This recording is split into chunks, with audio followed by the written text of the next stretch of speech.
All right, everybody, break out the 07s and let's celebrate today, because today is Alien Day.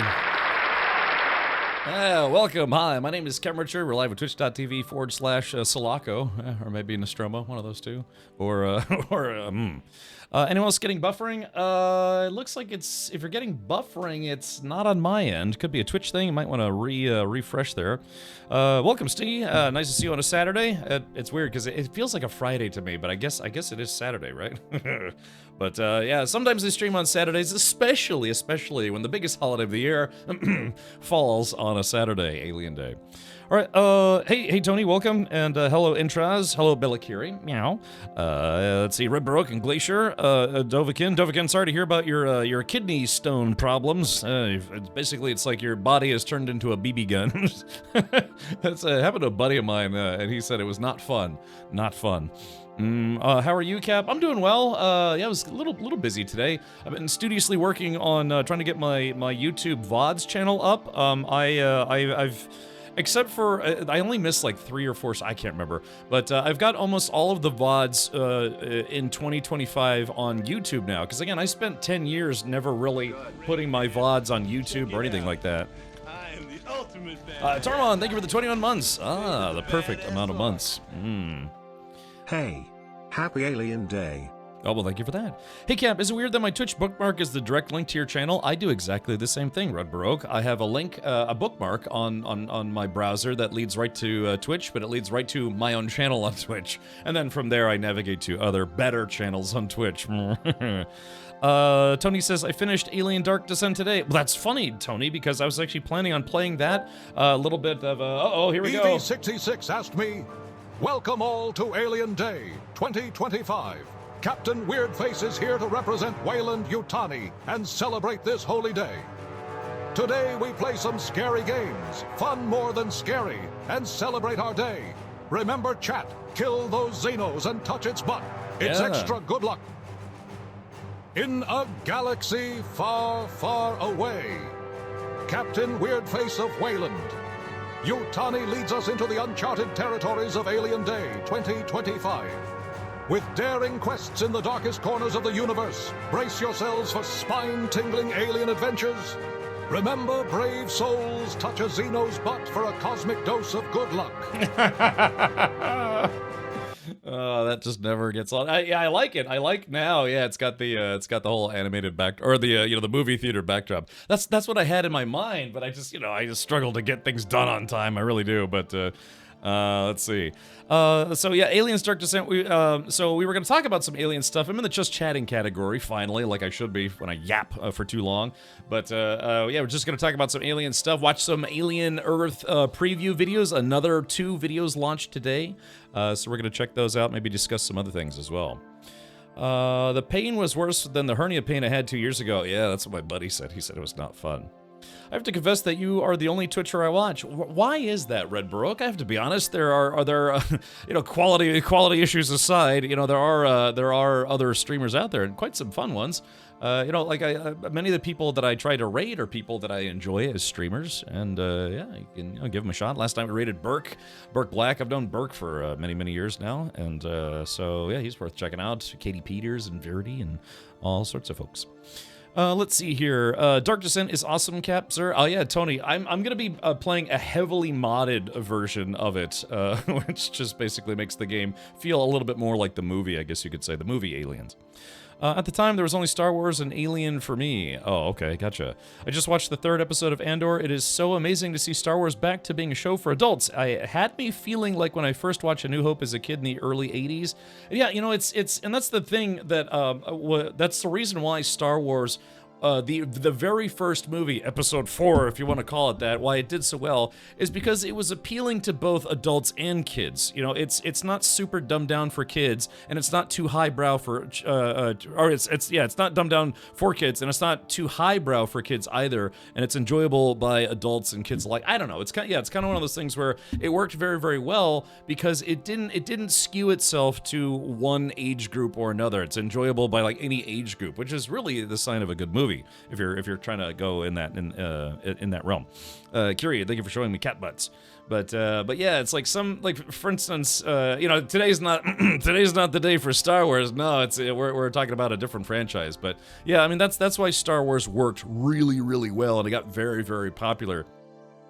I know some people just critique-wise said that the follow-up Empire Strikes Back felt it was they shifted a little bit too much into adult themes, not like sexual adult themes, like adult themes, like love and loss and arm chopping and all sorts of stuff. They said it's like, hey, I thought this was supposed to be another movie for kids. It's like the first movie wasn't just for kids; it was for everybody. So.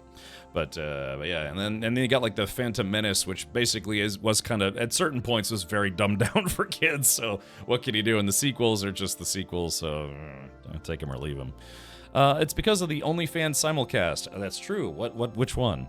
But yeah, so I am looking forward to Andor. I think I'm just gonna wait though. I know because I do social media. I look at things on the internet that somebody will eventually spoil something for me. I know it's gonna happen, but I think I'm just gonna wait till all the episodes out and binge watch it.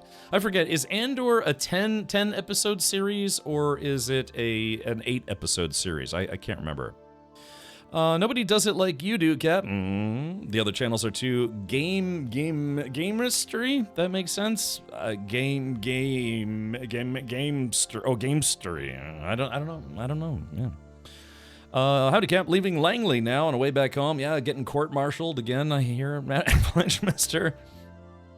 It's 10. Okay. What's a bummer is I keep forgetting this, but I was reminded again today that the upcoming Alien Earth TV series, or I don't know, serial or whatever you want to call it, is it's only going to be 8 episodes. So it's one of those shows that's doing only 8 episodes per season.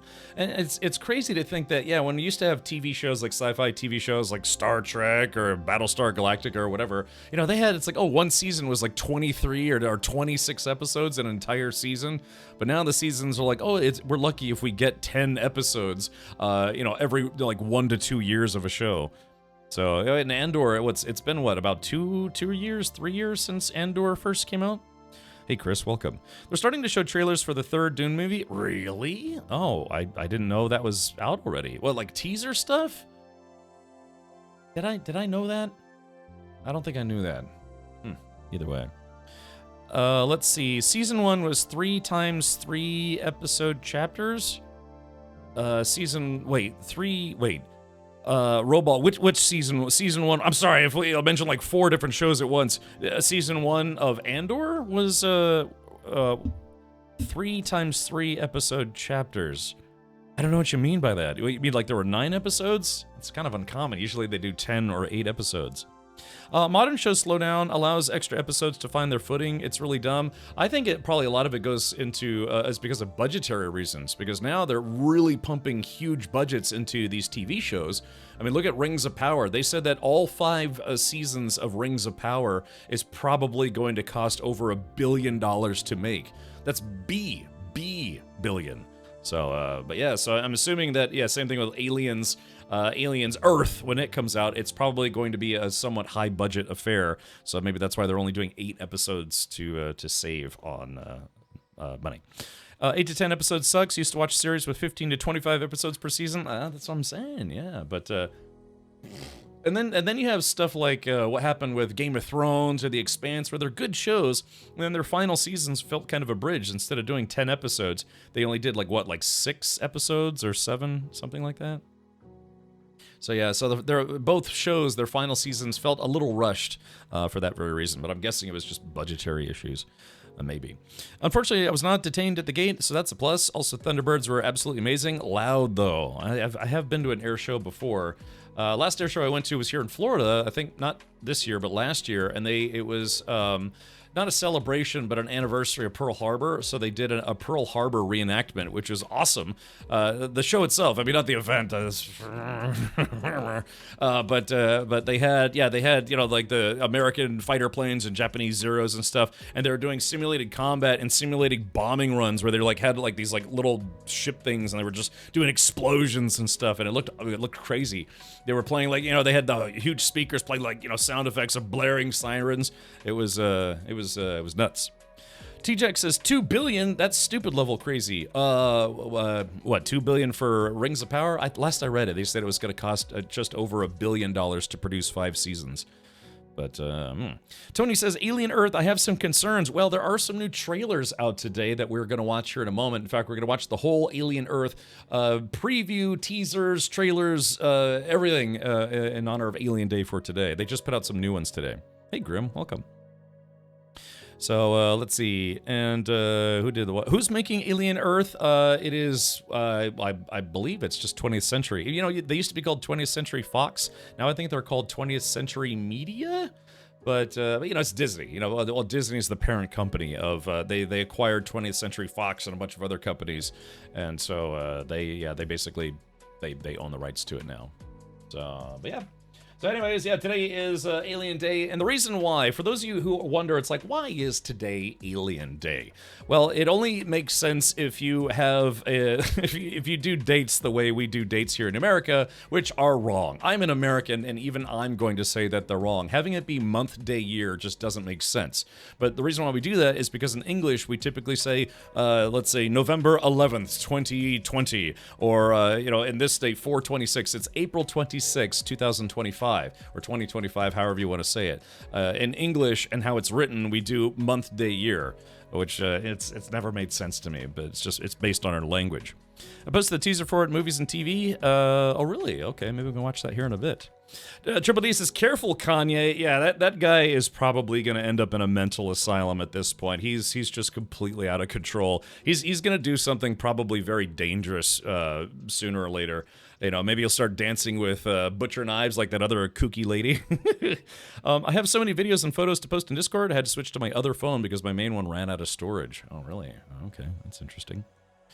So Alien Earth is going to be on Disney Plus. I believe so, because I guess Disney owns Hulu. It's a Hulu show, but I guess Hulu shows end up on Disney Plus. I'm not sure how that works out. I only ever tried Hulu once back when they had a free tier where you could like watch Hulu for free as long as you're willing to watch commercials. Then I think they got rid of that where you have to pay to watch commercials, and I was like, nuts to that. So, so yeah, I was never a Hulu subscriber. Yeah, Matt Ryder says Alien Day. It is, Matt. Oh man, I'm sore. I've been yelling about aliens all day. And yeah, in England we do day, month, year. That's how it should be. The day, the month, the year. It just makes sense, right? Hey, Biohazard, nice to see you in chat. It's been a while, buddy.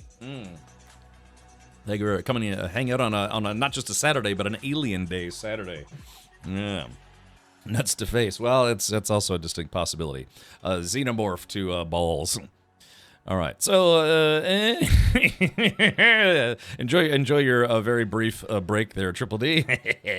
Hey, salut mon vieux, tu es de Toronto, la me drawing marocain. I can't speak French. I can barely speak English. A little bit of German, but not much English. Hulu is infuriating. Most of my face shows canceled early were on Hulu. Most of my face shows. What the heck is a face show? Picked up by Hulu and dropped again a season later. Yeah, I could never understand the concept. But the problem is, what Hulu's model was, is that in the early days, you could watch Hulu for free, but you had to watch it with ads. And then you could pay money to watch it without ads. But then they made it where it's like you have to pay for Hulu and still watch ads, but you had to pay more if you wanted to watch TV without ads. They kind of pioneered that kind of subscription tier, I guess you could say. The whole concept of like, yeah, we've got a cheap tier, you still have to pay for it, and you still have to watch commercials, but it's super cheap. You want to watch no commercials, burp, but then they started raising the prices. But the problem is, like, now everybody's going that way.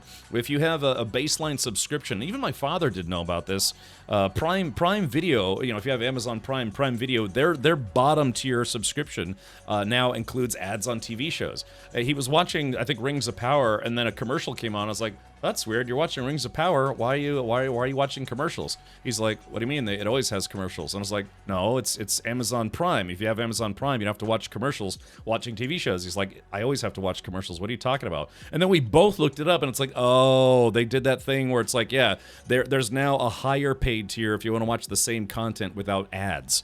And which is what I unwittingly, I guess, I was paying for, because I still don't watch ads on Prime Video, but he was, and I was like, well, what's the difference? He's like, about $3 a month. I was like, come on, Dad, just pay the $3 and don't sit through 3 minutes of commercials every 15 minutes.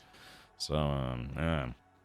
Is it bad that I always feel bad for missing Triple D's messages that get deleted? Well, you know, certain people are blocked on this channel, and appropriately so. I think you've been banned more than anyone else. Thank you. Sure, I have. What's interesting is Twitch keeps a record of every time someone is timed out or temp banned or whatever. Let's see. So you have had. You've posted over 1,000 messages in my chat. You have been timed out 34 times on this channel. Because again, Twitch has really good mod tools now. Let's see. Yeah, I've been following since 2018. You've been subbed for 70 months. Let's see here. But yeah, you've been timed out 34 times. Psyquest says, Happy Alien Day. Welcome, buddy. Thank you for that. Yeah, again, biggest holiday of the year in the entire galaxy. Biohazard says, not here in the Netherlands, can't show ads on paid subscriptions. Good! I wish that it would become a national law, but no, America's too much of a capitalistic society to ever do that. Remember, capitalism. So, Matt Rodeo says, parents like commercials. You know, you're not the first person to say that. I've you know, bitched and moaned about commercials in the past, but some people are like, you know, I kind of like commercials because that way I could go check on my kid, or I can keep working on my kid's, you know, lunch or dinner or something like that. I'm like, the only children I have are Twitch chatters, and I kind of understand taking a break every now and again. Yeah, those are Ricky numbers. Yeah, I got to bump up those numbers. All right, hold on, let's see. What am I missing here? But yeah, hold on, let's see. Why is that not working? Oh, I see, that's why. Okay, I got you. But anyways, so the reason why 4/26 is called Alien Day, aka April 26, is because in the original movie, you know, with Ripley and all the, you know, the crew of the Nostromo and stuff, they end up on a moon that was designated LV-426, which, if LV, if I remember correctly, stood for Life Viable, aka a terraforming candidate, which was kind of the basis of the movie Aliens, where they returned to LV-426 after it had already started, I guess, being terraformed with a breathable atmosphere and those kind of things. Hate commercials while I watch something. I hate them with a passion. Again, I've begged Twitch in the past to let me pay them to never run ads on my channel, and they wouldn't do it. They said, one, we have no technical capability of doing that currently, and two, I was told it would set a bad precedent for Twitch streamers to be able to turn ads off completely on their channel, because then if enough streamers did that, then advertisers would pull out, because like, why would we bother paying you, Twitch, because we know your streamers are just going to opt out of playing our commercials, like probably large scale opting out. So that's why I can imagine they'll never do that. Instead, they offer what's called Twitch Turbo, which is a monthly subscription fee that you can pay, which is basically like a subscription that you'd pay to HBO or Disney Plus or Paramount or whatever. I forget, it's like what, $10 a month, $12 a month, and then you don't have to watch ads on the entirety of Twitch. Plus you get like some Twitch Turbo goodies. I don't use Twitch Turbo, I use ad blocker, but you know, it's kind of hit or miss. You know, sometimes I have to watch ads, sometimes I don't. How did you like the Aliens Badlands trailer? Aliens Badlands? Wait a minute, do you mean Predator Badlands? Because they announced there's going to be an animated Predator show. I think that's called Predator Badlands, and then they announced there's going to be another Predator movie by the guys who did Prey. Yeah, you're talking about Predator Badlands, right? Because as far as I know, the only new Alien show coming out is going to be this show right here, Alien Earth. I shouldn't say this, but there's a trick to add a thing to uBlock Origin to avoid Twitch ads. Feel free to post it. It's my channel. You know, Twitch is just going to say, hey, don't let people post that in your chat. No, I actively encourage it. My goodness. There's apparently a Weyland-Yutani android in the next Predator movie, according to the trailer. Yeah, we'll have to see, because you know what that would do is that would officially make it the third Alien versus Predator crossover movie, right? So yeah, if they're gonna mix Predators and Alien stuff again, then I guess it wouldn't be purely a Predator movie at that point. It would be an Alien versus Predator crossover movie. If once again they're trying to mix those two universes, because you have the Alien franchise and then you have the Predator franchise, and then of course, due to popular demand, they did the whole, you know, Dracula versus the werewolf thing and gave us Alien versus Predator, which of course previously existed in comics and some other mediums, but then they also did movies of it. Yeah. Shame. What shame?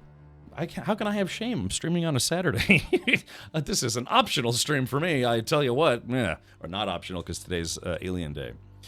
Well, there's ads and an overload of ads, like putting an ad every 10 minutes on a 40 to 45 minute TV show episode. Twitch desperately, as a company, desperately wants people to accept them moving into a more like cable TV format, where you watch something like 14 minutes of a TV show, or no, what's the standard? It's like you watch, I think it's, like 14 minutes of TV show, and then watch 3 to 5 minutes of ads, and then, that's kind of how cable TV does it. I don't have cable TV, I haven't had it in like over a decade, but, cable TV, that's what everyone's used to, right? Or broadcast TV. It's like, you get to watch, like 9, 10, 14 minutes, I think, on average of a TV show, then they do a commercial break. So that's why an hour-long TV show typically only ends up being about 44 to 46 minutes, because the whole rest of the time you're watching commercial breaks. That's why not movies, but TV shows are. If you ever say they're like, oh, it's an hour-long episodic series, but then you see the episodes are only about 40 minutes, 45 minutes. That's the old tradition, because they used to have to put time in there to show commercials throughout the hour. When Alien vs. Predator vs. Terminator, actually, speaking of crossover stuff, let's see, where was it? Where did I have that? Sorry, I had a bunch of stuff queued up here. Yes, here we go. So they typically reveal things that are, crossovers, either for the Aliens franchise or for crossover stuff.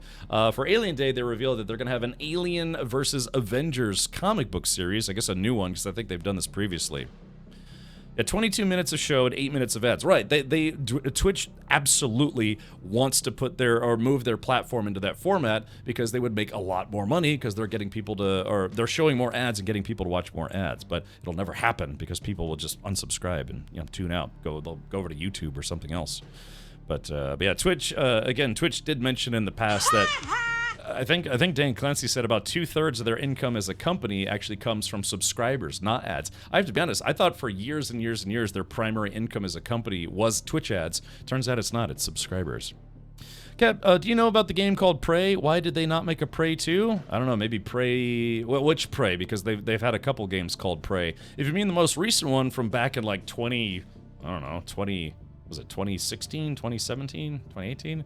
I don't know, maybe it just didn't do well enough. That's typically what causes a game to not have a sequel. Then again, sometimes there's other extenuating factors, like take the original Space Marine game. That game was actually pretty popular at the time, but then the company that published it went out of business. They filed for bankruptcy. It was a company called THQ, and then they eventually came back called THQ Nordic, but we ended up getting Space Marine 2 because a different publisher got the rights to the game. And that's how we got a sequel.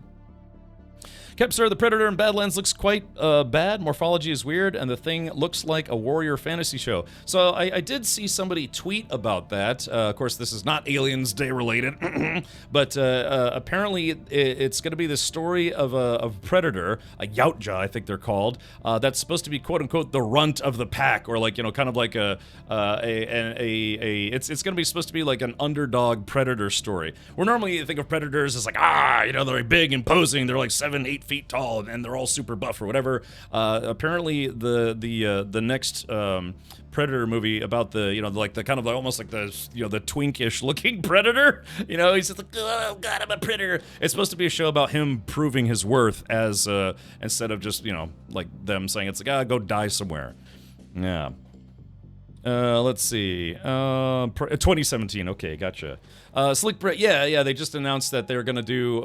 Again, every Alien Day they always reveal some kind of alien related project.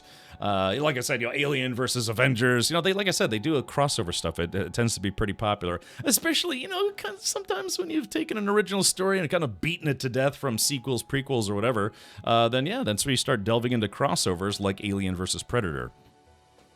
Yeah, it said they turned Pred into a teen rebel movie. I don't know. I mean, it could be okay. God, I don't remember where I saw it, but there was a guy who apparently he got some of the like a synopsis of the movie. It's supposed to be about like a young predator who is kind of like a shrimpy dude version of it. No offense. He's kind of like a skinnier, smaller predator, and so I guess they drop him off on some planet to fight a bunch of aliens because they think he's just gonna die anyways. So it's an underdog story about a predator, which is uncommon to the Predator franchise because Predator is always like, the big dudes. Yeah. So Teenage Predator. Yeah, exactly. Teenage Mutant Ninja Predator. So.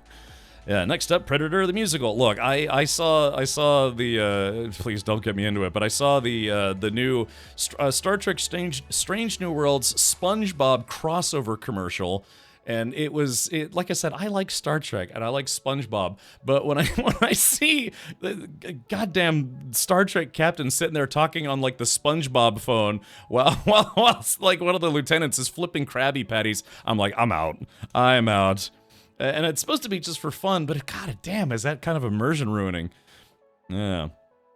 Alien versus Avengers, sorry, but the Avengers can take them easy. That's kind of what I thought. I mean, what's a xenomorph gonna do to what's a xenomorph going to do to Wolverine? Unless their acidic blood it also can like melt adamantine, then this is just for laughs, right? Yeah, what are a bunch of Predators gonna do to the Hulk? Nothing, you know. So I'd love. It's funny because I'm not really a super comic book guy, but even I know the basics. And yeah, this is just one of those. Again, that's why crossovers exist. They just like, hey, let's take these dudes and then these dudes and let's just have them fight each other because that's what people like in comics and movies and stuff and all that jazz. Yeah. Let's see. Hopefully I can play this. Matt, is that what I think it is? And again, and the thing is, I don't really think it's that bad of a commercial. Hold on.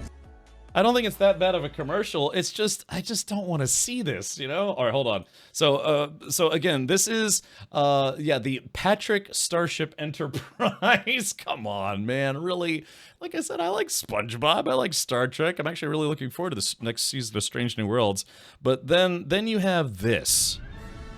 These are the voyages of the Patrick Starship Enterprise. Dang, look at that.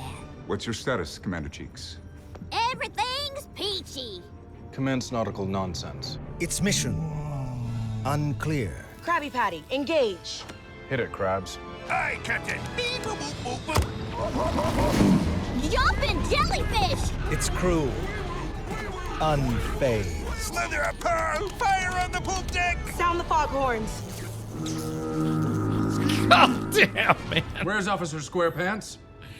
Boldly going Captain, it's him. where no one has gone before. I'm ready.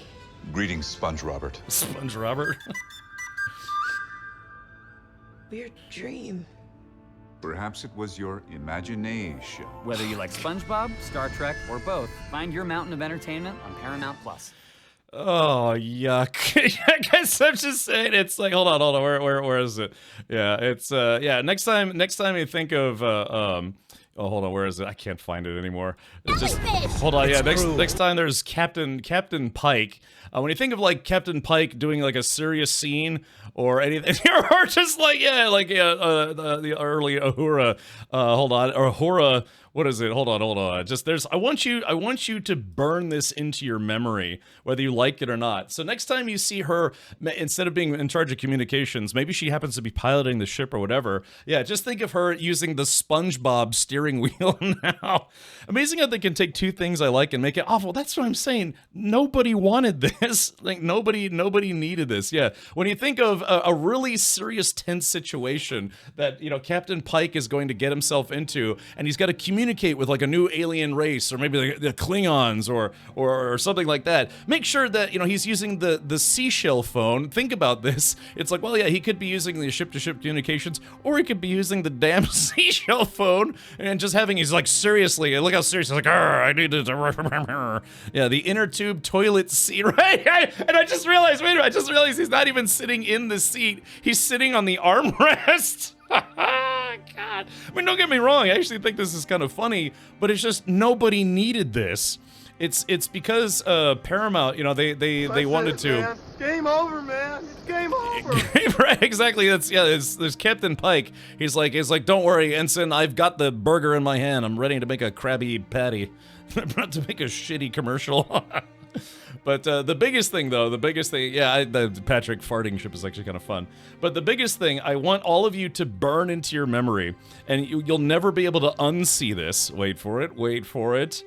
All right, so the next time on Star Trek Strange New Worlds, because it's going to happen, anytime Spock is dealing with a difficult situation or having troubles in his whatever relationship with whatever crew member, or, you know, dating relationship or whatever, or simply struggling with who he is as a person, being a half-human, half-Vulcan guy, trying to figure things out for himself, just remember, imagination. You got to do the Spock hands and then say, oh, imagination. Never, ever, ever feel sorry for this man ever again. Because just think, all you have to do is use your imagination and tell yourself it doesn't matter what he's going through.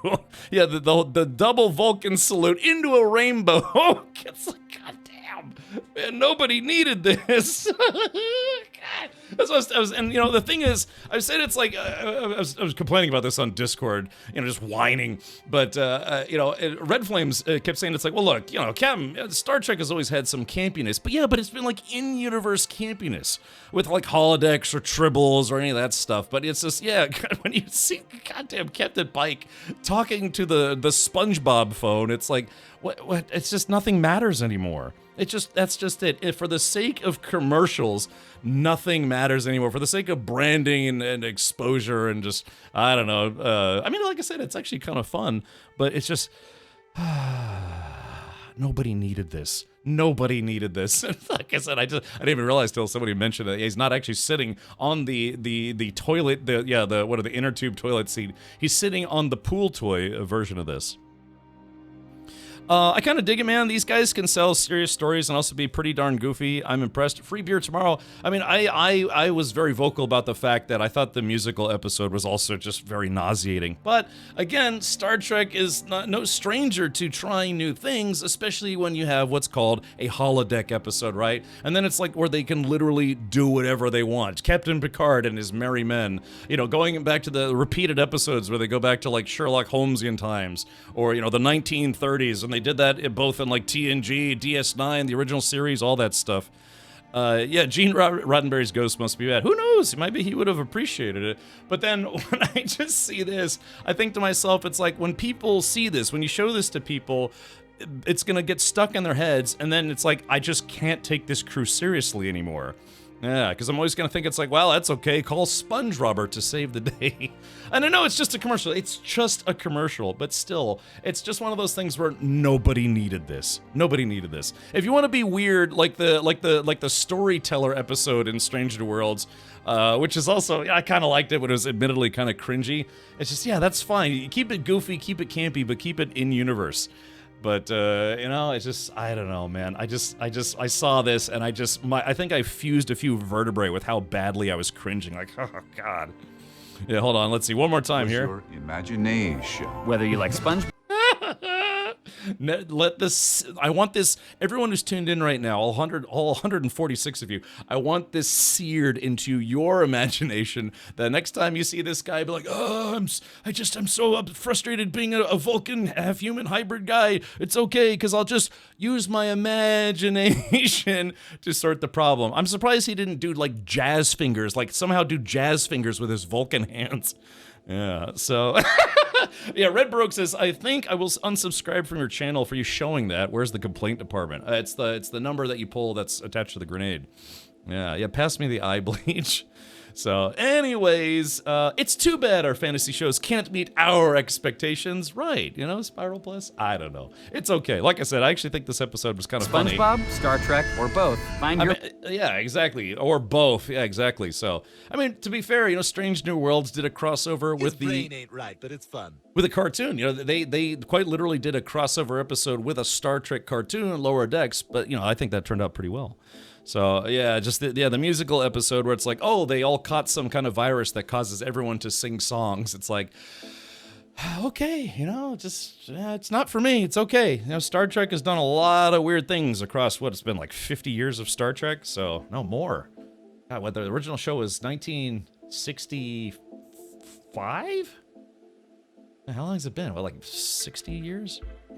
There's a virus drenched. I don't care. That's just it, genre. I don't care. That's what I will never care about that episode. What's upsetting about that episode is that they actually were kind of like, you know, either continuing or wrapping up certain storylines, but they were doing it like, oh, I'm so depressed about this captain guy who doesn't love me. Oh my God, my nipples are sore. You know, just, I was like, so you had to watch the episode for the continuation of certain storylines in Star Trek Strange New Worlds, but it's just terrible. It's just terrible. Yes, exactly. Like Chris says, it's okay if you like it. I'm not judging. That's not what Star Trek is about. You know, I'm not gatekeeping here. I'm just saying, for me, it's hideous. it's just intolerable. Sorry. How do I English? That's impossible. Yeah. Hey, did you know Tom Hardy played Bane in The Dark Knight Rises? I was surprised to figure that out. That's really out of left field, Dovahkiin, but yes, I did know that. Find your mountain of entertainment. All right, so Paramount Plus, good job for either annoying people or entertaining people, or maybe a little of both. Yeah, I physically cannot get story beats. I'm not into musicals. I like some of the classics, you know. I like West Side Story, you know, the original one, and The King and I, The Sound of Music, you know, some of those, I guess. But yeah, I'm not. I wanted to like hang myself trying to watch the new Wizard of Oz movie. So, okay, yeah, let's see, what was I gonna say? Something? Why are we watching Star Trek stuff on Alien Day? It's like, of all days to just say, you know what, all you other sci-fi franchises, go ahead and just take a break. Today is Alien Day. Let's see. What am I looking at here? Exterminate. Yes, thank you. Yeah, let's talk about every franchise, every sci-fi franchise that isn't the most important one on today of all days. Look, feel free to post that. Imagination. All right, so yeah, enough about that. They can go do whatever they want. Like I said, just now when I see Spock struggling, he's like, oh my God, I'm a Vulcan. What do I do with myself? It's like, I don't know, just use your stupid rainbow hands again and figure it out. So, all right, yeah, but anyways, yeah, today is Alien Day, so we are going to talk now only chat. No more of this Terminator, Star Trek, Superman nonsense. No, today's Alien Day. It's a very, very important holiday. Digistan says, what's Alien Day? Today is Alien Day, where you celebrate Alien Day or something. You know what I mean? It's a day. It's all about celebrating the Alien franchise. Today is an official holiday on Earth, the solar system, the galaxy, what have you. It is the biggest possible holiday today. Yeah. Some religions like, well, what about this day? It's like, nope, today's Alien Day. Back to the real mission. It's Alien Day. We've got worlds to explore. Yeah, we've got better worlds to build, Matt. Yeah. Did you know that Tom Hardy played Shinzon in Star Trek Nemesis? I did. Yeah, I've seen all the Star Trek movies. I've seen, let's see. I've seen all of the Star Trek shows except for, I don't know, like the latter half of DS9, and then, no, I'm sorry, not DS9, Voyager. I've seen all of DS9. It was Voyager that, yeah, I kind of tapped out on Voyager. He's like, I can't take this anymore. Cap, can you see if your Tangia has something to review? Sure, give me a sec. Look, we're in the just chatting category, so I can yell as much as I want. All right, let's see. Approve. Let's see. Oh, is it that sound effect? Hopefully it's been edited, but I just approved it. Hold on, give me a sec here. Let's see. Hold on. Somebody. Let's see. Oh, hey. So, Dovahkiin, I hate to tell you this, but I just saw your message. Screen Culture is a channel on YouTube that's currently under fire for. Yeah, hold on. Let's see. One more time here. Your imagination. Whether you like Sponge. Yeah, see, I can isolate that. I can make a better soundbite out of that, but that's okay. But thank you, Evie. What was I gonna say? Oh, so Dovahkiin, you linked me to a video from a channel called Screen Culture. Screen Culture is bullshit. Okay, they're a channel. Them and another channel are under fire and possibly going to have their account restricted for creating fake trailers.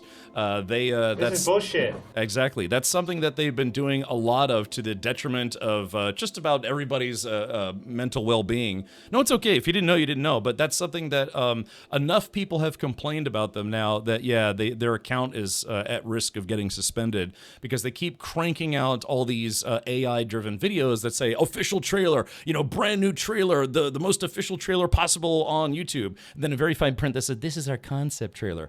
But yeah, basically, they're clickbaiting people into, watching all their videos and stuff. But them and some other channel basically they got themselves in hot water due to so many people complaining. But yeah, if you ever see anything from a channel called Screen Culture on YouTube, it's all fake. What they do is they use AI generated scenes, and then they pull scenes from previous movies, and then they edit that all together to make it look like a new trailer, and then they do whatever they do to get search engine optimization to where they're usually one of the first results when you search for a movie trailer. So yeah, I'm trying to remember the name of the other one, but yeah, I hate that channel. It's because I don't know what it is that they do. It's called SEO, search engine optimization. You can do it on like Google, Bing, YouTube, whatever, to make sure that your videos show up first in search results. But yeah, so that Dune 3 trailer is fake. Yeah, just I don't even have to watch it to tell you it's fake because it's Screen Culture and they just put out a bunch of fake horseshit and to get clicks. So, all right. But anyways, what was I going to say? All right, so I guess what we'll do now, sorry, I feel like it's an intense stream. It's like camping, it's intense. So, again, they did put out a couple new trailers for today. One of them is a little visually disturbing, so kind of a warning there, so to speak. If you're a little squeamish, one of the trailers that they put out today, or videos, is even for me, I was like, ugh. So, let's see here. Denis Villeneuve, I don't know how to pronounce that guy's last name.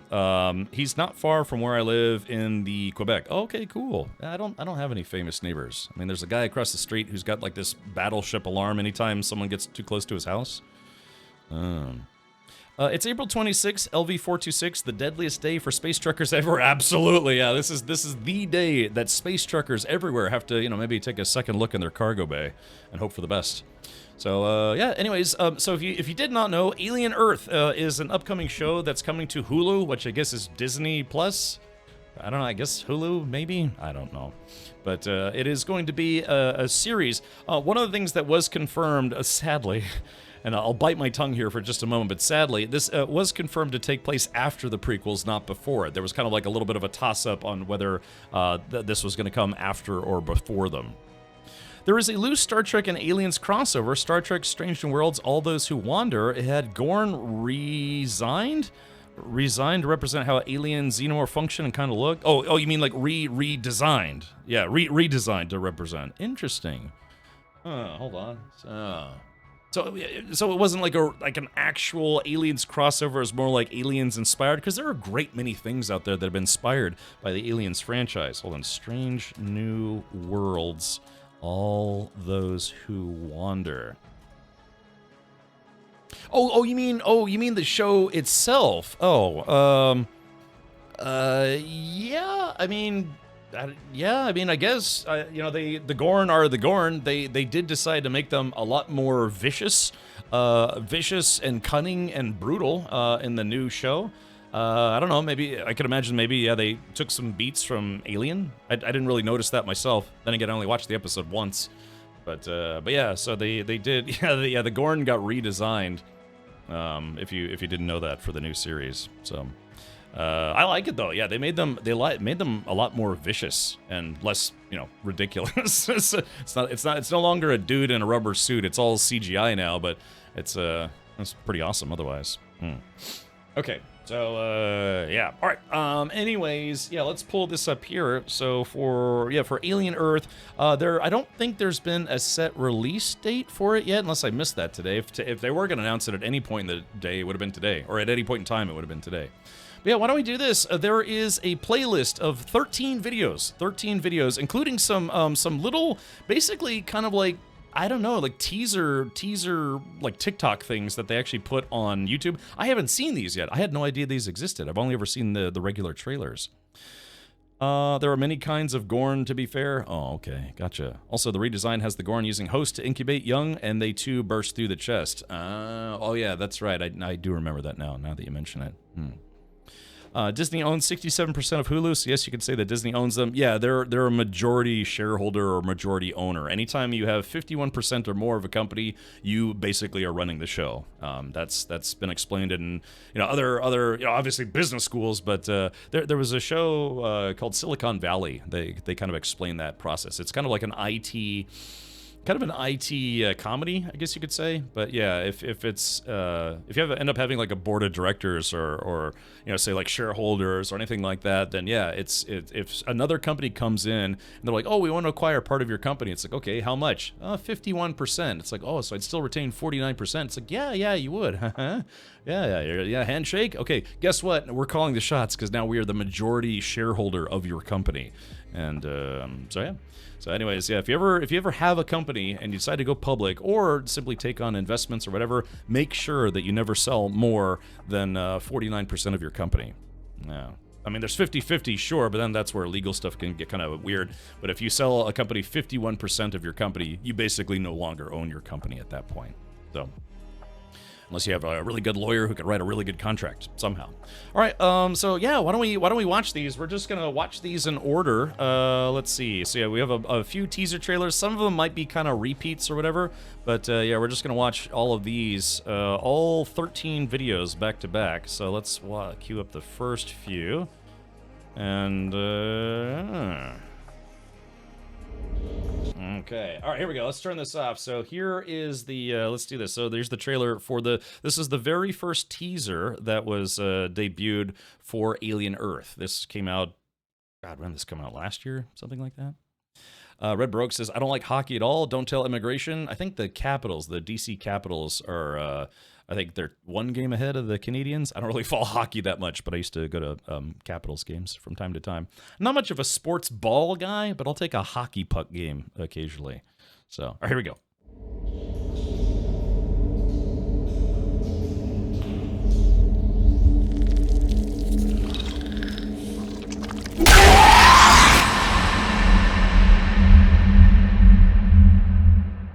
Sorry, we're all deaf now, courtesy of me. Sorry about that. All right, I thought maybe I'll turn the next one down a little bit.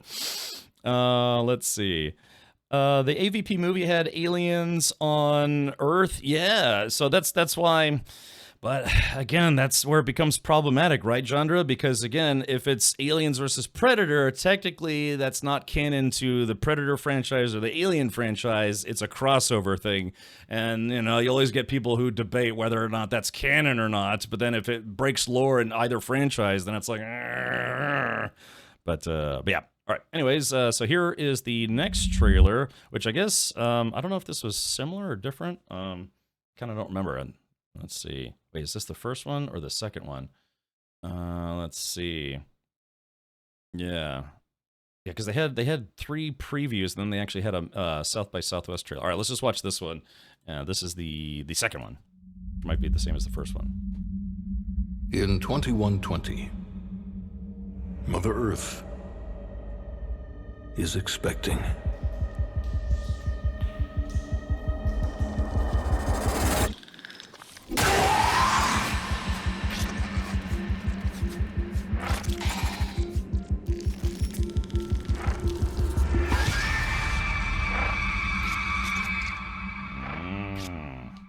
Spooky dookie.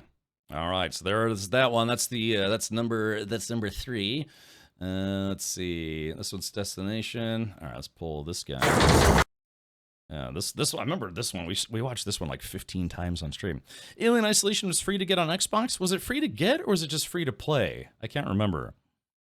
Gundam versus Aliens would be a cool crossover. I will concede that I would probably watch that. Although I don't know how that would work considering, even the size of the alien queen. She's pretty big, but like a Gundam would just step on her like a bug. You know what I mean? So they make aliens know on Earth before aliens were known at all, or don't they know about continuity? Well, that's just it. So again, that is additional credence to that the Alien versus Predator movies shouldn't be considered canon because it would effectively kind of retcon a few things. Well, actually, it wouldn't even retcon it because those movies came before. I think they came before the prequels didn't they?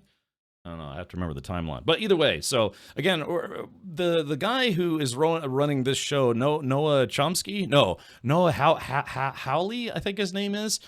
He mentioned that he wasn't exactly the biggest fan of some of the concepts that were presented in the prequels. So we'll have to see. And again, today's trailers may introduce something that you guys might find surprising. I found it a little surprising as well.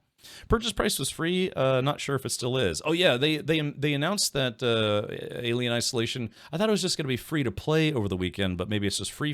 Hey, you know, I think they gave away Alien Isolation on Epic Game Store for free once, so it wouldn't shock me if another platform did the same. All right, here we go. So here's another trailer. This one's called Alien Earth Destination. Brr.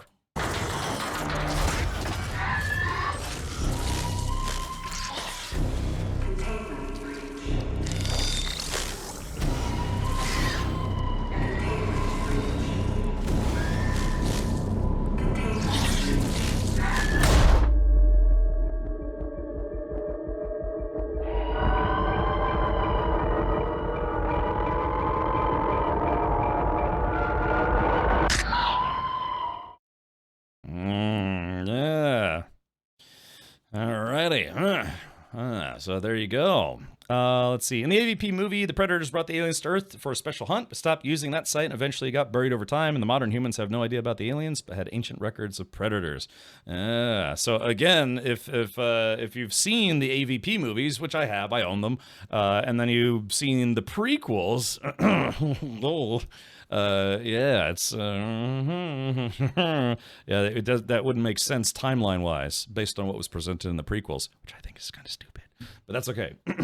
All right, let's go ahead and watch this one now. This one was called. Yeah, this is just these are all teaser trailers, by the way. They had a couple new trailers that came out today. We're just watching these right now because, hey, man, why not? It's Alien Day. There was a Dark Horse comic of Alien vs. Predator, and there was the Capcom arcade game. I actually own those comics, and I have played that Capcom game. If you ever want to play it, because there was an Aliens arcade game that was just the Aliens franchise. It was basically just Aliens. But then you're right, they had an Alien vs. Predator crossover game, and you could play as a Predator, a dude who was actually supposed to be what's his name? I think Dutch from Predator, the first Predator movie, and then a lady. I can't remember what her relation was, but yeah, you could play as one of three characters. They all had special moves. It was back when Capcom was known for what they called beat 'em ups. You know, it's just these like side-scrolling beat 'em up games like Final Fight or what have you. Still disappointed that Blomkamp didn't get to make his Alien movie. Yeah, it would have been Alien 5, and his goal was he was going to retcon. He was pretty much going to retcon Alien 3 and 4.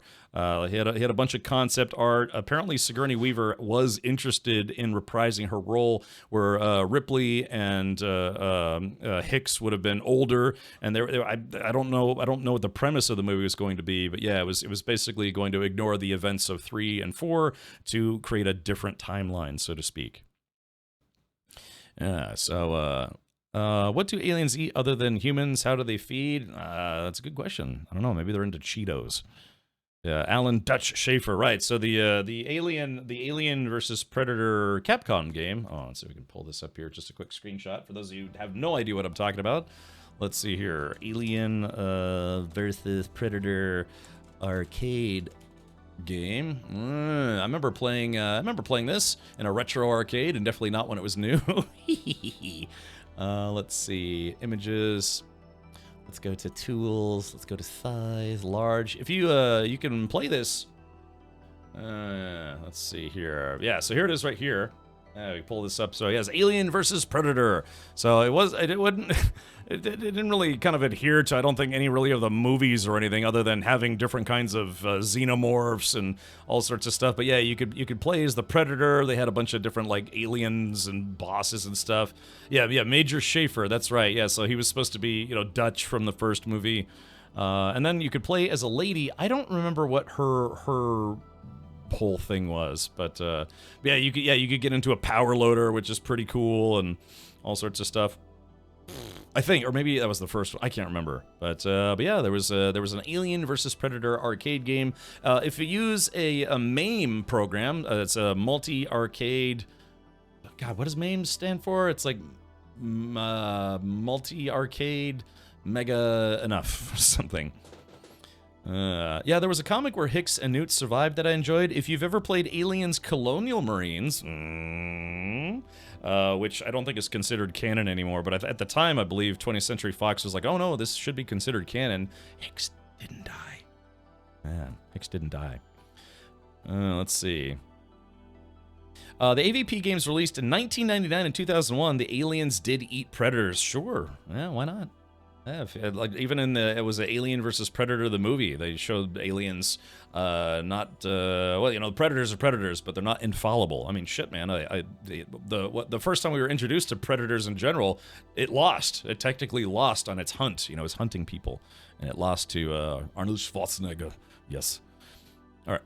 Alien Isolation has been given away for free so many times on Epic. I should give away a copy of Alien Isolation. Would anyone be up for that? I mean, again, you could probably get it for free somewhere right now on Alien Day, but maybe we could do a giveaway for it. Look, twice. All right, so enough about this. Enough of the Predator stuff, because like I said, it's today is the Alien franchise exclusively. Yeah, nothing about Star Trek or Terminators or Predators. So yeah, we're gonna focus on just Alien stuff today. All right. So let's see, what else did we miss? Okay, here we go. So let's watch another one of these preview teaser trailer things for Alien Earth. This is the one that they showed at South by Southwest Festival. Was it, I guess, earlier this year? Was that back in January? How do Xeno bros clean their teeth? Is that what you're trying to say? Okay, here we go. Barf.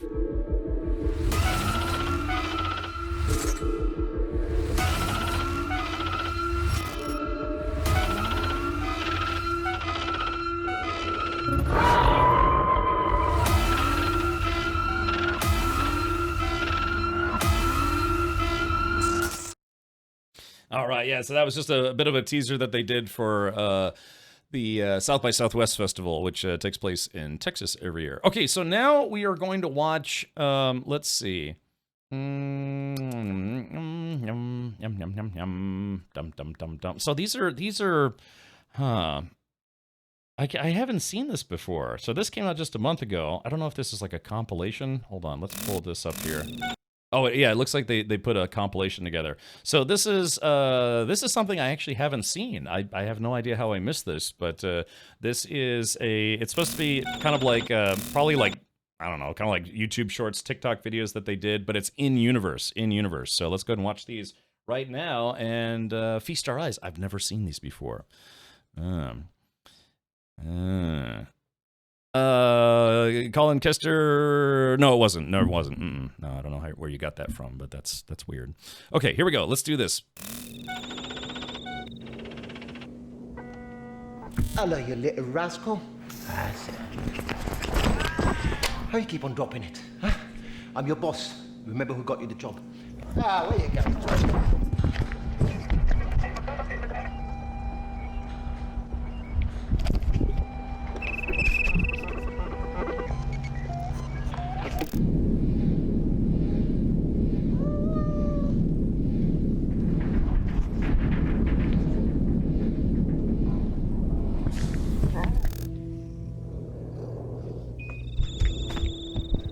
So I guess it's supposed to be done from the viewpoint of the kitty cat.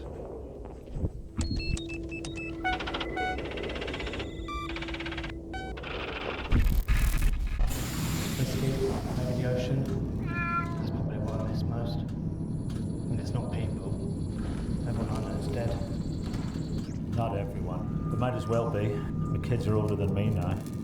Hand me that 3-8. Hand me that 3-8. If you couldn't go back to Earth, where would you go? Arcturus, maybe. Gross. Watch it.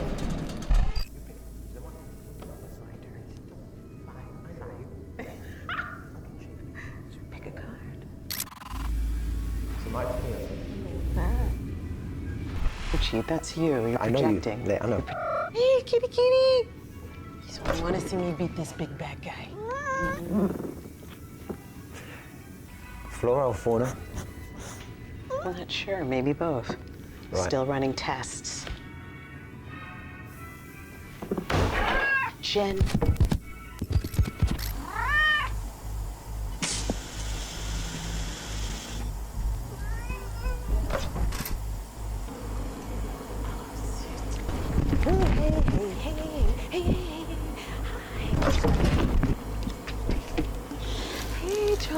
teaser. Trying to get a look inside. Yeah. Let's get you somewhere safe.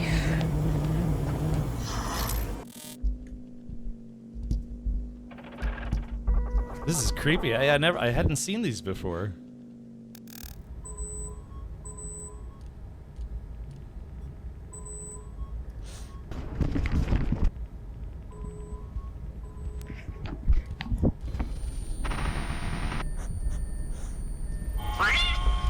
Grab the fire extinguisher! Hurry up! Come on, come on!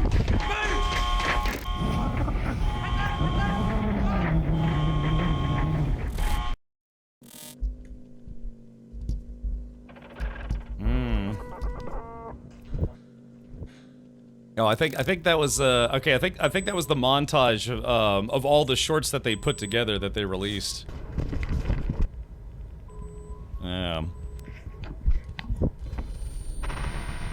Yeah. Okay. So yeah, this is it's. Ooh. Grab the fire extinguisher! Hurry up! Come on, come on!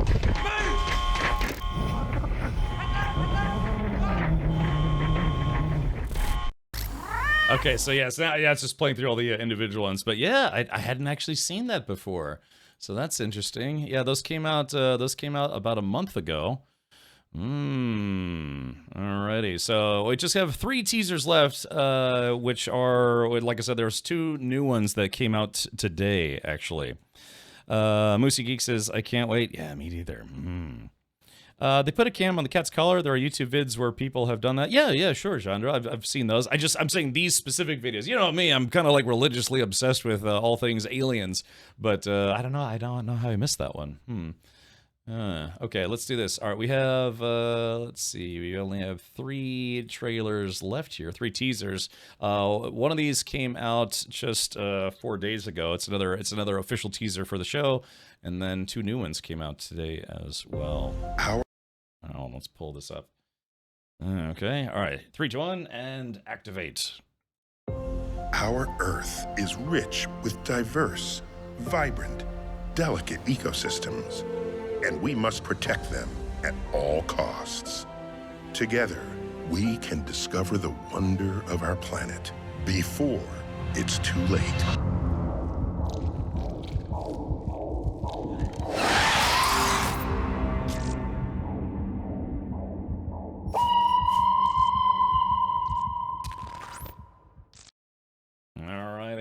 Alright, so there's that guy.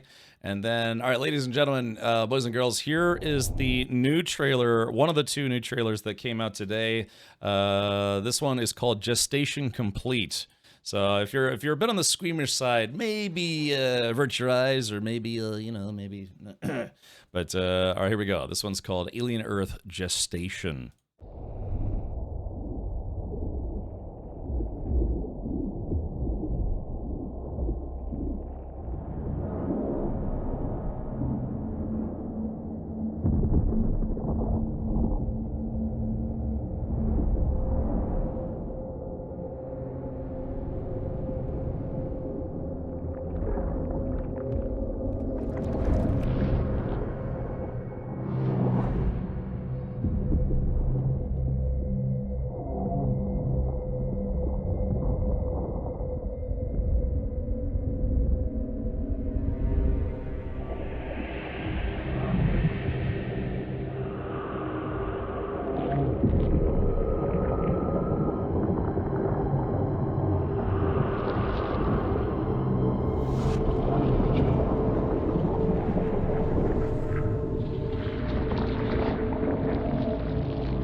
right, Stinky?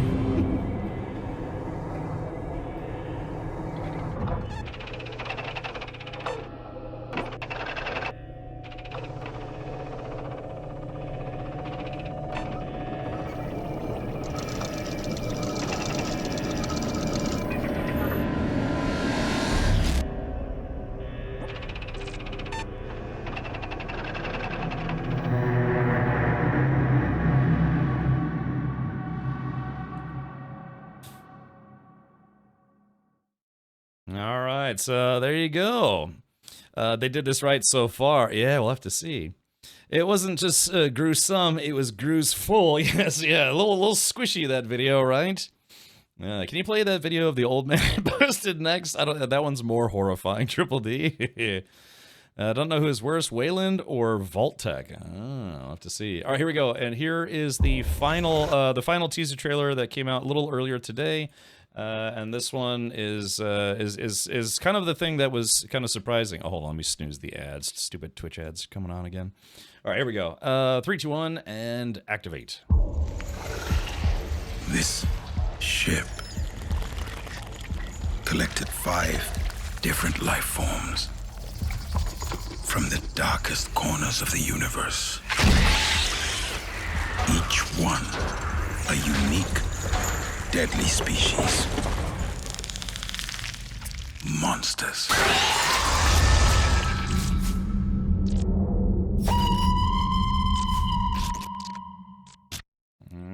So there you go. So that is something that they revealed just today, that the show is apparently going to comprise them bringing back not just a xenomorph, or xenomorphs plural, who knows, but yeah, it looks like they're going to introduce maybe some new alien species. So yeah, I was kind of surprised to see that today, but today it is.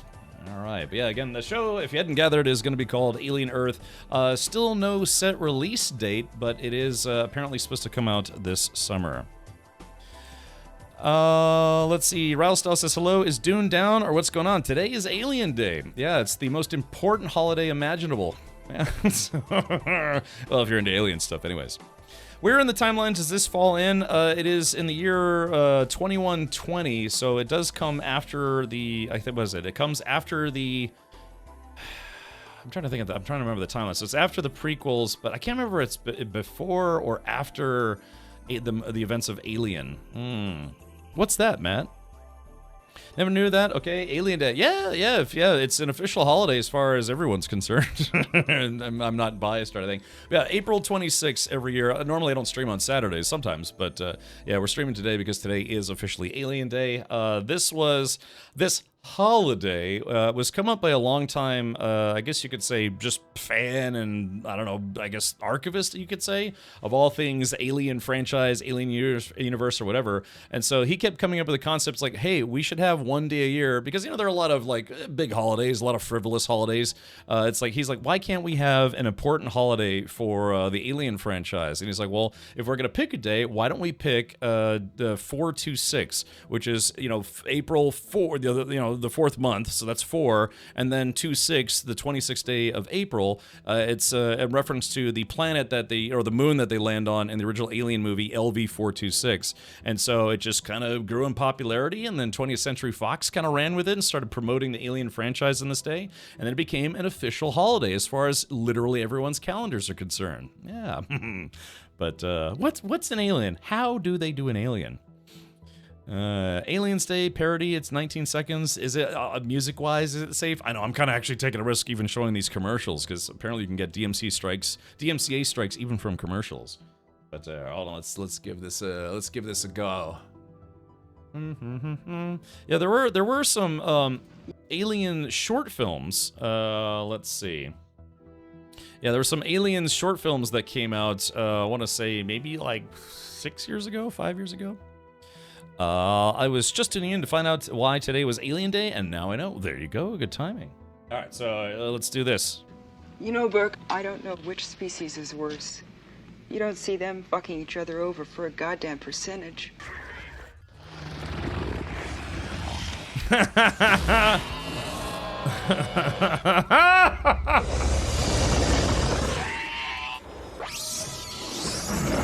Okay, and that it's I never saw that before, Matt. That's pretty good. Yeah. So if you don't get that, that is the first part was a scene from the movie Aliens, and the second part was a scene from the movie Alien Resurrection, which is terrible. And that scene in particular was a massive plot hole. So it's yeah, just take it or leave it. Alien 4 technically exists, but it just yuck. That's all I can say about that movie. Only the U.S. calendars. The rest of us put the day before the month. I know. I was mentioning that earlier, Drakale, that it only works if you write dates like we silly Americans do. Yeah, because we always say when we say it, we say November. Let's say April 26, 2025 or 2025. So when we write it in numeral form, we do month, day, year instead of the proper day, month, year like smart people would do.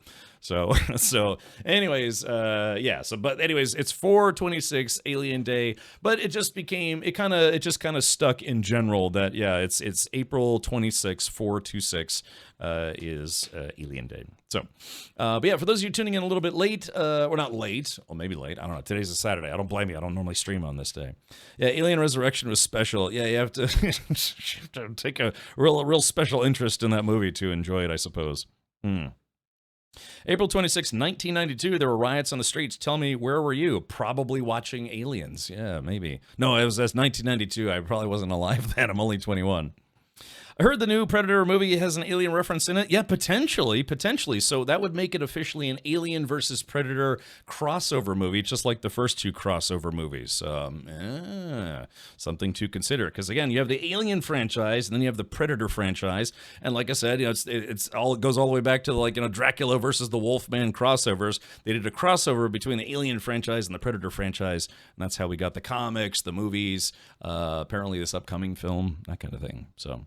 When did the first film release? 1979. Yeah, that you got it right on the money. It was 1979 that they made the movie Alien, and it just blew people's minds that a sci-fi movie could be that scary. Because again, up until Star Wars, a lot of space movies and stuff were very hammy, very campy, very silly almost. But then they came out with Star Wars, which was pretty awesome movie, if some people think so, anyways. But then they came out, Ridley Scott and company. They came out with a genuinely scary space movie that freaked people out. Let's see here. I'm trying to find it here, but yeah, kind of the granddaddy or grandmother, depending how you look at it, of sci-fi horror movies. I mean, I'm sure there were other movies that attempted to maybe make space scary. I don't know. I'm a little bit of a cinephile, but not that much. But yeah, Alien was really the movie that proved that you could have a very, very creepy space horror movie, I guess you could say. But yeah, it has an 8.5 out of 10 on IMDb.com or IMDb.com, as it's supposed to be said, with over 1 million reviews. Crazy. I played a Doom 1 Alien mod years ago. Yeah, I'm actually familiar with that. I was 18 then and still remember coming out of a dark theater to a warm and bright theater parking lot in the summer. Fresh Queeblets. Interesting. Yeah, my father said the first time he saw this movie, it was when he was serving in the military, and he was responsible for showing the troops. He was an officer, and he had a bunch of troops that he was a commander of. So he showed this movie on a film reel, like a film, reel-to-reel film reel, out in the middle of nowhere in an army tent, like out in the woods somewhere. But yeah, they were just doing drills out in the woods, but they brought along, some movies to watch, and he showed them Aliens, and he said everybody got freaked out. He said he got freaked out. He was like, what the hell is this? Because you have to remember, back in 1979, movies of this caliber, like space horror movies of this caliber, simply didn't exist. So this one started the bona fide space horror movie fandom and craze. I'd like to see Katy Perry go up against a Xeno in the Blue Origin. I saw somebody had a parody picture of that. Whereas it was like, yeah, the people, after they came out of the capsule, the astronauts, one of them had a face hugger. Oh, Tony says, which is your favorite Alien movie? It would probably have to be Aliens. Yeah, because I mean, I really, really like the first one. It's kind of like it's a sci-fi, suspenseful sci-fi horror movie, whereas the second movie is kind of like a sci-fi action horror movie, sort of. So it's, yeah, between the two, I probably like Aliens a little bit better, because it's got, like the gung-ho space marines kind of thing, colonial marines theme to it. But don't get me wrong, that's the other thing about Alien, is that even though this came out in 1979, it still holds up today. That's the weird thing about it, is it holds up really, really well today just based on how it was done. I mean, yeah, the computer systems seem kind of weird, but it's strange. It actually holds up really, really well. Yazbo, well, sure, man, whatever you're into, that's fine. But yeah, it's like I said, it's surprising how well this movie holds up. If you ever watch some of the deleted scenes from this movie, there's kind of a good reason why some of them were deleted. They had it in some of the deleted scenes that the like people who were captured by the alien, if they weren't killed outright, they were actually like they were formed into these egg things. Like they were basically being mushed into the eggs that birth the aliens instead. So I'm trying to think of the other deleted scenes, but yeah, it was weird stuff. Oh yeah, the scene where Lambert, I think, slaps Sigourney Weaver, which is not in the theatrical cut. Just a bunch of different things. Well, did you see any Alien Xeno in Star Wars? I didn't, but I saw E.T. Yes, that is correct. There is if you look closely in one of the prequel movies, I think it's the second movie. Is it Attack of the Clones or Revenge of the Shit? Yeah, you actually see some ETs in the Senate room. When I watched the first scenes of that first movie recently, I remember chuckling at the glass bird Chachki dipping its beak in the water. Such a late 70s thing in the far future, supposedly. Yeah, yep.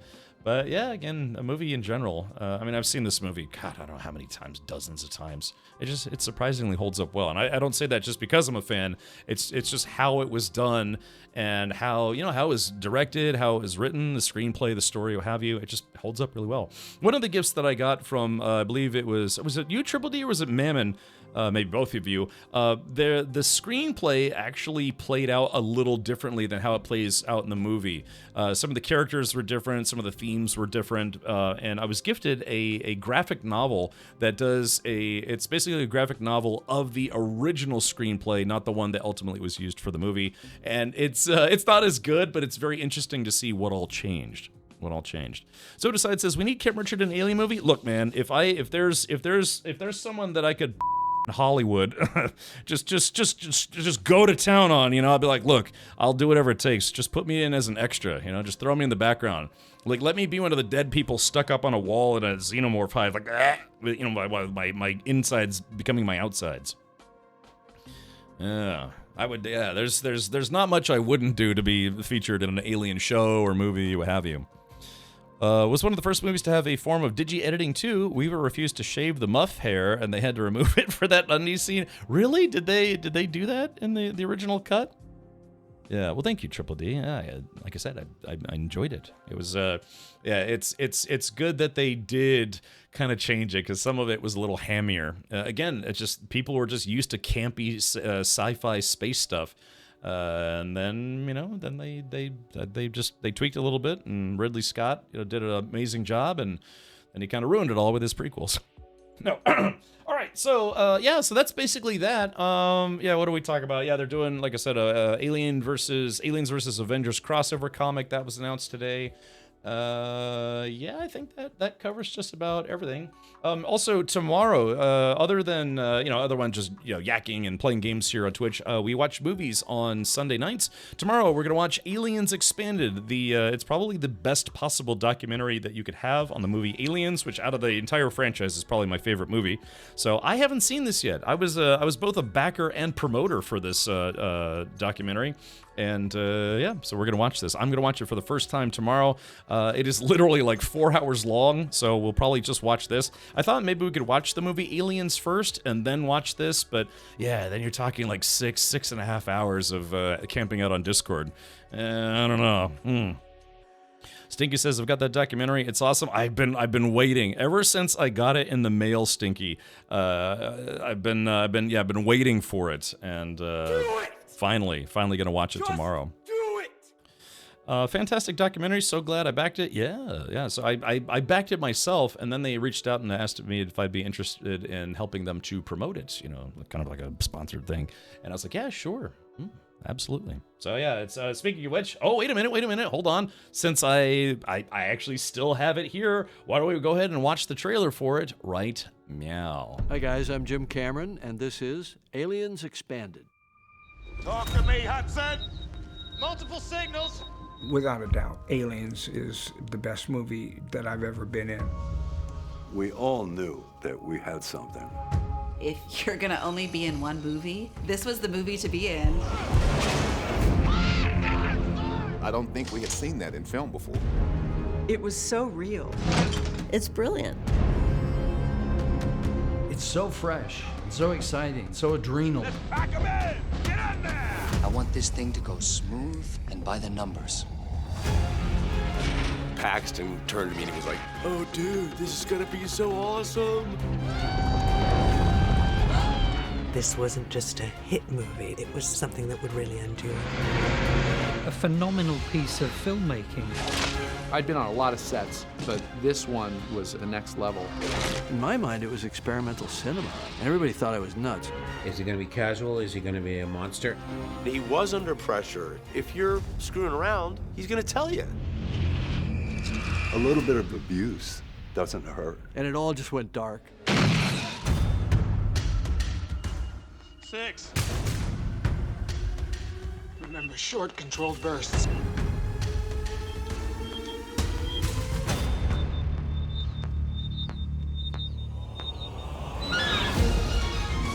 Just shock and awe. We were all cheering for Sigourney. She goes 100% feral. But she's got the gun and the flamethrower.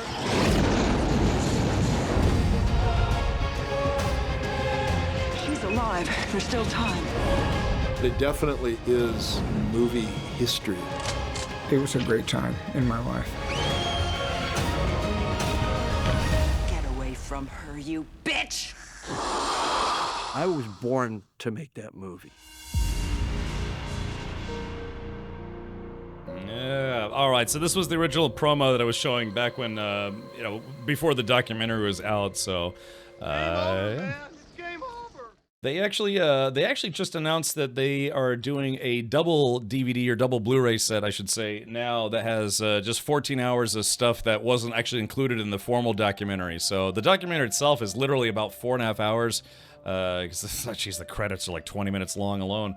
But yeah, they have a 2-disc set now, and I think they're selling that right now. But yeah, so tomorrow, finally, I'm gonna get to watch this. Although now, having seen that, I'm thinking, yeah, maybe we should watch Aliens first and then the documentary. Yeah. Short Controlled Burst has lived through my life rent-free. Yeah, exactly. Very quotable. Yeah, I mean, that movie is just almost infinitely quotable. Oh, cool. Gotta watch this. By the way, if you never watched it, a great making-of documentary of an entirely different film is one for Galaxy Quest. We did watch that. Fresh Queeblets, for a movie night one year, we watched Galaxy Quest, and then we watched the documentary about the movie right afterwards. Hey, is it possible to message you privately on the Twitcher here, Cap? Yeah, all you have to do is type /w space my name space your message. It's called the Twitch Whisper system. You can also right-click my name and then choose Whisper. Hold on, if I type in, say, derp, right there. You can anybody on Twitch, you can just click on their name and then you can click on Whisper and it sends them a private message. Buy your high-quality Blu-ray player while you still can. Yeah, man, in 10 years, Blu-ray players aren't going to be made anymore. Yeah. So good. Can't remember who they originally wanted for Taggart. Yeah, Quincy Taggart. What was his name? Well, yes, it was like Commander Quincy Taggart, but then it was what was Tim Allen's name? The character, because that movie is all about a guy playing another guy, right? It was it Peter North? No. God, what was his name? Because it was, Tim Allen who was playing a guy who was playing another guy. God, what? Oh, God, I should know this. I can't remember off the top of my head. Was it like, I thought it was like Peter something? I can't remember. Does anyone remember? Bonus points if you actually remember. All right. Well, in light of all this, yeah, Pedro Pascal. Thank you. Yeah, it was Tim Allen portraying, was it Peter Quincy Taggart? But then what was his...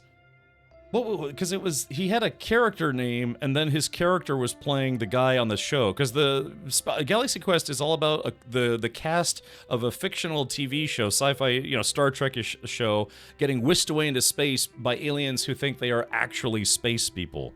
Robert Downey Jr. Yes, him in that. What's his name? Was Alexander Dane? No, gosh, hold on. Great.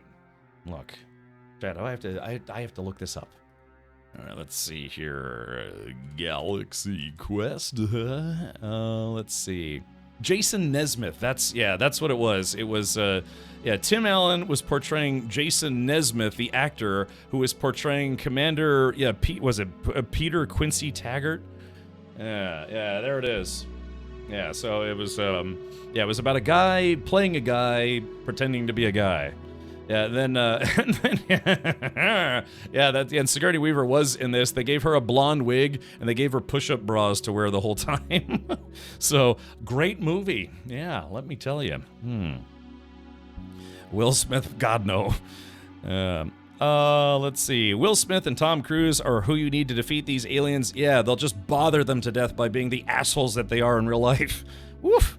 All right. So, anyways, Speaking of alien stuff, let's do this. All right, I'm gonna close everything right now. But that concludes the yakking portion. I've been talking for an hour and a half straight here about all things alien, alien Earth, alien movies, alien history, alien butts, and all sorts of stuff.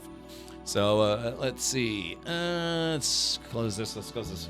All right. So what I'm gonna do is let's fire up some Aliens Dark Descent. There's two games I was hoping to play today. One of them is Aliens Dark Descent. It's gonna be heavily modded, sort of modded, a little modded. And then I think we're gonna round out today's stream playing Alien Isolation, but not the main game. There's an add-on, or not an add-on, like a DLC. I think it was called Last Survivor, where you portray Ripley trying to escape the Nostromo. It's quite literally the end of the movie Alien. They actually made a video game out of it, sort of. We need some Les Grossman level narrating in here, Cap. Yeah, we should get Les Grossman to say how horrible Tom Cruise is as a person. Not as an actor. I actually think he's a pretty good actor, but he's a really terrible person in real life. Yeah. So there was Crew Expendable. Hold on, let's see if we can pull this up here. I love talking about car stuff too. I was gonna talk about the new Slate truck that's apparently coming out sometime next year. It's like about this totally modular truck, electric truck that this company is working on. This car is gonna be something like 25 grand. Yeah, electric truck for about 25 grand. So, and it's going to be a very, very modular system where you can transform it into all these different designs and stuff. So, they're taking deposits for it now. So, instead of getting like a $100,000 plus ridiculous gimmick like a Cybertruck, you can get an actual modular functional EV truck. So, but we're not going to talk about this today. We'll save that for Monday. All right. Let's see. Click on this. Click on this. Click on this, and let's go to Alien Isolation Steam. Yes. So what was it? So arguably the best Alien game ever made, and I say that being someone who's more of an Aliens fan, but yes, Alien Isolation, probably the best Alien game you could play. So yeah, they had these add-ons. Yeah, Alien Isolation Last Survivor, Crew Expendable, The Trigger, Lost Contract, and Safe Haven. These were basically like extra game modes. But the one I want to play in particular is one I have played before, but it's been like, I don't know, 6 years, 7 years maybe. I can't believe I said sex. It's because I've been doing my German lessons. I almost said sex yada, which is the German way to say 6 years. Interesting. But anyways, Last Survivor, it's as Ellen Ripley, it is down to you to complete the last mission on board the Nostromo. The rest of the crew are dead. In a desperate bid to survive, you must set the ship self-destruct and attempt to reach the escape shuttle. And it says Alien Isolation is a first-person survival horror game capturing the fear and tension evoked by Ridley Scott's 1979 classic film. So yeah, so I did stream this once before, but it'd be kind of cool to stream it again. Let's see. The Bezos truck? What are they owned by Amazon? I didn't see anything about that. Wait, the Bezos truck? Who or which just a dude on Twitch? Which one are you talking about? Because yeah, so this is by a startup company called Slate, but are they actually owned by Amazon? Any word today on Alien Isolation 2? No news on that. But again, for those of you who don't know, we are getting a sequel to Alien Isolation. It's going to be called Alien Isolation 2. They announced that on, I think, Alien Day last year. I think it was last year. By the way, a bunch of games are on sale for Alien Day today. Aliens Dark Descent, which I'm going to play right now. Maybe I'll do a giveaway for this. Yeah. So Alien Isolation is my favorite Alien game. It's just really, really well made. It's a really well made game. It absolutely captures the feel of the Alien universe as it was in the 1979 movie. Of course, this game takes place between the movie Alien and Aliens, and the story is it's Amanda Ripley, Stupid horse penis. Ellen Ripley's daughter, who is trying to find her mother. That's basically the entirety of the game, but it is a really good game. And I'm not just saying that because I'm an Aliens fan. It was very well critiqued by just about everybody except for maybe a few jerks. Bezos is just one of the names of the list line of investors, the usual. Okay, so Slate is not an Amazon company, he's just an investor in it. Okay, gotcha. Well, I mean, depending on how much you hate Jeff Bezos, who, pays for my Twitch Prime subs, thank you, Jeff. Remember, you can always subscribe for free using your free Twitch Prime sub. Just connect your Amazon account to your Twitch account, and presto, you get Twitch Prime or Prime Gaming, and it also includes one free sub per month. On October 2024, on the 10-year anniversary of Alien Isolation's release, developer Creative Assembly has confirmed that a sequel is in development. That is correct. Are you a Jedi? You just mind-tricked me to reinstall Isolation. Yeah, Tony, let's put it this way. If you've played this game, but you've never played the DLCs, consider getting the DLCs. Let's see. Most of them are $2. Last Survivor and Crew Expendable are $1 each. So if you already own the core game, even if you got the core game for free, at least on Steam, you can get the add-ons for a few bucks. I was actually missing a couple of them, and I bought them today. But yeah, I've played Crew Expendable and Last Survivor before, and they're pretty good. But yeah. Oh, you have all the DLCs. Okay, gotcha. I call Prime subs Bella Bucks. Bella Bucks. What's the wordplay there? Bella Bucks. Like Jeff Bezos licking boys' bucks, or what's Beelzebub. I was about to say, it's like, how does that make sense? I got as far as the working Joes and never further. Those dudes will mess you up. Yeah, you gotta headshot them. If you have a gun, you have to headshot them. If you shoot them in the body, they don't care. Yeah, like Beelzebub. Beelzebucks. Okay. So, yeah, but let's do that. We'll save that for later, because I think it only takes like an hour to beat it or something like that. You're playing Jonesy Simulator on Catterday. I wish. Actually, that was one of the very, very small complaints about that Lone Survivor, is that you don't ever pick up your cat in it. At least I don't remember it being a thing. But I'm still laughing about that video you posted, Matt. Yeah, because the whole point is it basically recreates the end of the movie Alien in video game form, but at no point do you pick up your cat. So that's very, that's okay. All right, well, let's do this. Yeah, why don't we, let's jump into some Aliens Dark Descent for Alien Day. Let's see. Oh, hold on, just real quick. Let's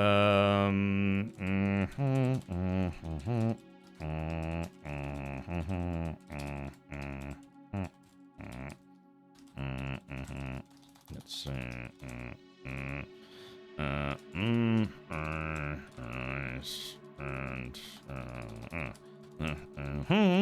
Hold on.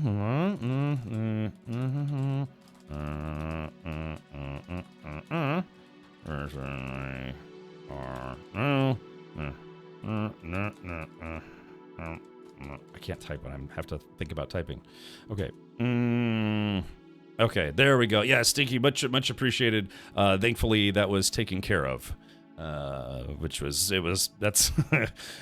was not fun, let me tell you. But yeah, thankfully they were willing to fix that for me. Okay. All right. Let's see. Yeah, I don't know. It could be cool. Like I said, we're not going to talk about this today because today's Alien Day. But on Monday we'll talk about it. I don't know. Maybe because I could use a new car. I could. Oh, a new daily driver. Anyways, my daily driver has been having some problems. I got a valve gasket leak. So I got to get that fixed at some point. All right. Okay, so let's do this. We're going to launch Aliens Dark Descent, and yeah, we'll do New Game Plus today, I think. Is Dark Descent that online co-op Alien game? No, that's Aliens Fireteam Elite. Yeah, that's yeah, it was originally just called Aliens Fireteam, but then they had to call it Fireteam Elite because I guess maybe it was too similar to some other game. But yeah. Alrighty. So I played through this game previously, and it took me 80 hours to beat this game.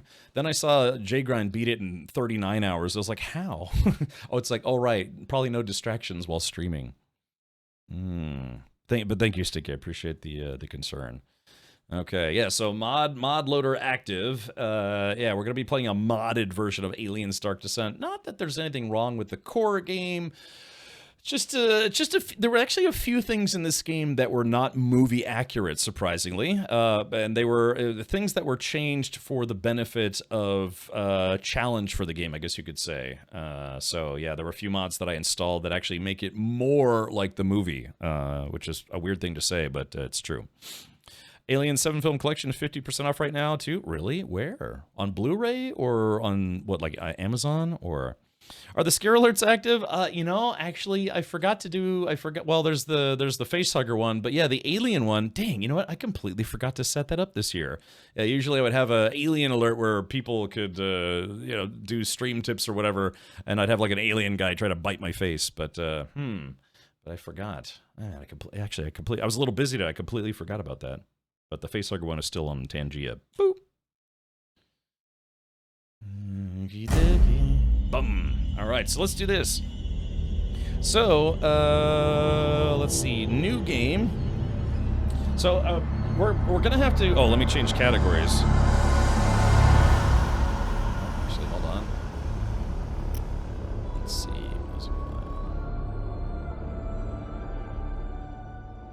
That's too much. All right, let's do like 40.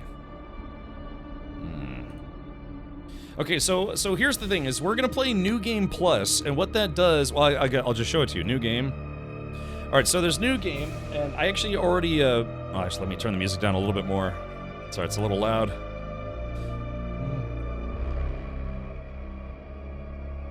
There we go. That should be good. Okay, so as I was gonna say, New Game. If you're playing the game for the first time, you are only going to get New Game. In order to get New Game Plus, you have to have beaten the game at least once.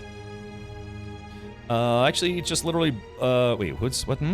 I actually literally just booked the cabin for this week coming up. Where at? Is in like Outer Banks or somewhere else?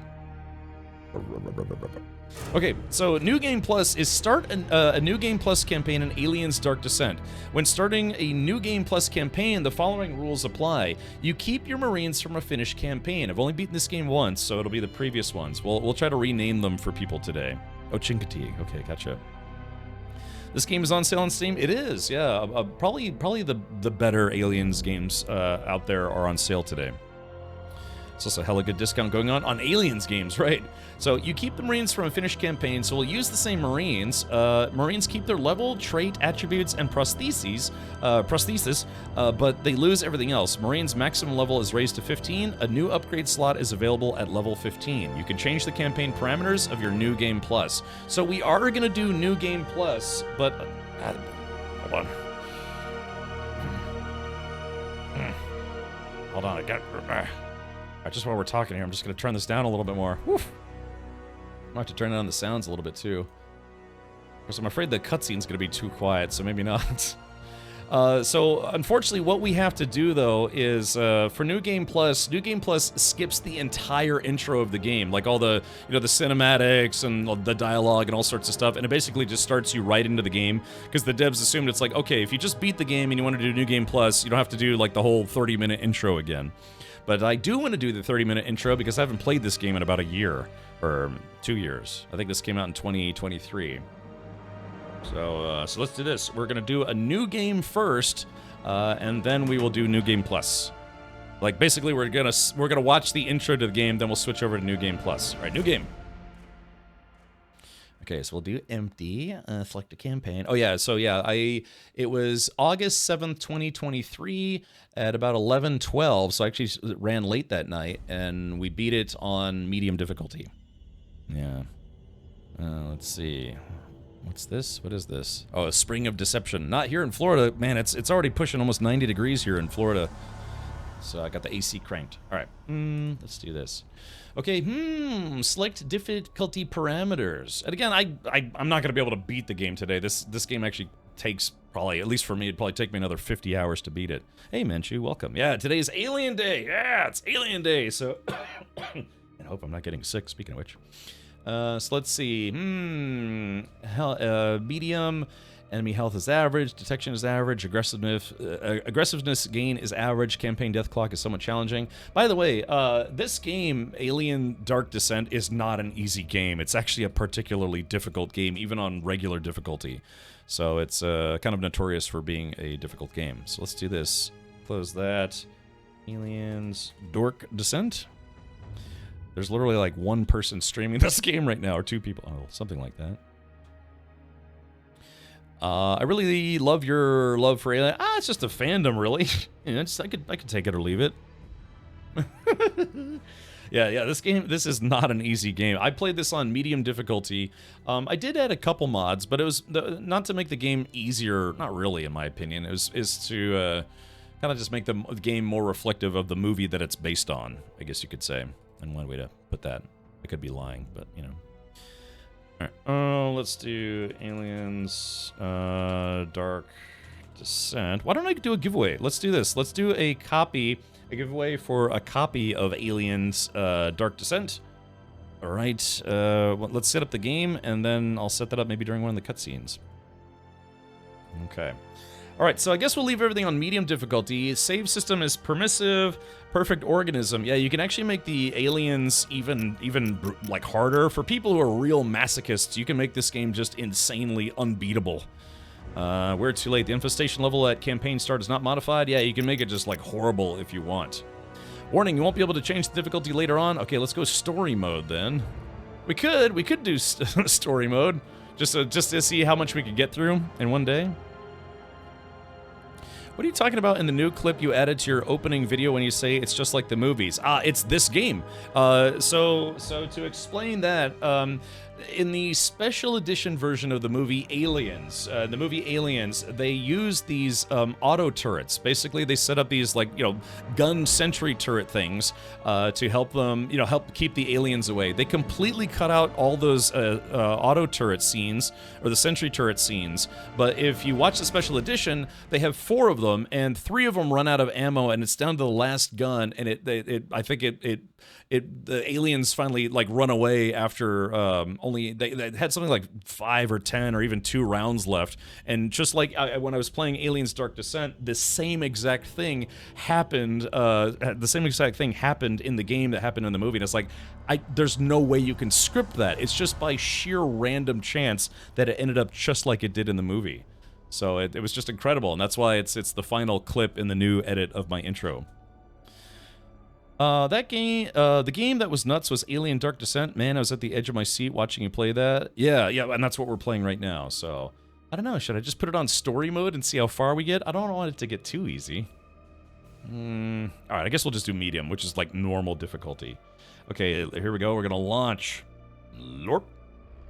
Okay, warning, Dark Descent is a difficult game with unique gameplay. Take your time reading the tutorials to understand the game mechanics and how to play with the game elements. A codex for all gameplay is available under the Assistant tab. The Assistant explains several pieces of information in more depth to help you better understand the game. Let's rock, Marines.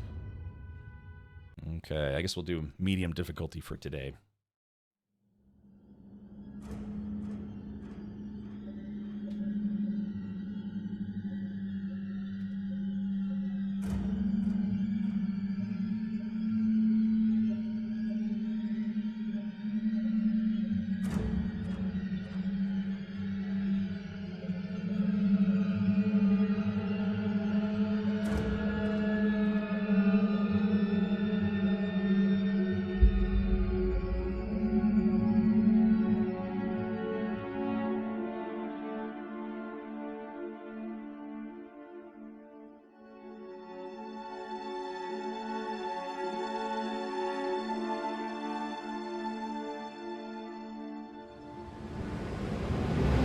Please be mindful of docking bay protocol at all times. Wayland Yutani, building better worlds.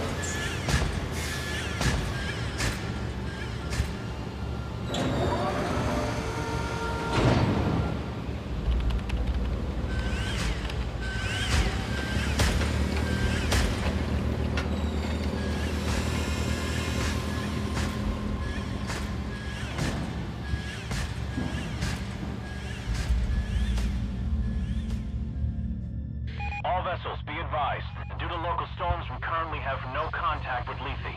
Just hold tight until planetfall. We'll guide you as long as we're in range.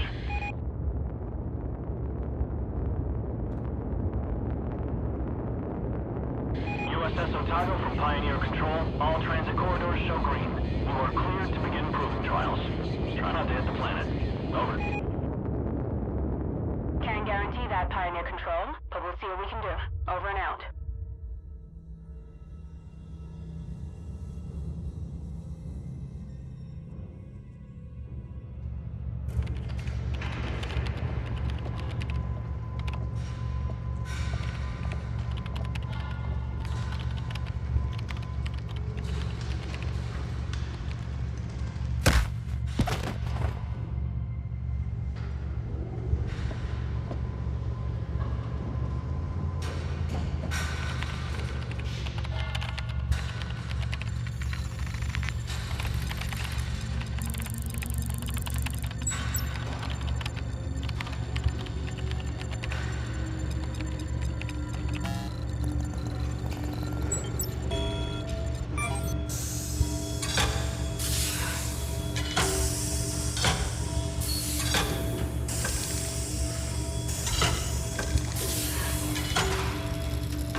Any news from Lethe, Hayes? Sorry, sir. We're having a hard time reaching anyone. That storm probably... Damn. Must be one hell of a hurricane to cut us from the whole planet. Chief Administrator, I'm showing a weight discrepancy on the Bentonville's manifest. They just asked for a takeoff accreditation, but half the shipment is still at dock. Half, you say? I want that coffee mug. mug. We just earned a bonus. I'll allow them to take off right away. Protocol dictates... How many times? Company protocol doesn't mean anything out here. What works, works. And we're already behind schedule. Director Price? Isn't here. And if I do recall correctly, Deputy Administrator Hayes, your shift ended half an hour ago. So get the hell off my command deck and let me do my job. So this guy's a reference to a character that was only in the special edition of the movie Aliens. I don't care what McDonald says. Something is wrong here. I can monitor the cargo bay camera's security feed just as well from my office. All right. Yeah, sorry, the audio's kind of all over the place, but let me see if I can balance this here. Yeah, that guy, there was a character that wasn't seen in the theatrical version of the movie Aliens, but it was in the special edition, which is the superior version. Well, depending on who you ask. How many queens are there? I don't want to spoil it. Could be one, could be many. Typically, in a hive, you don't really have more than one. They're kind of based on, ants. Concept of ants. We got, like, drones and warriors and queens and stuff. Alright, given your caffeine intolerance, what would you put in said mug? Oh. The power of two. The power of many. Like that stupid Star Trek commercial. Hot chocolate. Mini flames? Yeah, usually if I make a hot chocolate, I will use a standard mug. Just curious if there's a hive mind. Yep, they do refer to the aliens, like how they live as being hive minds, I guess you could say. Okay, here we go. Objectives. During a mission, you will have to complete several objectives in order to advance the story. Later, second objectives can be completed to recover hidden resources and additional information about the location. These objectives are indicated at the top left of your screen. They are indicated with an objective icon in the game view. Follow the objective indicator. Sorry, my throat's getting a little sore. That's probably just from yakking all week. Oh yeah, by the way, let's oh yeah, here we go. Here I am. Why don't we do this? Let's go ahead and set up a giveaway for a copy of this game. Yeah, it's on sale on Steam, but let me stop you. Let's see. I forget, is exclamation point aliens already command? Let's see. Exclamation point aliens. It is. Crap. Okay, so that links to the other thing. What about exclamation point just regular alien? Let's see. Oh, yep, that's crap. I need to do. Why don't we just make it exclamation point? I don't know. What should we? Oh, what? Wait, why do I make it Alien Day? Exclamation point Alien Day, which is not a command or existing command. So let's set this up right meow. Exclamation point Alien Day. La, da, da, da, da, da. Oh yeah, Facehugger would be a good option. I'll probably do a couple giveaways today, so we'll keep that in mind. Man, I hope I'm not getting sick. All right, so let's see. Copy of Aliens, Dark Descent. This will just be the regular edition. You'll have to excuse me. Dark Decent. And this is going to be for Steam. If I can figure out how to get it on another platform, well. This is going to be open to everybody, by the way. You do have to be a follower to be eligible for any giveaway on this channel. Your entry will literally not be counted unless you're following. That's to make sure that people aren't trying to scum the system or something.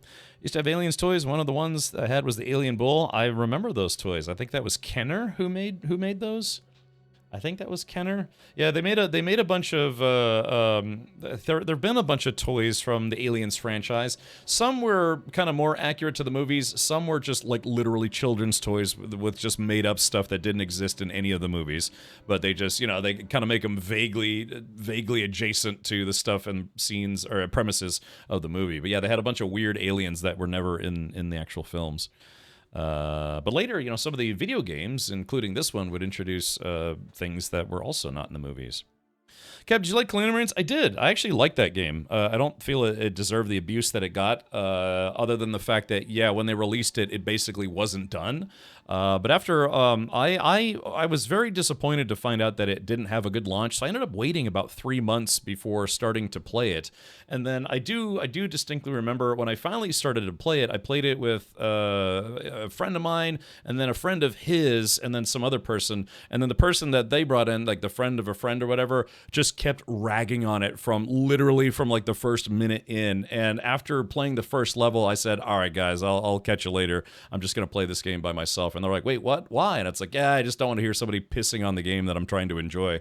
Because, yeah, they're basically, oh, look how garbage this is. Oh, this is stupid. And it's like, I didn't wait 3 months just to hear someone rag on the game the whole time.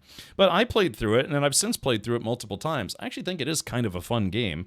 But, yeah, it definitely needed some updates. It did not have a good launch. So yeah, it sucks too, and that's very painful for me, being a big fan, especially of the movie Aliens, which was what Colonial Marines was based on, and to have, of all games ever that could have a botched launch, why did it have to be that one?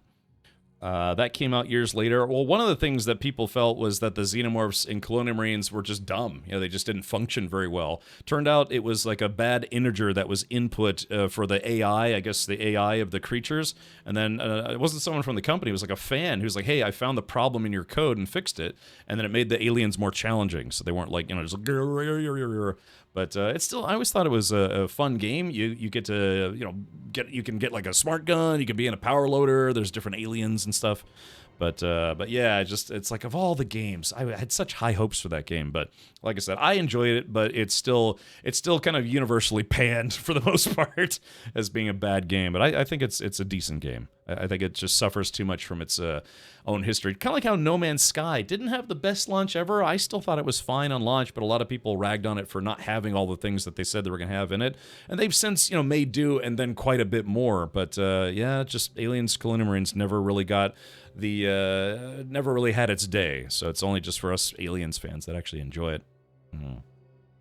There's a mod that fixes the AI. It was a misspelled. Yeah, it was like I said. I believe it was a bad integer setting on how the xenomorphs were supposed to react. It's funny too, because that was just one of the things. The biggest thing is that I think there was even a class action lawsuit against, what was it, Gearbox or Sega, one of those two, because the game didn't look as good as the trailers made it out to be graphically or visually or what have you.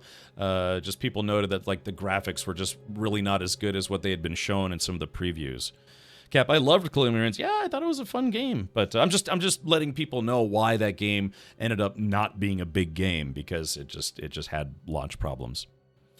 So, hey, Capska, has ever been mistaken for a man? No, have you?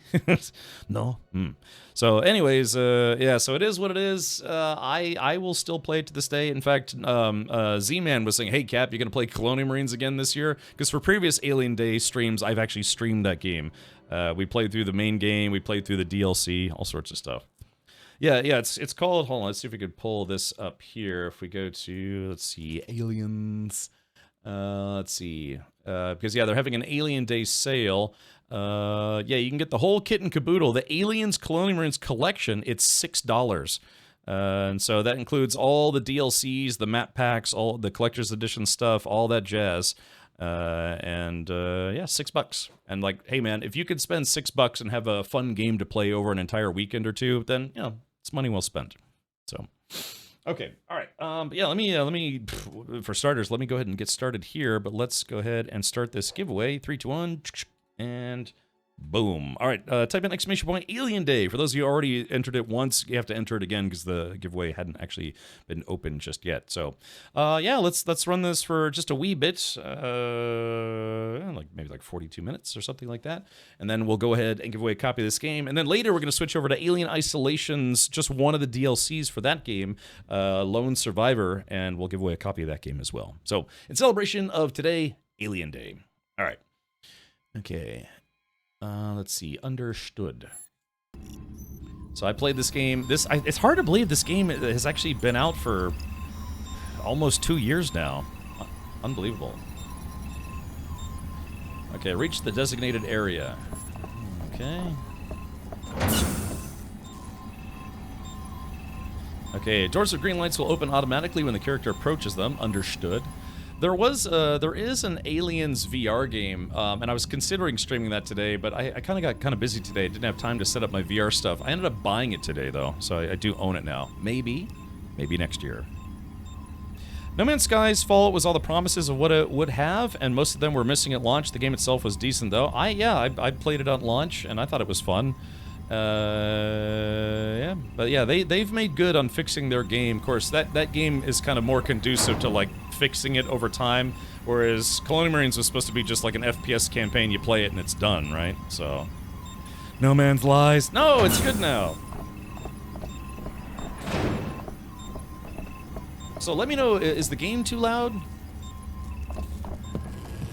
You look troubled, Administrator. Is there anything I can do to help? Thank you, Daniel. But no. I'm just having one of those days, you know? Another argument with Administrator McDonald. How did you guess? I may be synthetic, but I'm not blind. Are you sure I can't be of assistance? No. It's my problem, and I'll take care of it. I just need to reach my office. Of course. But I'm afraid this corridor is closed due to maintenance. You'll need to detour through the cafeteria. I guess it was Alien Isolation that introduced the concept of working Joes, and yeah, other game developers and other stuff, they kind of picked up on that. You mean Alien Rogue Incursion? Yes, I haven't played that yet, and I do own a VR setup, but I don't know, I got busy today. I had to go get groceries. I was working on my YouTube channel stuff today. It's a little bit loud. Okay, yeah, I thought it might be. So let's go to Sloptions. Let's go to audio. Let's turn the music back up a smidge, but we'll turn the FX volume down to like 60, I want to say. Okay, UI sounds, mute move order, subtitles, chub titles. Okay, all right, should be good. All right, resume. All right, let's try something. Hold on. Okay, so one of the mods that I did install was an anytime pause, because There is this. I remember this game was a little bit weird on what they allowed you to do. It was, God, what was it? It was a thing where you could pause. You could, what was it? You could pause the game to plan out everything, but when you were in the map, you couldn't pause. I guess I don't have access to the map yet, and I thought that was a bit weird. Okay, I need to reverse the rotation here as well, because when I press Q, I want it to be like if the character is looking to the left, but right now it's like the character's looking to the right. Because when I think in terms of this, it's why they give people inverted control options for controllers and joysticks and stuff. So when I think left, Q and E are what you use to rotate the camera. So when I press Q, I think that I'm pushing to the left, so I want to see what the character is seeing to the left. Or in this case, you know, this left. And then when I'm pressing the right, but when I press to the right, it's like the character's looking to the left, and that just feels backwards to me. Every single strategy game that I play where it does that by default, I always have to reverse it because it just you know, just everyone's brain's wired different. So, is this game click and move, please? It is, yeah. So it's this is a real-time strategy game. So there are some elements that are very, very XCOM-ish, if you've ever played any of those games, kind of the granddaddy of turn-based strategy games, but well, you know, of this style. But yeah, this is effectively a real-time strategy game with some not turn-based elements, but turn-based game-inspired elements, if that means. Okay, so yeah, let's do this. Go to options, display. Would it be under display or gameplay? Hold on. Let's see. Continuous camera rotation, movement speed. Ah, here we go. Invert camera rotation. Boop. All right, back and resume. So now, when I press Q, you know, because if you think of, like, there's Q, W, and E. W is forward, and then Q looks to the left, and then E looks to the right. It's just, like I said, it's just a brain wiring thing, because it's like, I want to, if I'm pushing Q, which is to the left of my cursor controls, you know, WASD, WASD, I want my character to look to the left. But most games have it set it up where it rotates to the right based on how the character is looking, which is like a camera control, not a character look control. But when I play games, I think in terms of how the character would be looking. So yeah. Is there a permadeath? Yes, there are characters. Certain characters can die permanently in this game. Other characters cannot. Like, for instance, this is the main character of the game. This lady right here. Go figure. Alien game. You know, lady is the primary protagonist. But there's a cast of other characters. But this game is called Aliens: Dark Descent, and there are going to be Colonial Marines. Those characters can die permanently. And conveniently, I have some characters that I'm going to name after subscribers in chat today. So that's going to be fun. All right, here we go. I heard no one's picking up on the planet. Not even Jackson's Landing. Really? I have a friend there. I hope he's okay. Spoiler. These bloody storms, man. What makes this game a real-time strategy? Because, you know, for games that look like this, you get to move your character, this character, then you get to move another character, then you get to set up a shot, you get to take your shot, you get to do Overwatch, all sorts of stuff, and then the enemy gets to take their turn. This game doesn't do that. Everything happens in real time. That's what makes it a real-time strategy game. So when a lot of times when you say real-time strategy, do you mean like, oh, you mean like StarCraft or, you know, Dawn of War? It's not that kind of real-time strategy game. It's a game that look and sort of functions like a turn-based game, but it's all done in real time. And the devs said that they did that because they felt that having it be a turn-based strategy game wasn't anxiety-inducing enough for an Aliens game. So they made it a real-time strategy game to really, really freak people out. And this game is very difficult, and they did a good job of making it where you're like, oh god! Later in the game, when you're like, you know, you're 3 levels deep into an alien hive surrounded by xenomorphs trying to, like, please don't kill me, please don't kill me, please don't kill me. It's awesome. It's horrible, but it's awesome. You know what I mean? Yeah, they did a very good job of, even though it's not first person, they did a good job of making it feel very, very anxiety-inducing. Because sometimes the aliens come out of nowhere. Don't often see you in here, Administrator Hayes. Hayes? Are you lost? Do you need me to show you to your room? Last I checked, you couldn't find your own ass with both hands. I'll pass. Ooh, spicy. Guten Abend, Max. Let's see. How would I put this? Heute ist Alien Tag. Yeah. It's April 26. Heute ist Alien Tag, or Alien Day. So that's what we're celebrating for today. It's the most important holiday of the year, according to certain people. Hey Baker, welcome. So yeah, I spent like literally an hour and a half. We watched a whole bunch of trailers for the upcoming Alien Earth TV show. Kind of talked about some of the crossovers that they announced today, and then yes, previous crossovers, because every time you bring up aliens, people gotta bring up Predator stuff. It just never ends. And I like Predator stuff, but it's like on Alien Day, no Predator stuff. It's just aliens. So gut. Willkommen. Supply shuttle Bentonville secure for launch. All crews, this is your 2-minute warning. Secure. Shit. Need to hurry. Okay, you can make your character run using double clicks. Double time. There we go. Yeah, double time.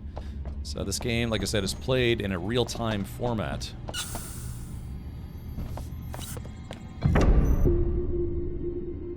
Oh, I thought this was gonna be another cutscene. Oh, by the way, so yeah, I'm giving away a copy of the game right meow. It's type in !Alien Day. Let me go ahead and put that up on the screen. So if anyone would like to enter the giveaway, they can. All right, type word to enter giveaway. Let's see. Type. Today is Alien Day. Boom and boom shakalaka. Oh, that's strange. Why is that not working? Okay, all right, there it is. Up in the top left, yeah. Type in Alien Day to enter the giveaway. We're giving away a copy of this game for Steam, by the way. Can you talk to all NPCs, or just they automatically speak when you pass by? Good question. I'll have to double check that. How can we tell if we're entered? If you type it in, you're entered. Unfortunately, there's no. My bot doesn't support entry confirmations, but as long as you don't have a typo, if you're second guessing yourself, just type it in again. My bot will only allow 1 entry per person, but if you did have a typo, then type it in again. You'll be good to go. Yeah. And if you ask nicely, I can confirm it, but I'm not going to sit there and like confirm 47 entries, person by person. Okay, here we go. Well, Kiri, I thought you had this game already, Kiri. Maybe Santa Richard will throw one of these in your inbox later. Just ordered the 2-disc documentary and the Alien RPG. Long live Alien Day. Yeah, dude, I ordered the whole kit and caboodle for the Alien RPG. Then I ordered some extra dice. So yeah, dude, that Kickstarter, man, it was. So I did crowdfund it. It was like $390 of it that I crowdfunded. And then I put in myself like another $110. Oh, but I don't think Doan has it. Oh, do you think Doan would play this? Oh, maybe I'll give him like a late birthday present. All right, use your computer. Hello, computer. Welcome, Administrator Hayes.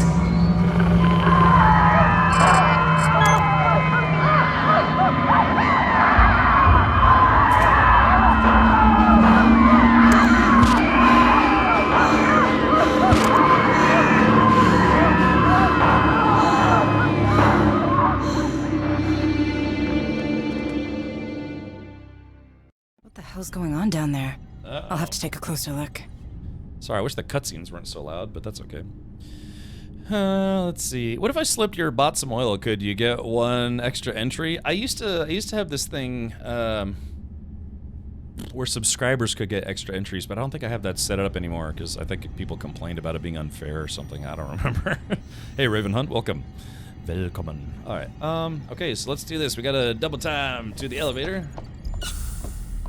Let's stop off for a snack first. Yeah, let's see. Can I talk to this working Joe? No, I can't. Okay, yeah, so maybe it's only NPCs that you're supposed to be allowed to talk to. Oh, yeah, it's so weird. It's like yeah, now the way I can turn the camera, now it makes sense. It's funny how brains are wired differently. She's all like, whoop, whoop, whoop. So this is how the whole game is played. It's played in this kind of isometric view. But yeah, you can zoom in or out. But like I said, it gets very, very intense. Clomp, clomp, clomp.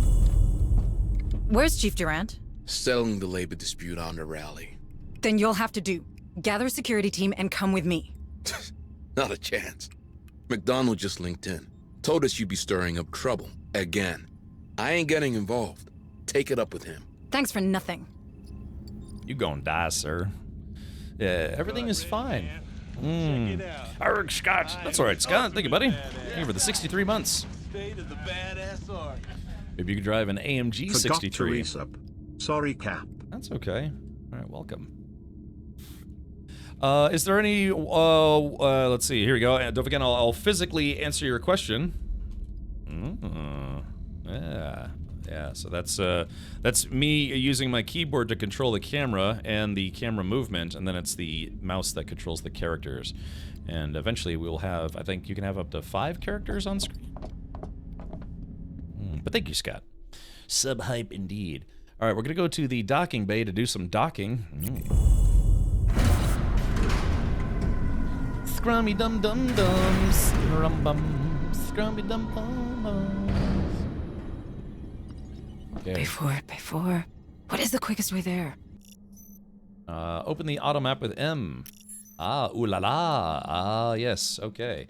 Mako's location is displayed along with her detection range and the camera angle. Administrator Hayes, aka Mako. Let's see. Oh yeah, don't they pronounce it weird in this game, like Maiko or something like that? I can't remember. Let's see. And the camera angle.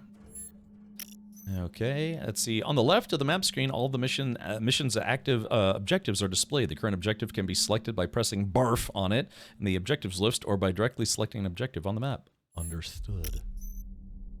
On the top right of the map screen, all the floors that make up a location are displayed. The floor that you wish to display can be selected by pressing BARF on the floor icon. And then select the back button to close the map and interface. Okay, back button. Oh yeah, here we go. Boop. Select the crack button. All right, hold on. Let me do one thing here. I am going to move my webcam. Sorry, just a little bit more to the left here. Thank you, me. So that way I'm not blocking anything. The thing is, I like to wear, I have so many Alien shirts, I really do, but most of them are either like blue or black, and then it's like yeah, if I lean or just shrug, my whole neck disappears on my webcam. So that's why I don't wear a lot of black or dark blue on stream. But I had to wear some kind of Alien shirt. I have a lot, man. I've got like maybe like a dozen different Alien shirts. You guys want to see? I could go get it real quick, but you guys want to see like the most ridiculous shirt that I own? Those fucking storage hoppers in Bay 3 are still fucking jammed. What are maintenance playing at? Texas Hold'em, last I checked. Don't expect anything done today. Do you guys want to see it? If I can find it quickly. Hey, I was wondering if you'd be doing some Alien stuff. Yeah, later some butt stuff. No, yeah, just Alien stuff today. Thank you for playing this. Yeah, sure thing. Rayalite. Oh, I want to go get my shirt. It's like I want to do show and tell, but I want to keep playing the game. That's why I need 2 of me. So if one of you could invent cloning, that would be great. Man. Supply shuttle Bentonville is cleared for launch. That's a bad idea. Remember, all unauthorized breaks taken by non-officer grades will automatically be deducted from leave allowance. Go get it. All right, hold on. Let me, let's do, okay, the thing is, I don't even have to pause the game because the game's not going to advance. All right, give me a sec. I'll be right back. Hold on. Oh, God, I hope I can find it quickly. Oh.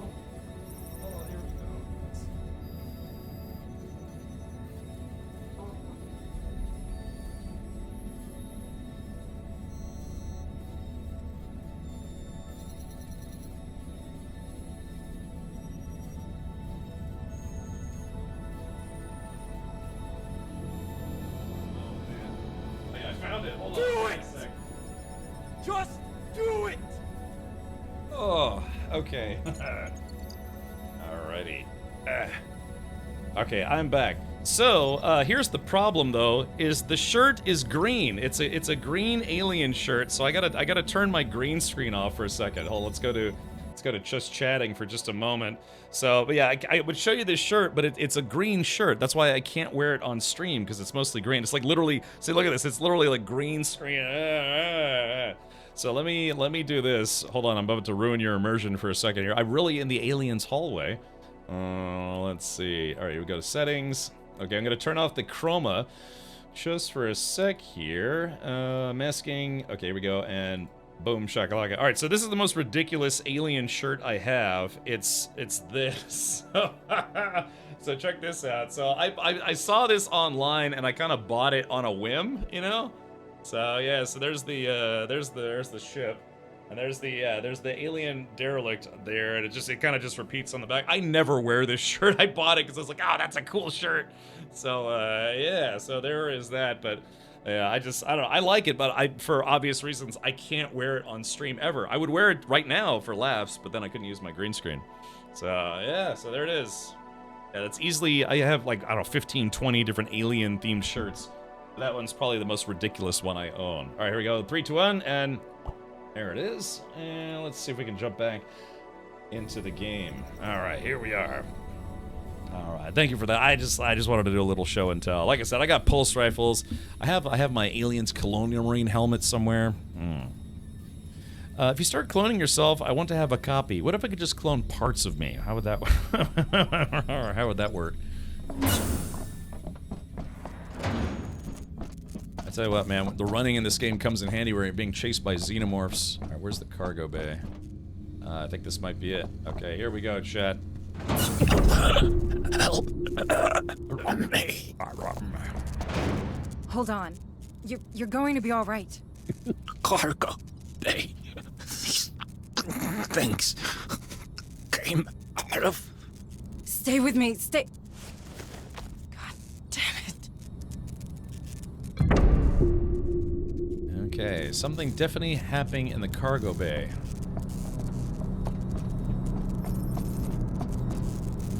Keep it together. You need to see what's in there.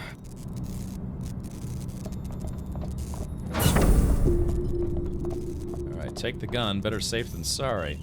You can hold, Ravenhunt, thank you for gifting a sub to Tony Despo. Alrighty, thank you for that. Oh man, an ad break started? Damn ads. Okay, let's see. You can hold mouse button in the environment to order your character to light up the corresponding direction. This action will help you highlight interactive elements. Better take his pistol. Oh yeah, hey, Whatever's in there doesn't know I can't aim for shit. Okay. Oh, I forgot about this. Yeah, isn't that cool? Working Richard, anyone? What about a working Joe? Okay, search for weapon. Alright, seems like it came from the platform. Get a closer look. Okay, I forgot you can manually look around in this game. Which is, that's like I said, that's why it's kind of neat that it's a real-time strategy game as opposed to a turn-based one. That's the Bentonville. Okay, so that ship ain't taking off, that's for sure. Or maybe it is, I'm not sure. Maybe it's all automated. What were they holding in these things? Inspect the hypersleep chambers. I like to zoom in and get nice and close. I like to keep this handy for close encounters.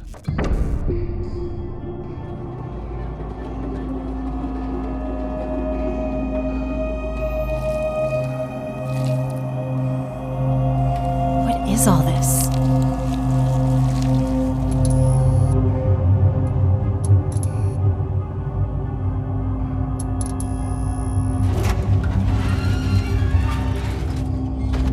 That is not trimonite.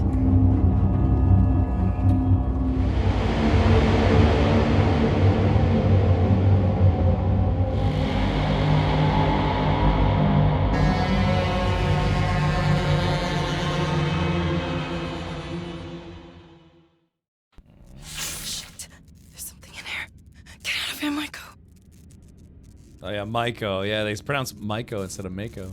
That's okay. Alright, so, hold on, let's see. Options. Sorry, I know those cutscenes are a little on the loud side, so let's do maybe like 50%.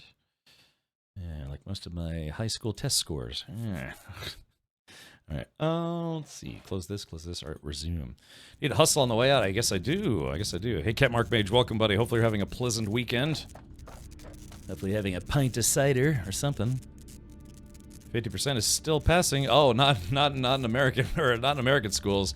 I think depending on which grading scale they used, either a 59 or I think a 64 was considered a failing grade. But hold on, let's do this. Oh yeah, so yeah, the alien eggs. Yeah, that's always a common theme, like Weyland-Yutani trying to get their hands on the xenomorphs and the eggs and stuff. Look at that, you can see them in there.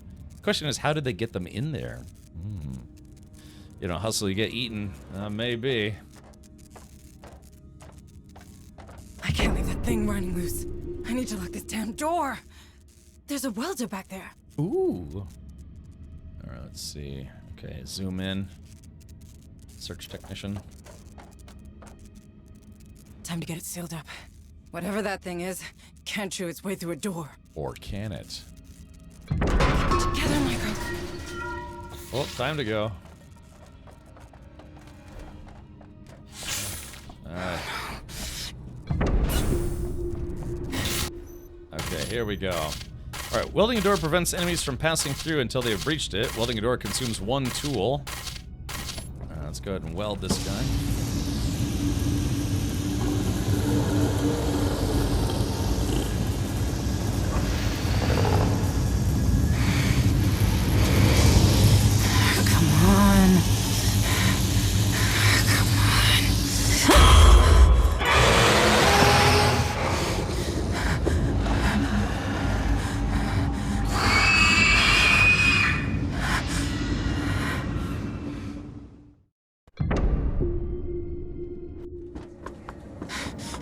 I thought I What the told hell you. was aboard the Bentonville? What are you talking about? The dock crew in Cargo Bay 4 are dead. Dead? That's not funny. Something got loose and killed. Power failure. Power failure. Engaging emergency generators. What just happened?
Security. I need to get to security. Shoot, buddy. Oh, whoops. Okay. Let's see. So why? Oh, okay. So I'm probably gonna have to mention this a few times today, and that's totally okay.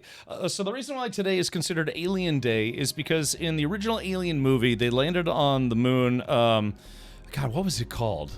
It's called Acheron. I think it was called Acheron, but it was known as the moon was LV-426. I think it was a moon of Acheron. I think. Anyway, so a kind of a fan of somebody. I guess I can't remember if he worked in the Aliens arena or something like that, but he was a guy that suggested that there should be an Alien Day, like, you know, a day, you know, another holiday, I guess you could say, a Hallmark holiday that's just in celebration of all things aliens. So he suggested that, well, LV-426 would be like LV-426. April is the 4th month of the year, and then of course the 26th day. So it was April 26th became known as Alien Day, and he kept telling people, like, yeah, celebrate alien stuff on April 26th.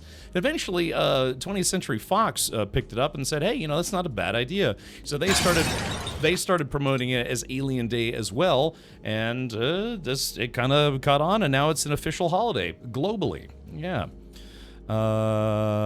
Acheron. Sorry, I couldn't remember how it was pronounced. But anyway, so. Yeah, so that's why it's April 26th is now and forevermore known as Alien Day, and that's where they talk about they put Aliens games on sale. That's usually when they unveil like new trailers for movies and TVs and stuff. They announced today there's going to be a comic book series, Aliens versus Avengers, all sorts of stuff. It is Cosmos, yeah. This is celebrated globally, if not galactically. Yeah.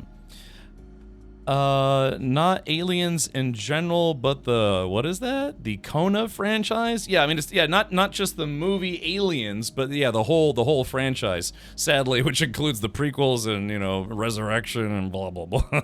But whatever, it's fine. It's a celebration of the Alien franchise and is now an officially recognized holiday, universally. Yeah, so. Aliens, yeah, it's true. They did actually announce. Let's see. Let's see. I think what did they post it on today? I think it was on IGN. I want to say. Let's see. Where was that? I'm trying to see where I saw it here. Blah blah blah blah blah. I can't find it. Yeah, it's another comic book series. Honestly, not a lot of big announcements. There were 2 new trailers that came out today for the Alien Earth, a TV show that's coming out this summer. Are we doing the Aliens Marathon anytime soon? We are doing something else this year. Tomorrow, I'm still not sure if we're going to watch Aliens before or not, but tomorrow for a Sunday movie night, we might watch the movie Aliens, and then after watch the Aliens Expanded documentary, the big documentary on that movie that came out last year. I still haven't seen it yet. I was both a backer and promoter for this documentary, and I still haven't seen it because I was waiting for Alien Day. So, yeah. Robal says, I love buying Alien Day eggs for the kids. I have some of those. I actually do have some of those.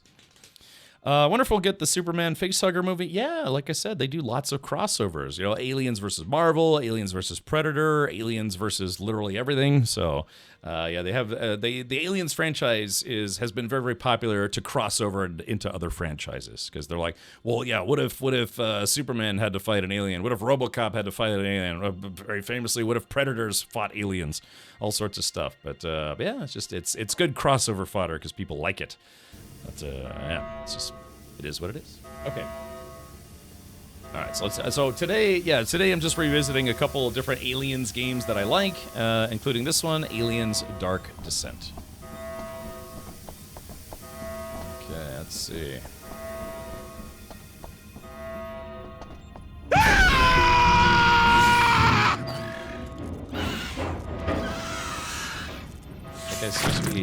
That guy seems to be having a bad day.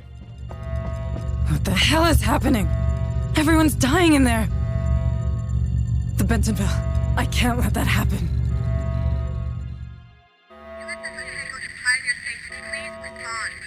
What's going on over there? Otago?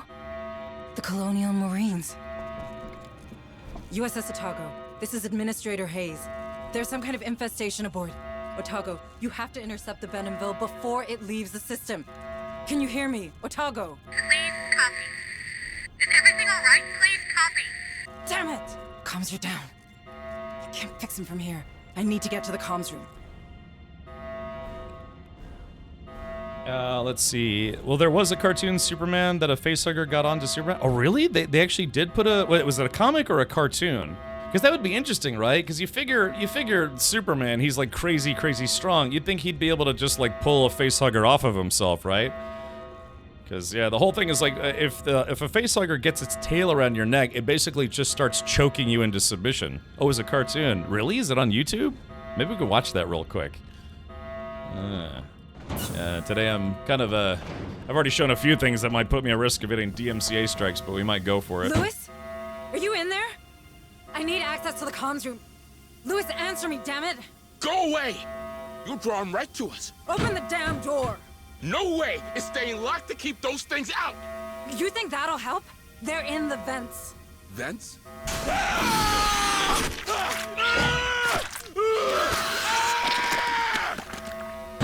Shit! Lewis! All the sound effects. Yeah, is Ed Storm, is that on YouTube anywhere? Alert. Oh, shit. Alert. Station integrity compromised. Let's see. Told ya. Alright, so let's see. We gotta figure out a different way around. Okay, maybe zoom in a little bit. Oh, this is that same office I was just in. Okay. Yeah, this like I said, this is there's a whole game to this, and it's kind of a long game. It took me 80 hours to beat this game, but that's on like, you know, streaming distraction mode playing. But I don't know, you'd probably Jgron beat this game in like 40 hours. Manning? It's out there. It's waiting for me. Manning, you can't stay here. No, it can't see me here. Go away. Go away. Okay, just keep your head down, right? Apparently that guy never played Alien Isolation. All you have to do is hide in a cabinet.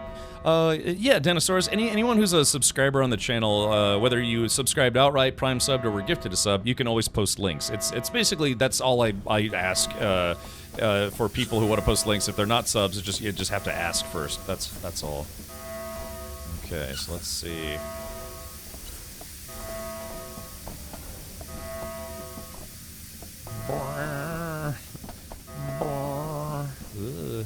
I forgot about that. I love the fact that you can look around. I totally forgot that was a thing in this game. Okay, hopefully I don't run into a pedomorph.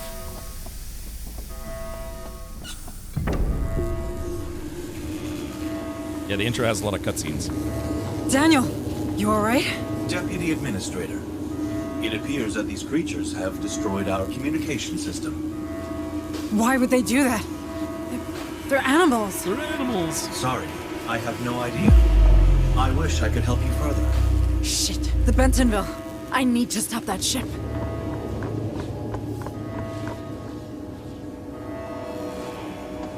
Daniel, our planetary quarantine protocols. They're still operational, aren't they? I do believe so, Deputy Administrator. What do I do? Those things have to come from the planet. If even one gets off-world. No, there's no choice. I can stop them. Deputy Administrator, you're only following the Weyland-Yutani containment procedures. The Cerberus protocol was specifically designed for a situation like this. What you're doing is only right. Right. Yes.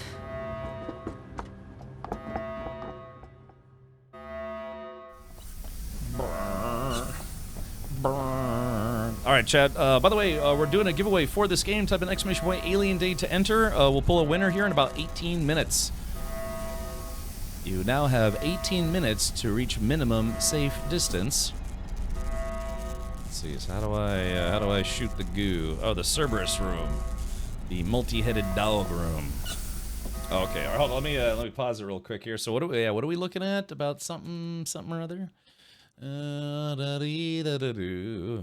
would love to be peeing. Oh yeah, what's this? So, man, when did this come out? Yeah, crossover between Superman and Aliens. Yeah, DC Comics and Dark Horse Comics. So what was it? Was in this I never read this comic, but I'd like to. So what is it like? Superman gets a face hugger on his face? No predators. No, today's only Alien Day. We don't talk about predators today. All right, so because we did that earlier. It's just chat's like, oh, aliens. Let's talk about predators instead. It was quite decent. Oh, okay, good. Maybe I'll have to look it up. I do have some of the original Aliens, Dark Horse Aliens comics, like Newt's Tale and some other stuff. I haven't read that stuff in a really long time though.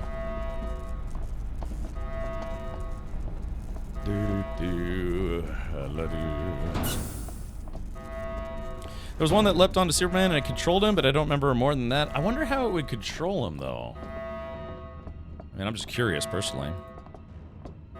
Aliens, yes.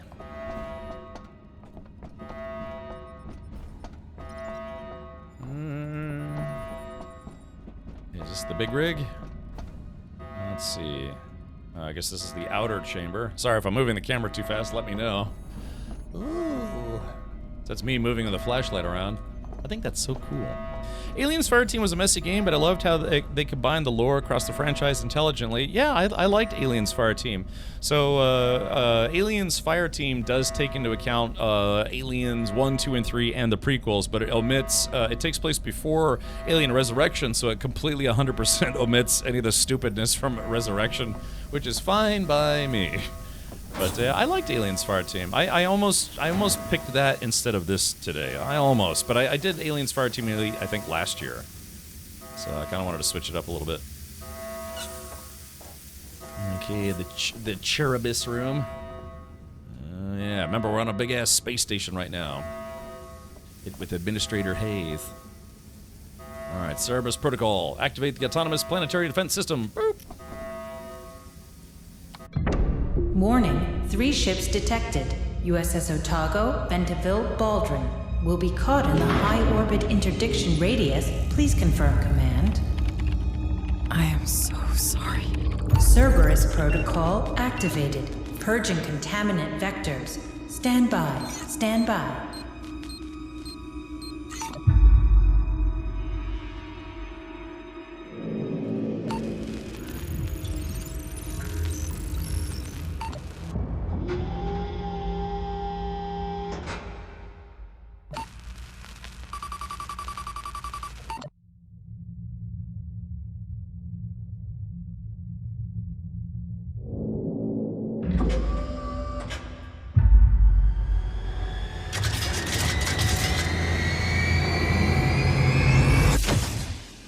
Engaging targets.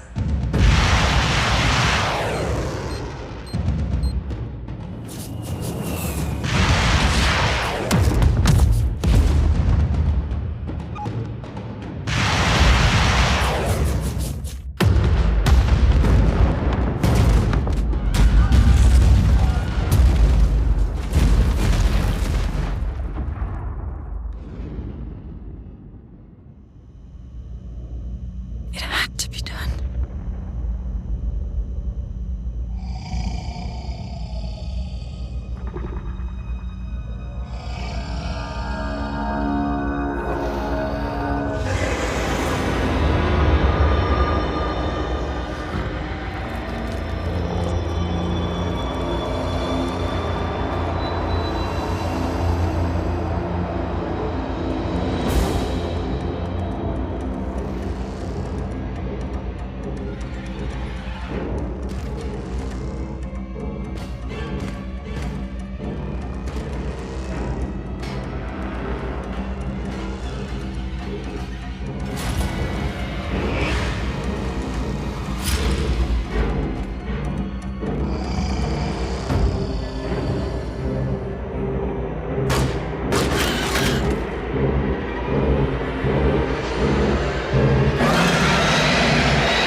Ah, shit.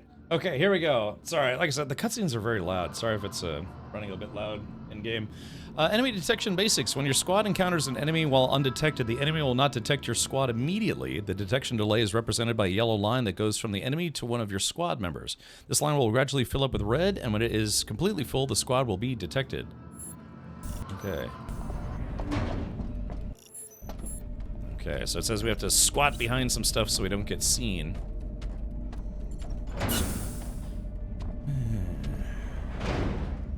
And there's a spicy boy. It's intentionally kind of dark.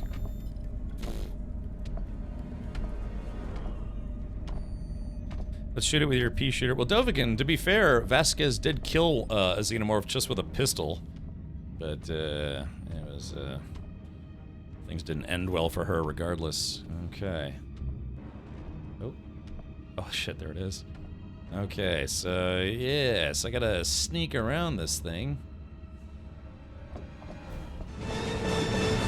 What the heck is this? What's this? What is this? Uh-oh. Oh, uh-oh.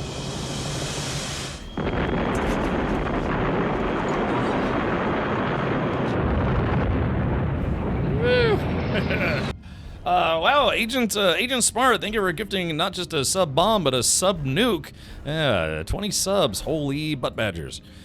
What was that, Hollow Point? Dude, I don't think the lore is that. Well, actually, I'm not sure. I could assume that it's maybe the 10 millimeter explosive tip caseless ammo, maybe. But it was probably I don't know, either Hollow Points or. Right, now I'm gonna have to look that up. I don't know, but yeah. All right. Yeah, Synchronous dodged. Nice dodging. A ninja for subs and stuff. But all right, cool. So yeah. So our sub goal for today was 26, as in 426 Alien Day. Blah blah blah. But thank you, Agent Smart. That's very kind of you. So if you did get gifted a sub, please do thank your sub gifter, and then maybe send them some feet pics for laughs. Okay. So all right, it's a little in the dark. So let me see if I can brighten this up. So you guys can actually see what's going on, myself included. Okay, let's do... There we go, that's a little nicer. Alrighty. So now we can actually see what the heckin' doots are going on. I forget. I'm trying to remember. I think there's a way to sneak.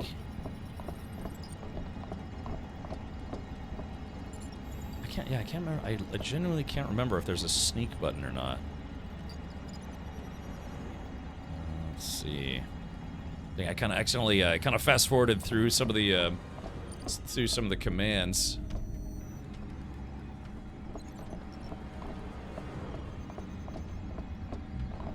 Oh yeah, that's right. Okay, so I have to be. I can't crouch unless I'm in cover. Okay, I see. Sorry, I mean it has been almost 2 years since I last played this game. Good game though. Oh, I see. So if you're close to cover, you automatically crouch. Automatically crouch. I see. Okay, so we just need to get to this door.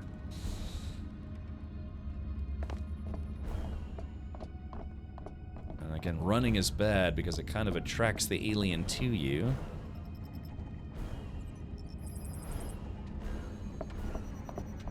Oh shit, here it comes. Oh crap. Oh no, is it coming up here? Uh-oh. Uh-oh. Oh crap. Oh. Is it gonna keep going? It's not gonna turn around, is it? Okay, good.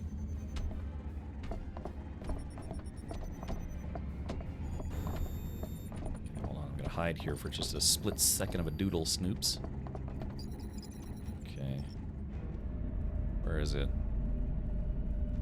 Oh no, where is it? Where did it go? Okay, so we just need to get to this door and then we'll be okay. That there is the best approach to fighting xenomorphs. Take off and nuke the site from orbit. Yeah. It's weird though that she decided to blow up the Otago and the other ship. I thought you played this on release, or is this your first time? Epiphany, this is my second time. I have actually played through this game. My first playthrough took me 80 hours. That's, you know, like 80, like, streamer hours, you know what I mean? Where I'm just like, oh, let's get distracted every 5 minutes. Okay, here it is. There we go. There's Stompy Boy right there. Again, so I'm gonna wait till he's all... It was either all or nothing. Yeah, I guess so. Okay. Now remember, if I run... That's the toughest thing, is to not run when you think like you should run. Oh shit. Woo.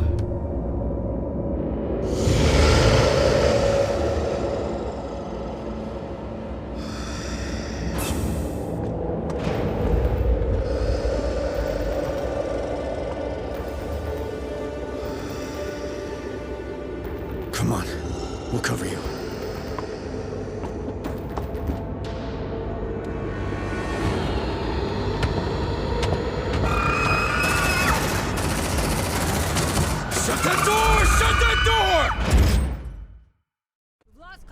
The Otago. Well, that's just great. I'm Sergeant Harper, USCN. You? Hayes, Deputy Administrator. You're from the Otago? Yeah. What the hell was that thing? It was... Everyone's dead. Dead. It was on one of the cargo shuttles. Right, all right, Cooler? People, we're falling back to the dropship. Hunslet, we're rolling to you. Copy. All right, there we go. So now we finally got some colonial Marines. I have a better situation, yeah. From now on, the Marine squad will be controlled as a single entity. When you order the squad to perform a task, a Marine from the squad will be automatically assigned to carry it out. Understood. Okay. All right, so we've got Harper, Sergeant Harper, let's see, Private Latimer and Private Ruiz. Okay.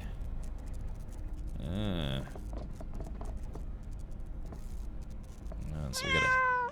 Meow. Okay, so this is it. Yeah, this is how Dark Descent is played. Now, Cerberus protocol in effect. What the fuck is a Cerberus protocol? No clue. Just keep it moving and watch those corners. It's planetary quarantine. Nothing in, nothing out. Sounds like a real party. darn tootin'. Okay. Yeah, all right. So 5 minutes left. We got 5 minutes left before we do a giveaway for a copy of this game. Please do keep that in mind. All right, so remember, yeah. Operate as a group now. A squad. A team of badasses. Check those corners. Check those corners. You wanna check my corners? I feel lucky, punk. Wrong movie, but that's okay.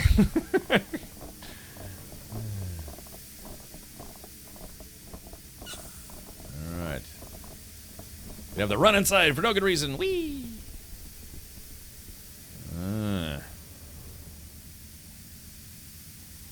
Alrighty. You can see space. Yeah, you can see the outside. Remember, they're on a space station.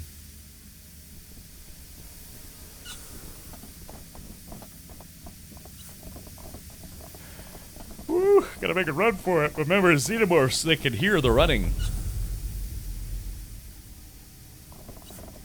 Wait, did I miss my... Wait, where's... Oh, I gotta get to that elevator.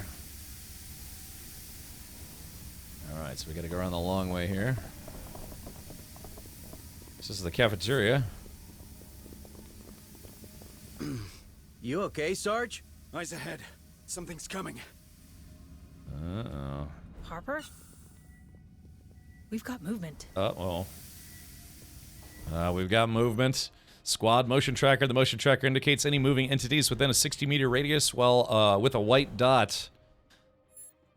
Okay. We got signals. In front and behind. 5 meters, man. 4. That can't be. That's inside the room. They did a very good job with this game, man. It gets uncomfortable.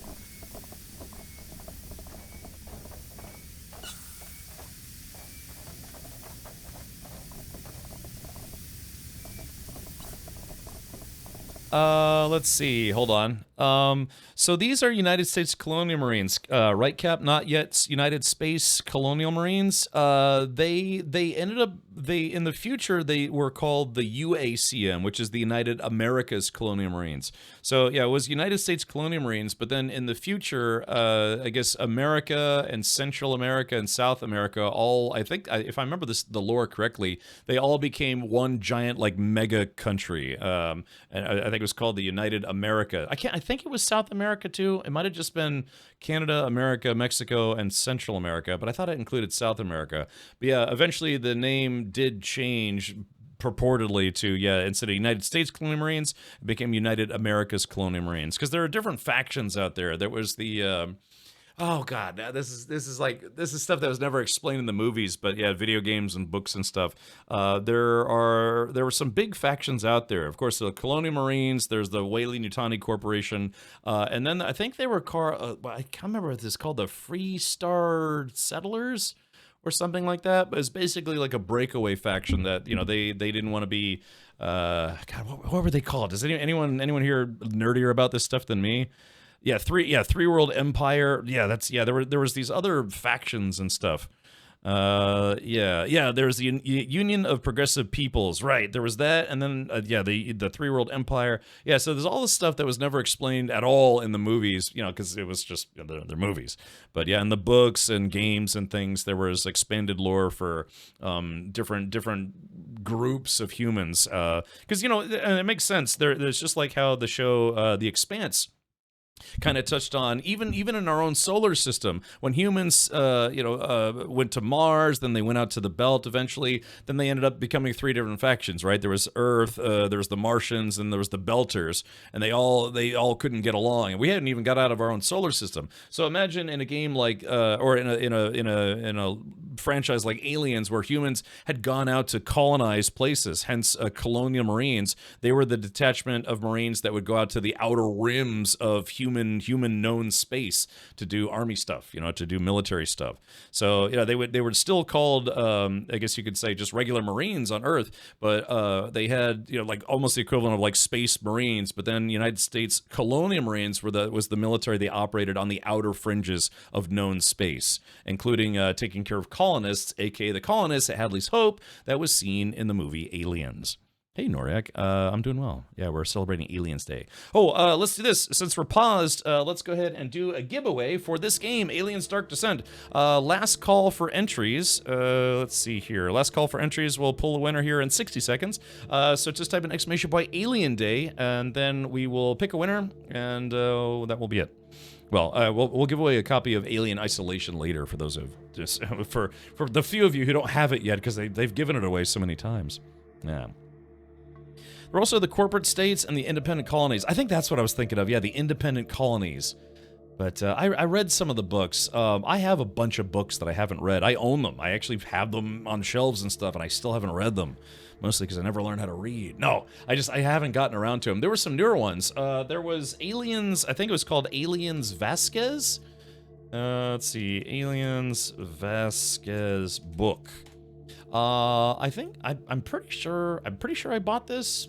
Yeah, I think I bought this, and I just have it in a box somewhere. Yeah, it's Aliens Vasquez. It's supposed to be the origin story of Vasquez. And I've been meaning to read this. I believe it's a graphic novel, I think. No, yes, maybe it's just a book. I can't remember. But yeah, of course, they've had lots of books. Now, some of the books, the earlier books that came out, I think it was like Alien Earth War, if I remember correctly. Some of them basically got retconned by some of the the later movies and the prequels and stuff. Did IQs just drop sharply while I was away? Oh, yes, I remember that scene from the beginning of Aliens. But, so, yeah, anyways, yeah, books and more books and all sorts of books. So I have a bunch of books, and I just haven't read them yet. Yeah, Aliens Infiltrator, I'm pretty sure I have this. I haven't read it yet. I don't know, I've got like 50 Warhammer 40k books. I'm not kidding, I really have a lot of them, maybe like 20, 30 of them. But I've only read a couple of them. Isn't that the story of Vasquez's sister? I don't know. I thought it was the prequel story to about Vasquez. I don't know. Maybe it is. I bought it and I never read it. Maybe that's why I don't know. Hold on. Let's take a look just very quickly. Hum num num num num num num. Let's see here. Okay. Let's take a look here. It says Aliens Vasquez, a groundbreaking Latin aliens novel by rising star Latina author featuring the fan favorite character Private First Class Jeanette Vasquez. Jeanette Goldstein was the name of the actress who played it. So for not all of the characters, but a bunch of the characters, the Marines in particular, they just used their real life first name with a fictional last name. For the very first time, the canonical background of the breakout aliens hero Jeanette Vasquez, as well as the story of the children she was forced to leave behind, as written by the rising Latina horror star V. Castro. Even before the doomed mission to Hadley's Hope on LV-426, Jeanette Vasquez had to fight to survive. Born into an immigrant family with a long military tradition, she looked up to the stars, but life pulled her back down to Earth. First into a street gang, then prison, where she met Drake, actually, Private Drake. Well, who they ended up joining the military together. The Colonial Marines proved to be Vasquez's way out, a way that forced her to give up her twin children, raised by Jeanette's sister. Those children, Leticia and Ramon, had to discover their own ways to survive. Leticia by following her mother's path into the military, Ramon into the corporate hierarchy of Weyland-Yutani. Their paths would converge on an unnamed planet which some see as a potential utopia, while others would use it for highly secretive research. Regardless of whatever humans might have planned for it, however, xenomorphs will turn it into a living hell. So it kind of sounds like, yeah, it was the story of Vasquez and her kids. I didn't know she had kids, I guess, maybe? I don't know. Sometimes they just kind of write stuff. It's kind of like how Spock had a half-brother, he had a, an adopted stepsister, probably had like 18 kids that they'll talk about next season in Strange New Worlds. It's like, oh, yes, Captain, I have 18 children, all illegitimate, or something. There's also Alien Female War and Cold Forge, and I know, dude, it's just, look at this. Yeah, just Alien Bishop, Enemy of My Enemy, Uncivil War, Inferno's Fall, Colony War, blah, blah, blah, blah, blah, blah, blah, blah, blah. See, I kept buying books and I never read them, so I stopped buying them. That's on me, though. Yeah, so, all right. Okay, without further ado, let's bring up Richard Bot and pick a wiener for the giveaway. 3, 2, 1, and swipe. that's it. Entries are now closed. Zybok, yeah, I figured that's what your name was in reference to, Zybok. So here we go. When Spock's siblings make transporter clones look plausible, yeah, I know, right? It's like, oh yeah, he had a adopted stepsister that he never talked about in like 18 different shows. Oh, by the way, in Discovery, guess what? He had a stepsister the entire time that he never talked about. You know how it is. It's like something I like it when they bring in new characters, but like, oh, guess what? It's Kirk's other brother that we didn't know about. It's like, didn't Kirk only have one brother? No, he had 4 brothers. Because we needed him to have more brothers or something. Yeah, because we need to sell more Star Trek garbage. All right, here we go. 3, 2, 1, and boom. Ooh, Panda. Panda, you still here, buddy? Panda C260. Panda. I got way too many books. Same here, man. I kept buying books and then just never reading them. I mean, I read a few of them, but just, I don't know. I was actually thinking about selling all my Warhammer 40K books because I'm never gonna read them. The problem is, it's like, if I was gonna, like, read them, it would be because I don't stream anymore, and that would be a terrible thought. Yeah, is Panda here? Wow, we have a lot of people tuned in today. Thank you for hanging out. I'm kind of surprised. We have a lot of Aliens fans in chat. Yeah. Anyone heard from Panda? Ninja Spectator says, I was considering entering the giveaway, but I didn't know what the eligibility requirements are. Oh, you just have to be a follower of the channel. That's it. Yeah, is Panda here? Paging Dr. Panda. Are they still in chat? Hold on, let me do something here. Give me a sec. Panda? Going once? I guess I have to buy my copy of the game now. Well, to be fair, yeah, a bunch of Aliens games are on sale today for Alien Day. They have a sale going on. So yeah, you can get Alien Isolation. It's like $8. This game is $16. So that's why I'm just giving away copies of games. I bought Alien Rogue Incursion today, but I decided not to stream it. Aliens vs. Predator, Aliens Colonial Marines, which I actually kind of liked. All right. Unfortunately, no Panda, huh? Hold on. Can we do a rank check on Panda? Let's see, rank. Panda, and let's go see. Happy Align Day. Thank you. It's coincidentally also a holiday. Let's see. Okay, all right. Well, going once, going twice, going. That's okay, Mad Buddha. Welcome, buddy.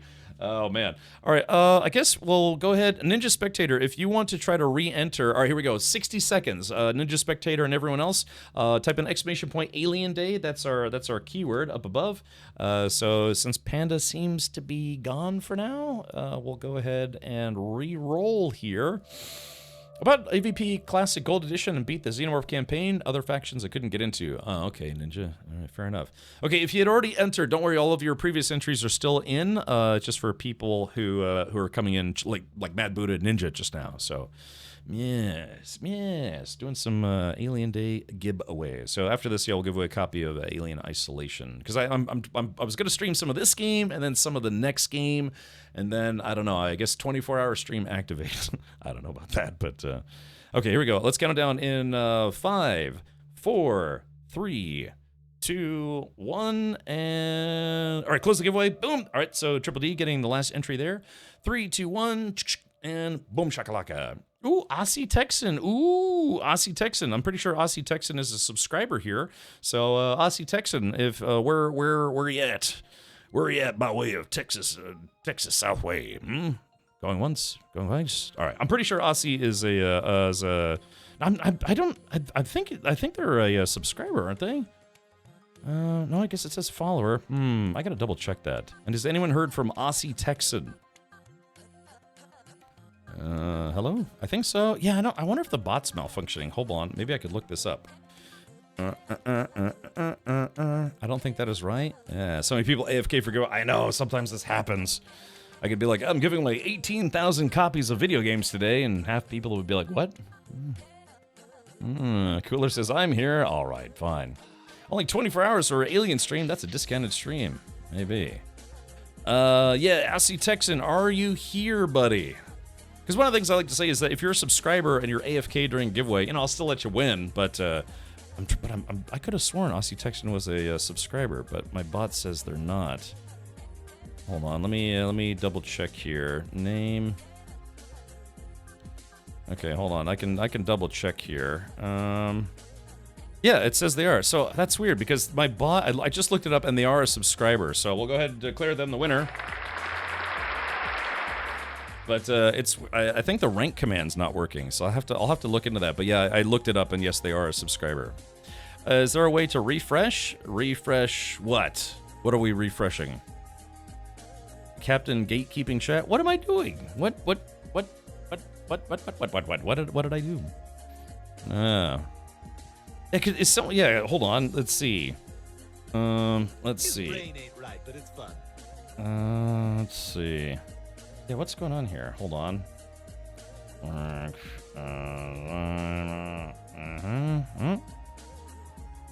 Yeah, that's so weird because, yeah, I just checked Zybok. Zybok, who's a sub, it's showing that they're a sub, but when I checked for Aussie Texan, it said they weren't a sub, but then I went up and looked it up, and yes, they are. So that's strange. I don't know. Something's wrong with my bot. All right, well, let's put it this way. I mean, for the giveaway, I could see all the people who entered, but can you check my rank as you sub? Well, yeah, you've got the subscriber badge, and that's not even done through my bot. That's done through Twitch. So that's why I like it when people respond, even if they are subscribers, just so I know. All right. Well, either way, but all right. So Aussie Texan, congrats, buddies. I guess when they get back, we'll let them know. All right. So yeah, here we go. Let's go ahead and jump back into Aliens: Dark Descent, and like I said, we're gonna try to do double duty today. And play a little Alien Isolation Lone Survivor, if we can.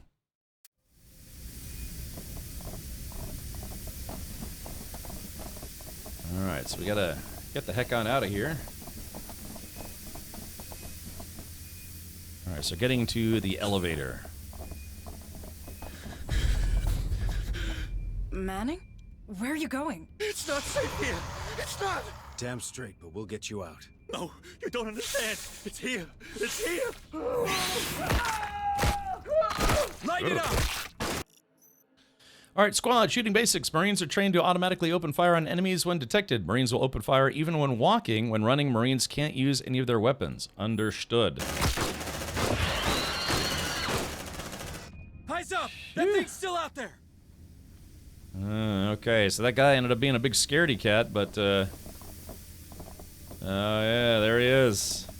He got chomped on. Oh, okay, good fellow. Yeah, I'll have to double check there. Oh, oops. Yeah, thank you for that.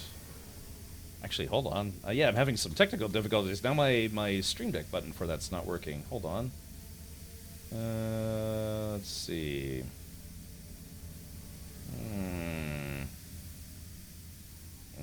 There it goes. Now it's working. Yeah, I'm gonna have to double check I'll have to double check all my dutes. I'm having some technical malfunctions. Okay. All right. Let's continue on here. Stupid horse penis. What about stupid xenomorph wieners?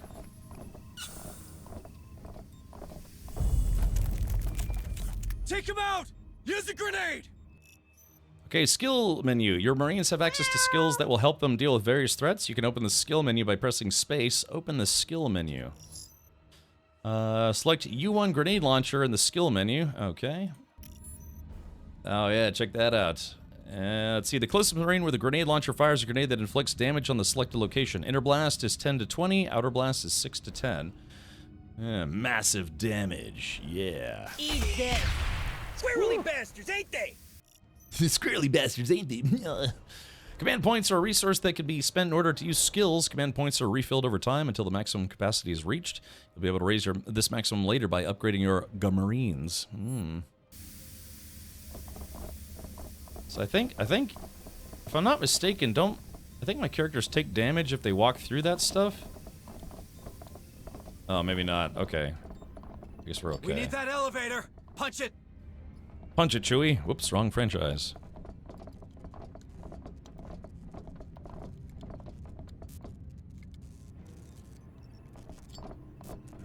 Okay.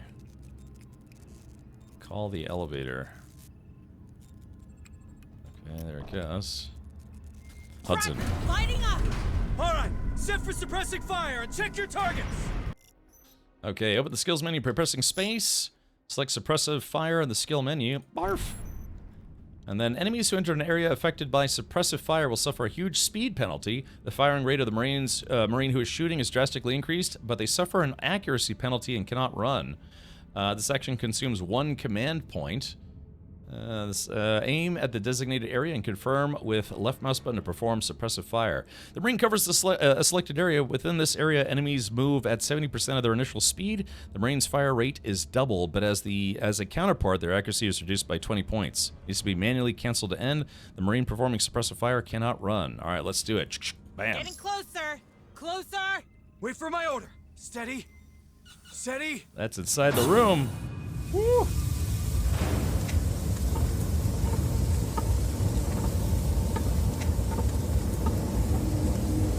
Daniel!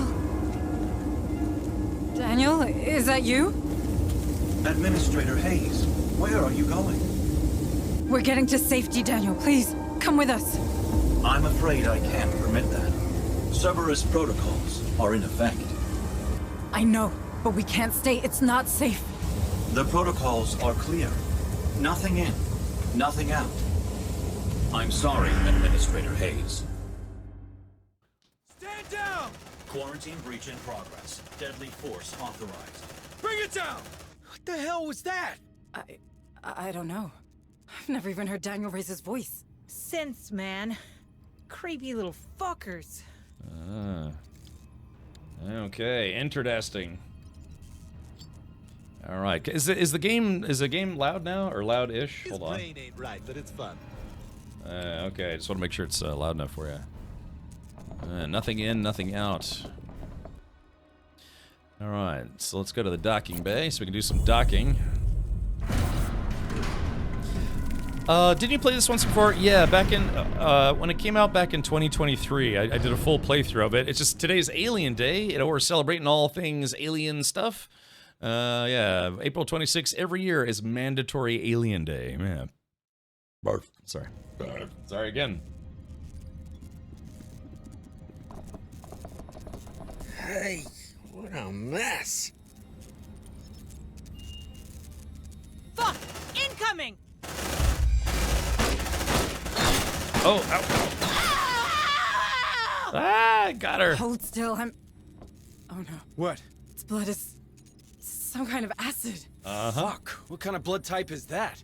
Keep your distance, Marines. Latimer, you fit to move? I'm not dying here. Not right, yet. Let's get off this damn station. Xenomorph acid burst. When a xenomorph dies, there's a chance that it might explode into an acid burst, causing 1 damage to any nearby Marine. That's what killed Private Drake in the movie Aliens. Your Marines can walk and shoot at the same time, so keep moving in the opposite direction of the xenomorphs that are coming at you. Or on you, one of those two. Let's do this. Let's keep going, man. We need Latimer mobile, ASAP. I'll break open the medkit. She's hobbling along. God, that's so brutal. Each Marine has their own health bar. This health bar is composed of the following: life, represented by health points, and armor, represented by white armor points. When a Marine's health drops to 0, they will end up either in a critical condition or dead. D-E-D, dead. Burps. Why is this day? Because April 24th, the month of April is the number 4, right? And then the 26th day is 4/26. LV-426 was the name of the moon, the Acheron moon, that both the movie Alien and Aliens takes place. So, you know, kind of a big mega fan, and it kept suggesting that should be an official holiday, you know, or more or less, like a, you know, official fan day. And so the company that runs the Alien franchise, 20th Century Fox, now 20th Century Media, after they were bought out by Disney, they agreed and they started promoting this Alien stuff specifically on this day. So it's kind of like a fictional made-up holiday, like all the other holidays, but at least this one's more fun. So, you know, all the Hallmark holidays. But yeah, it's just a fandom thing that kind of grew and grew, and now it's an official holiday literally everywhere. Yeah. I'm curious to see how many different alien species there are in this game. I want to say 5 or 6, something like that. I mean, I don't want to spoil it, but I see like May the 5th. You mean May the 4th? Yeah, it's kind of like how May the 4th is Star Wars Day. You know, 5th of May is, considered Cinco de Mayo and all sorts of stuff, and then May 6th is Revenge of the Sixth. You know what I mean? So yeah, like I said, kind of made up holidays. Whatever, but it's fun. Yeah. So and it's another holiday that we celebrate here on Revenge of the 5th, Revenge of the shit. Okay, all right. Yeah, what is it? Yeah, which days? Because there's May the 4th be with you. Is it the 5th or the 6th? Because it's Revenge of the 5th, like Revenge of the Sith. But some people say it's Revenge of the 6th. May 4th is generally considered to be Star Wars Day. Okay. When a Marine's health drops to 0, they will end up derpy. Okay. A light wound will be applied to any Marine whose health drops to 2 health points. In this case, your Marine has a wounded leg, which applies a movement speed penalty. Light wound effects are described in the Codex. Marine interactions. Select your wounded Marine to open the interaction menu for them. Okay. LARP. Then Marine interactions. You can heal a wounded Marine using the first aid interaction option. A Marine will go over to your Marine and perform fellatio. No, first aid interaction. This interaction consumes 1 unit of medical supplies. I have 4 right now. Select the first aid interaction option. Shit! Lewis, you're making it worse! Hey, shh, don't be such a baby. There you go. You ain't pretty, but that ship sailed long ago. Gee, thanks. These are people who are being attacked by xenomorphs, and they're literally in a room full of dead people, and they're just like, ha ha ha, it's just another day at the office. Oh, stop it, Ruiz. You're just incorrigible. It's like, shouldn't they be stressed out? Yeah, that's why they have like vocal coaches, voice directors, all sorts of stuff. That's why it's very, very important. Yeah, you don't want to make it seem comical. Yeah, it's supposed to be serious and dangerous and ouchy.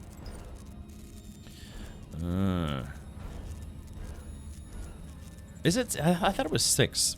Oh, it's both apparently. Sure, yeah, it's the Empire. Why not? Okay. Check those corners. Check those corners. Shit, they're in the walls! They're in the walls! Coming out of them there walls there, That's how actual military people are, though. Look, man. You ever seen someone with PTSD? It's a real thing. They just call this Tuesday. Today's Saturday. All right, Shotgun. Your Marines have access to skills that will help them deal with various threats. You can open this skill menu by pressing spacebar. Jonas Harper. They're too close. Switch to sidearms. The closest Marine with a shotgun fires a shotgun blast that deals damage in a short area. Short range damage is 10 to 20. Medium range is 5 to 10. They're too close. Switch to sidearms. Okay, so here we go. Those things are handy for close encounters.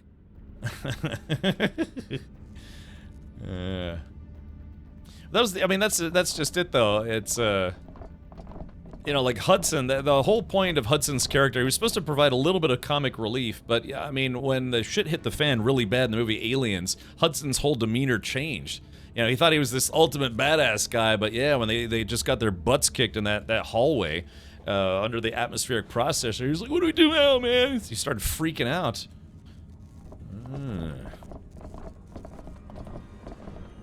The fact that, you can see the stress. That's okay. It's just a video. This is still a really good game. Don't me my whining. Oh, that guy got squished.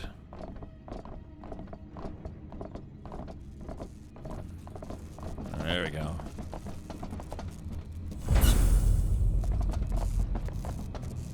Okay, so let's see. Where are we going here?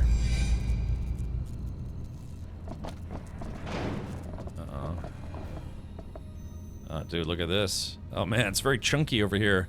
Looks like somebody spilled their cans of tomato soup. That's it, man. Game over, man. Game over. What's the command? Exclamation point game? Oh yeah, that's right. Is Hudson the guy who's in your sub message? It depends on which one. If somebody's subscribing for the first time, it's Vasquez. If it's someone resubscribed, yeah, it's Hudson. If we get raided, it's like the whole group. If we get a sub nuke, it's the nuclear explosion scene from the movie Aliens. What point in the Aliens timeline does this occur? Have they started taking Xeno Zip yet?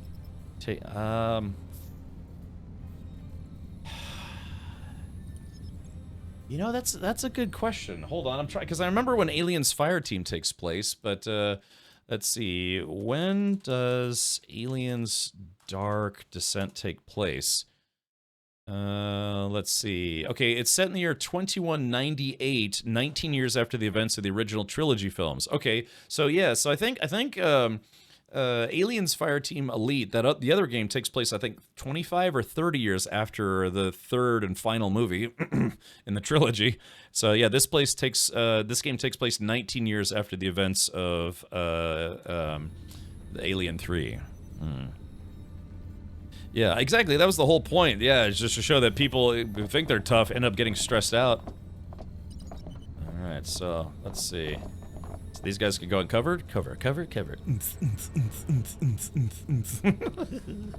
Sorry, I'm easily amused. This guy tried to crawl away to their death. Wow, look at all these dead people. Dead things, Mikey, dead things. Hell of a time for a migraine. Seriously, Sarge? What's up with you? Move! No! We're in danger!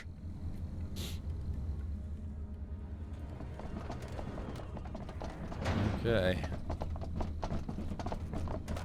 Ah! Sergeant Harper, pull it together! We have to leave! Yeah, I heard you. Corporal Hunslet, get your ass down here! Hot evac! So all hot. All right. Air Hunslet inbound. Have your boarding passes ready.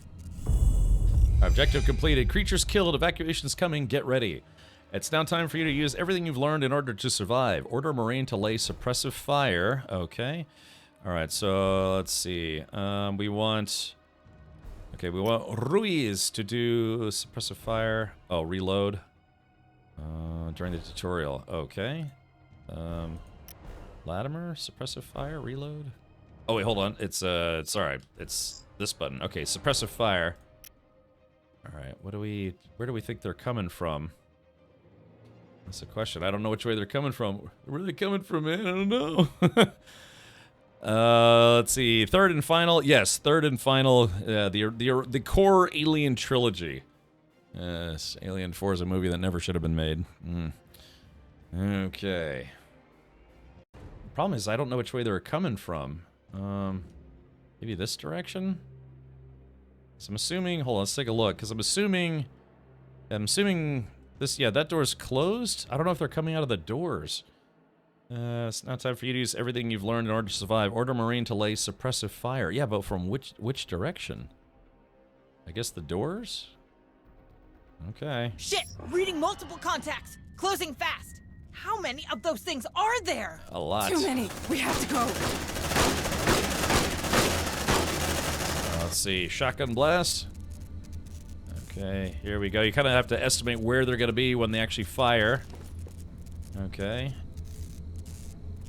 Yeah, shotgun blast. I guess we'll save it. Here we go. More of them are coming!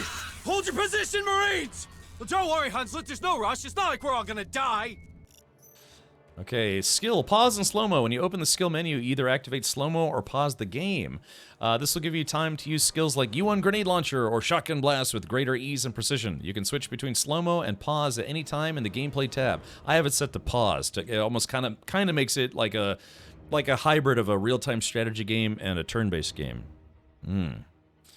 Cap, I can tell you where they're coming from. I took a guess. It looks like I was right. I'm a fan of the hotshot pilot attitude, one of my favorite tropes. Loved it in Halo. Made dramatic scenes so impactful. Yes.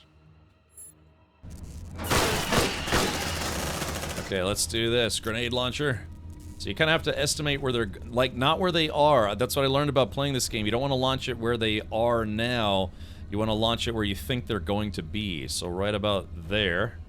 So let's see. There we go.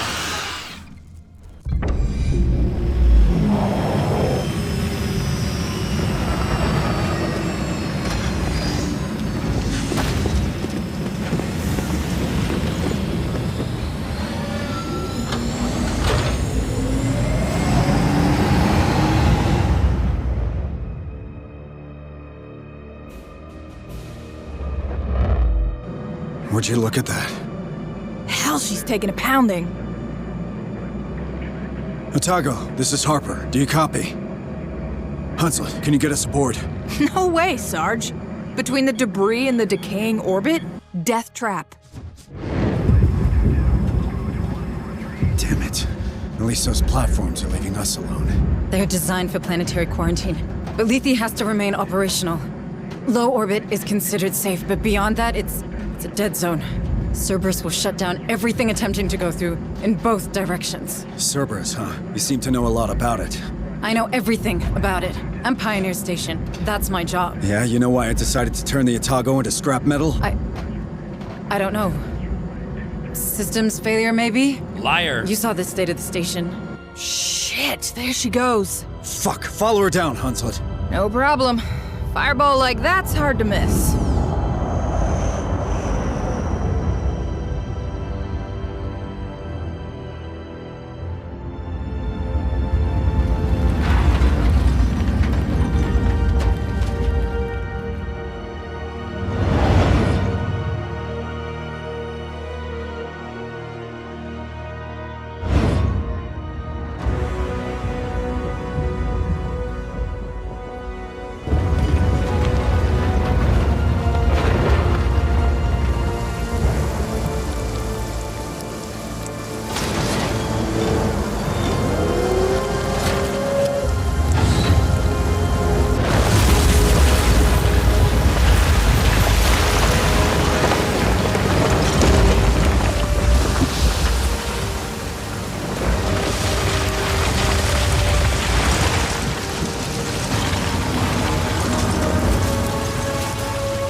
Welcome home, Harper. You like what I've done with the place? Martinez! It's good to see you, Sarge. Sergeant Martinez, is your communication system working? It's online, but we're only picking up static. These colonies sure have a relay problem. But who's asking? Meet Deputy Administrator Hayes from Pioneer. Where's Captain Cochran? There's shit going down on that station like you wouldn't believe. Gone. The whole command staff's gone. You're it. Me? You made Sergeant before I did. You've got seniority. Yeah, sure, but these are the captain's orders, as in the deathbed kind. So this shit's all yours. He insisted. If you want me, I'll be in the armory, seeing what survived the crash. Do that. I have a feeling we're gonna need it. Hayes, you better come with me. Iceman Grab, yeah, it's a pretty good game. Damn. What do we do now? We don't know what is happening on the surface of this planet. McDonald, my boss, he sure didn't. We have to get in contact with someone if we hope to get out of this mess. I hate to rain on your parade, but the Otago's shithoused. Even if it wasn't, how do we get out past those Cerberus platforms? Well, they'll stop a ship, but not a signal. If we create our own relay, perhaps we could broadcast from low orbit, just in case a ship passes by. You want to create a sort of satellite? We're not a pirate radio station, Deputy Administrator. Or we could contact Pharaoh Spire. Director Price needs You heard to— Martinez. The relays on this rock could be down for good. You want to send a message? Get out and start walking already. There has to be something we can do. Maybe there is. But I'm not seeing it. So you're gonna sit here and do nothing? Like hell. After what happened up there, regs are clear. We're on an alert footing. There could be a hostile biomorph loose on Lethe. So we've got civvies in danger and no way to contact them, right? What about Otago's short-range frequency receiver? That could work. For now. That doesn't solve our broadcasting problem. We have to warn the people— You find a way we can do that, then maybe we can talk about making that happen. Until then, we save everyone we can. We're Marines. That's the job. That's the job. You want to help? Get familiar with this ship. What's left of it, anyway.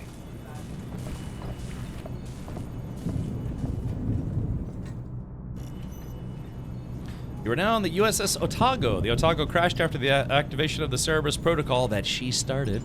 It'll be used as an operational base for your Marines between each deployment. Understood.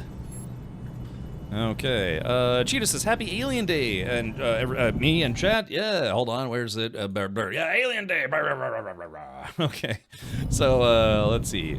Okay, so, chat, what I'm gonna do now is, this is where the game starts if you do New Game Plus, and what's nice about New Game Plus is it allows you to reuse characters from a previous playthrough, and I kinda wanna do that right now, so let's do this. We're gonna escape, we're gonna go back to the main menu. Autosave disabled. The autosave aboard the Otago are disabled during the tutorial. Your progression during this tutorial will not be saved, and you will restart your progression at the last Otago autosave. Return of a mission or start of a new day. That's fine. Quit without saving. Because we are not going to use this playthrough anyways. We are going to do a new game. We're going to do New Game Plus. New Game Plus. Start a New Game Plus campaign on Aliens Dark Descent. You can only play this if you've beaten the game previously, which I have. When starting a New Game Plus campaign, the following rules apply. You keep your Marines from a finished campaign. Marines keep their level, trait, attributes, and prostheses, but they lose everything else. Marines' maximum level is raised to 15. A new upgrade slot is available at level 15. You can change the campaign parameters of your New Game Plus. Oh, do you... ain't right, but it's fun. Do you also get the nice toy you find as Easter egg in New Game Plus? I don't remember. I don't remember what toy you're referring to. Like pulse rifles, smart guns, I don't know, goo rockets. Yeah, toy. I don't actually. I'm sorry, I haven't played the game in about 2 years. Okay, it says import a campaign. Select the slot from which to load the data for your New Game Plus campaign. This slot must contain data for a completed regular campaign. So I played the previous game on medium or normal difficulty. It was 91% complete when I beat the game. Oh, Raven, that toy. No, you'll see it here in just a second, actually. So let's do this. Completion. Boop. Select a slot to save your New Game Plus campaign. We're going to overwrite the one we just did. Sure you want to replace the save? Yes. Okay, yeah, we're going to keep everything on medium. We're basically going to keep the default loadout. I mean, I could do story mode. I could do hard mode. This game is pretty hard on normal as it is, so I think I'm just going to keep it as is. All right, here we go. It says launch and skip prologue. Unfortunately, doing New Game Plus doesn't allow you to replay that whole entry, the whole starting portion on the space station. It's weird. As you can see, we're headed right back to the Otago. Alright, we're just gonna skip that part and skip this part because we literally just saw this. Okay, alright, so now we can continue the playthrough, but it's a New Game Plus playthrough, which means I get to reuse my characters that I've already leveled up in my previous playthrough. So they don't have all the same gear and stuff, but they are the same characters and they're fully leveled up. Well, yeah. Oh yeah. They're coming out of the goddamn walls. Love this game. Hey, welcome, Darks. Thank you for the 37 months. Dovikin says, is there a IRL real drivable version of the Aliens APC or no? Dovikin, that is actually a very, very sad story. And I will recite that story to the best of my ability. Let's see.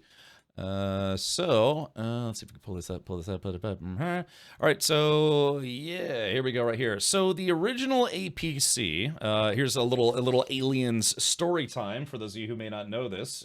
You know, kick this in here. Yeah, so the original Alien movie APC, which, you know, you probably remember, you know, you saw them driving it around. It was a real drivable vehicle. You know, kind of looked like this. This is a model of it, but yeah, it was a real drivable vehicle. Let's see. Yeah, it was based on, what was it, the Hunslet tractor. So it started as it was a vehicle that was used for towing airplanes at an airport. So the production team, they acquired one of these, and then they spent, I think it was a few months, converting this thing into the prop that you see in the movie. Yeah, so they kind of chopped up the sides, they welded on a bunch of stuff, they had to redo the entire cockpit, they added all the, the guns and stuff. So yeah, here's some more production photos of it. There was actually, and I hate to spoil this for people, but there was no real interior. See this, if you can see this little space right here, there was enough space for like 2 or 3 of the actors to actually stand in, and then of course they had the cockpit because it was still technically a drivable vehicle, but there was no internal area like you see in the movie, where the Marines all go in, they got seats, there's the command console, they got the cockpit steering area.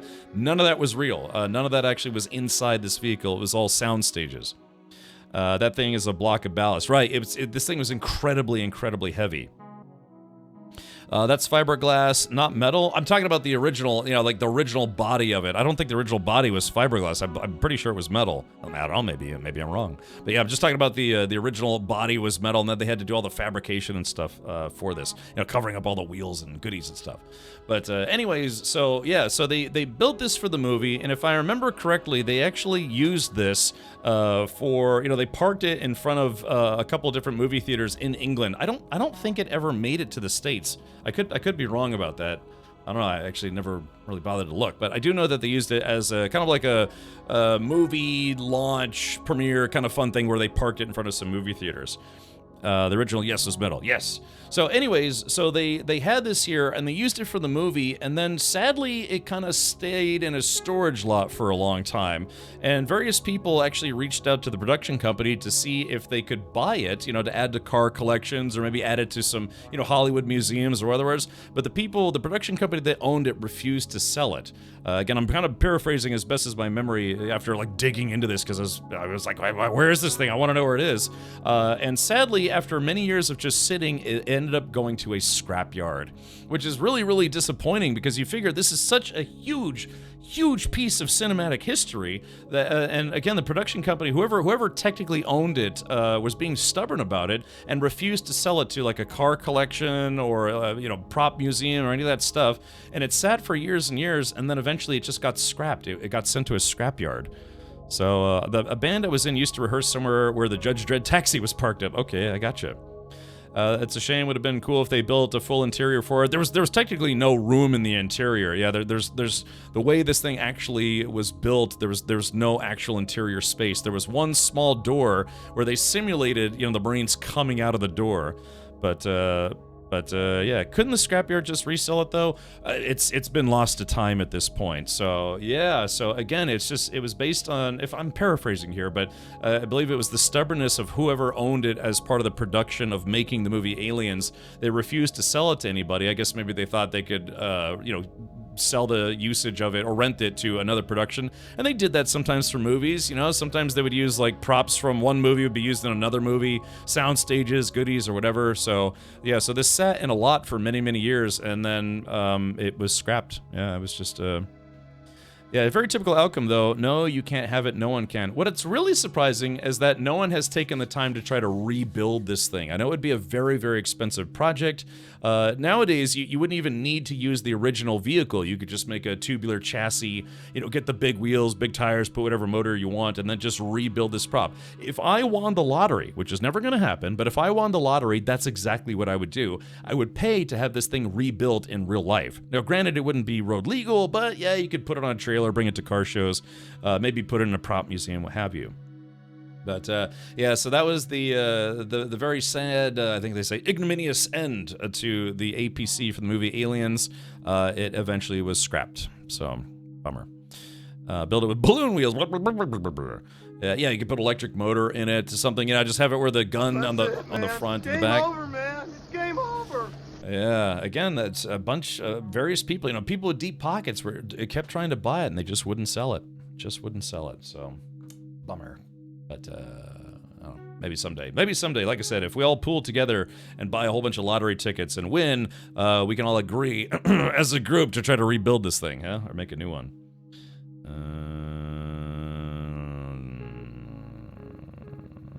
Okay.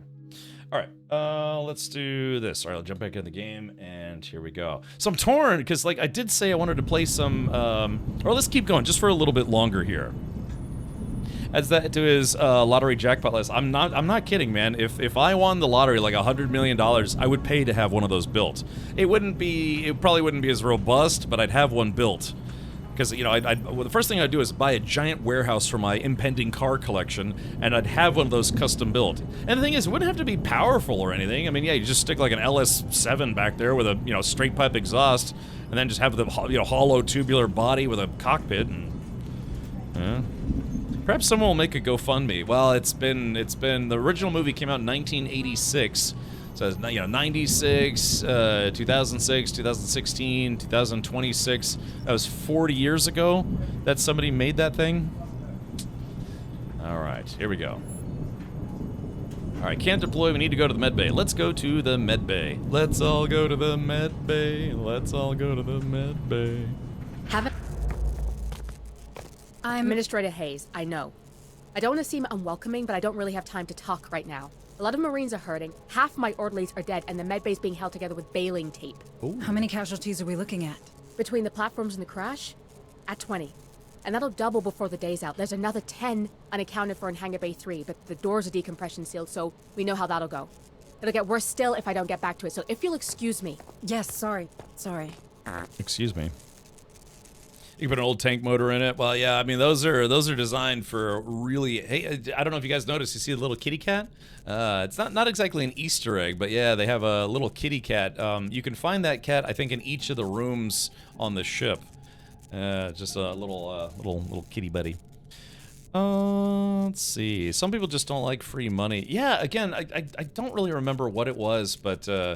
yeah, they just, I guess, I don't know, they hung on to it because I guess maybe they thought they could use it for some other movie. Even some, like, crappy low-budget movie that has, you know, $5 million budget, they can be like, okay, let's rent that APC, we'll color it a different color, we'll make it rusty-looking, we'll use it in our, we'll use it for, you know, Crapfest 2000, the movie. Sad, such a corporate career ladder climber decision right there. What? What? Who did me? What? To win the lottery? I'll never win the lottery, but maybe one of us will. Someday. And remember, if you come to this channel, by law, you are required to come back and, you know, look kindly upon old Ricky Poo here. Thank you, that's the alarm. Do they ever find out she activated the kill protocol? Maybe, maybe not. Oh, you have to play the game to know. Alright, Soulless. Oh yes, there's Soulless. Yeah, gunner. So that's a level 10 gunner. That's from my previous playthrough. What I did was I every time I play games where I can have people from chat, subscribers from chat, be in my playthroughs of video games, I always do that. So, yeah. Okay, here we go. This one's a priority. Understood. Yeah, there's a perk. There's all these things, and this is very, very XCOM-ish, what we're doing right here. Yeah, it's the law. Yeah, if you win the lottery, you have to come back and be like, hey, Captain Richard, here's 20 bucks. It's like 0.00001% of my winnings. So I'm like, great, 20 bucks is 20 bucks.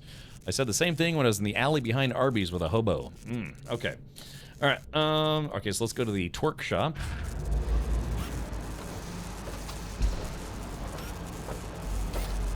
Hey, new girl.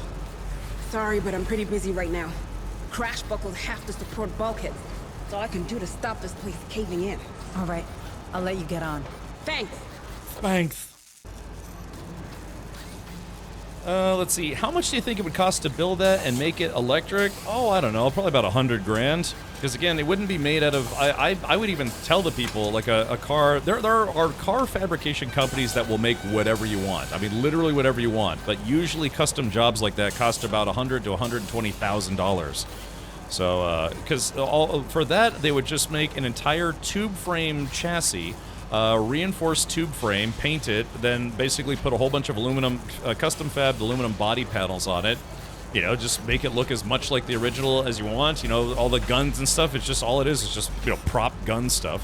Like I said, yeah, stick a motor in it, just connect it to some steering controls, typical stuff. I mean, I wouldn't want the interior to look as like the movie, because then, yeah, that would probably be a little too cost prohibitive. But yeah, just building a body like that with a frame, yeah, probably like 100 grand.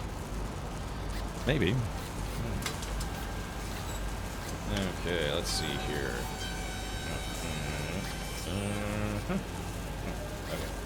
So see your workshop. Once functional again, the workshop will allow you to unlock weapons for your Marines. Weapons provide specific skills and increase damage done. Understood. So again, because this is New Game Plus, all the things that I'd previously unlocked in my last playthrough are still unlocked. I just can't afford them right now. Because you have to have materials, engineers, physicians, all sorts of stuff.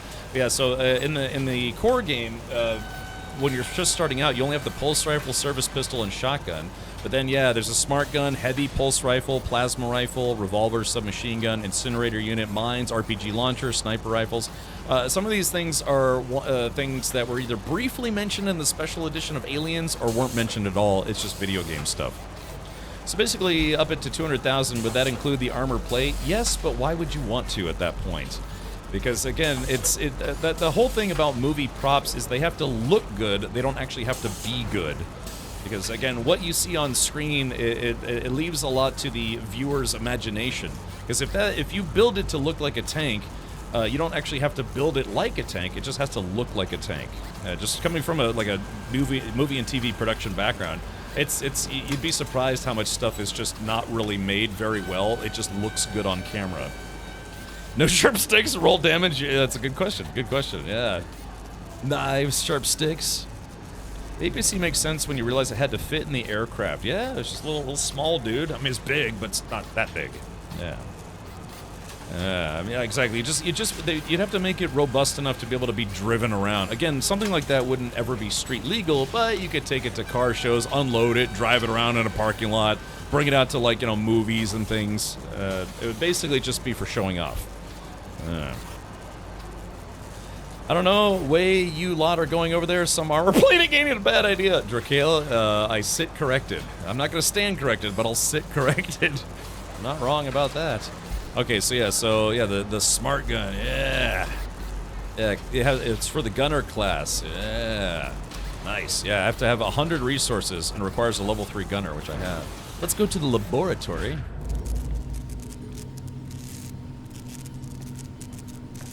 Administrator Hayes. I can't tell you how glad I am to see another Weyland-Yutani face aboard. Allow me to introduce myself. I am Dr. Becker. The company assigned me to the ship in order to oversee trials of a new cryo-sleep routine. But I can't see that happening now. Look at the state of my lab.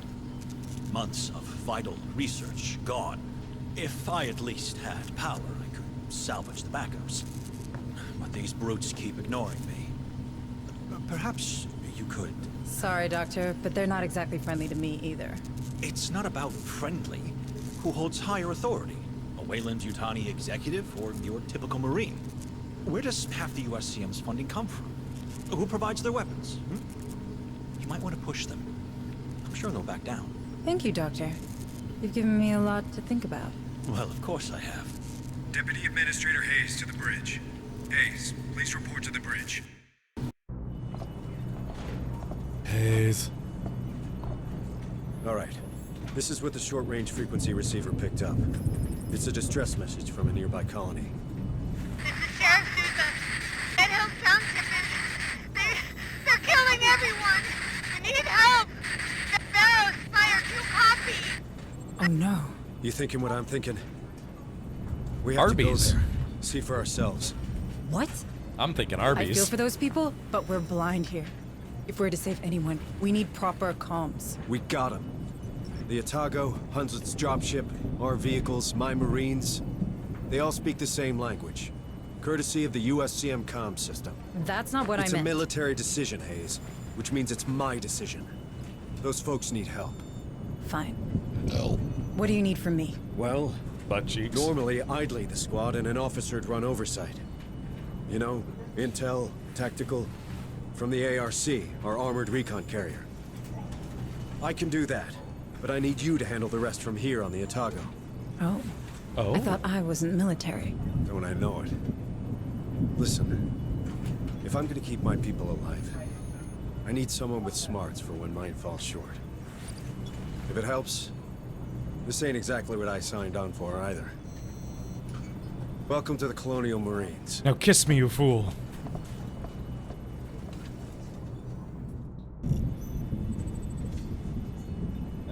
Okay, so yeah, so this be it. I mean, any shuttle that can transport it should transport it, not. Yeah, so this game also introduces a ground vehicle that wasn't seen in the movies. It's like a smaller version of the APC that we saw in Aliens. It's gonna be a stand-up fight, another bug hunt. Alright, command deck. You can access the deployment panel from the command deck and select the launch mission button. Sure thing.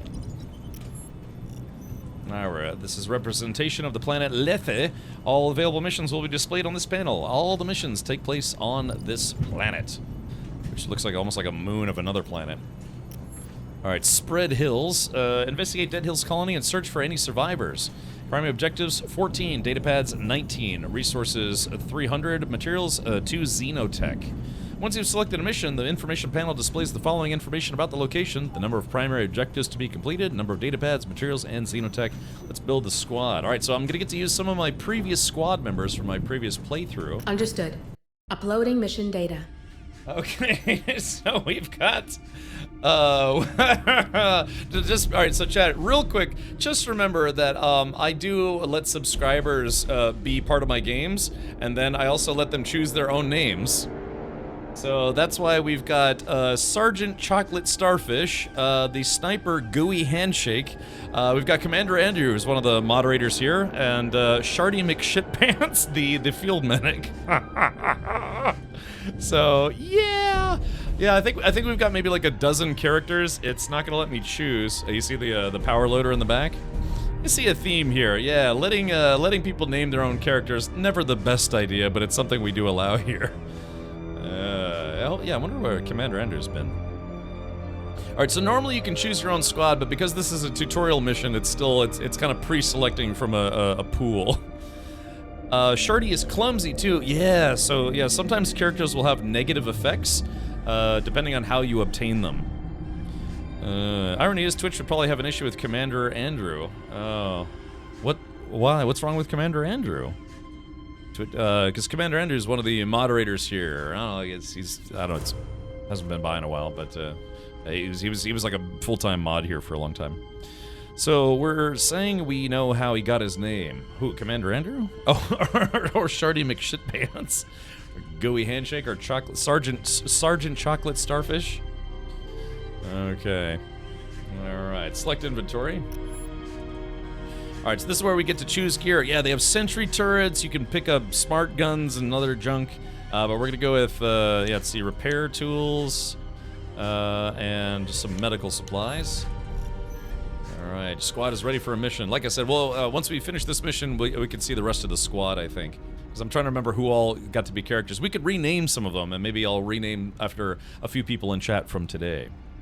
You're always in for a surprise with Gooey Handshake. Yeah, it's like a milkshake, just worse.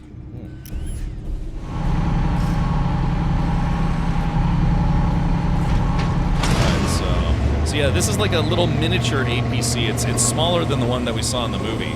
Is there a bigger one in this game? Well, wouldn't you like to know?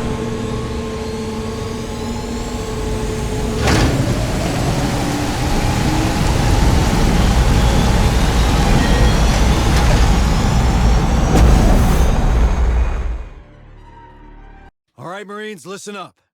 I know we're hurting, but we got us a go mission. We pulled in a partial signal from the settlement of Dead Hills. We don't know exactly what's happening there, but after what we've seen on Pioneer, we can't take any risks. We'll start by securing the landing control zone. From there, we'll take a look around, see what's going on. Keep your eyes open for survivors. Be ready for a firefight. Even a bad day can get worse.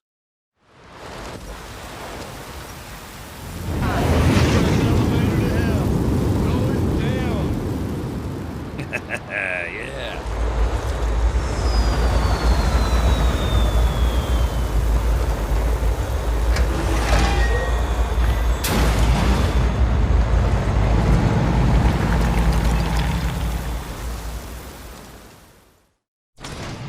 Unlike Pharaoh and Spunkmeyer, they probably knew to close the door. Make sure you get that mod. Oh. Welcome to the New World Order. I'll be running tactical from the ARC, while Hayes runs support from the Atago. Administrator Hayes, are you settled in up there? I think so. This tech's old, but I can work with it. Don't let Corrigan hear you say that. Okay, standard recon. Get the perimeter gate open.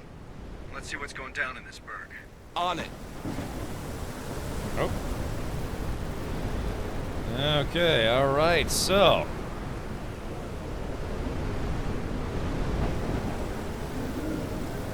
Let me know if the audio is too loud. Yeah. So like I said, this game is pretty awesome, man. They got a lot of the design cues. Again, so this miniature APC was never in the movies or okay? any of the books or anything, as far as I know. But yeah, there may be a bigger version in the game. Copy. Access the terminal.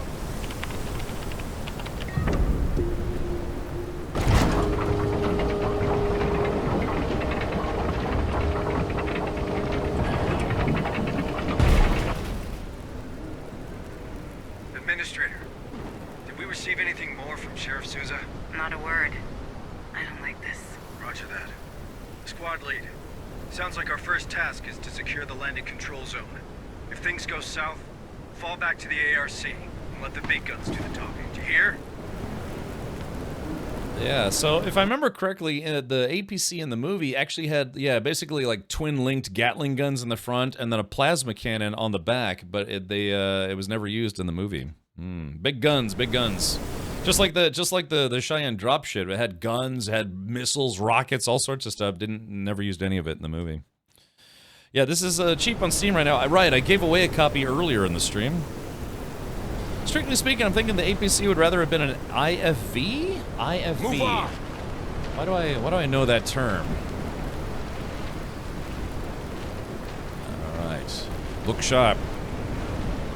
Remember, squad, I want this smooth and by the numbers. Oh, infantry fighting vehicle. That's right, that's right. Sorry, man, I used to work for the military. I'm starting to forget my acronyms. So it says Retribution. Whenever Retribution is activated, the Marines recover 1 HP or 2 HP when the gauge is full. Too quiet. Their bravery is temporarily increased and command points regenerate faster. Yeah, if we piss off the Xenos a little too much. So yeah, you can see they got the look of this to look just kind of like Hadley's Hope in the movie. Oh, look at that. That's bad news. Yeah, exactly. Check those corners. Check those corners. Move on.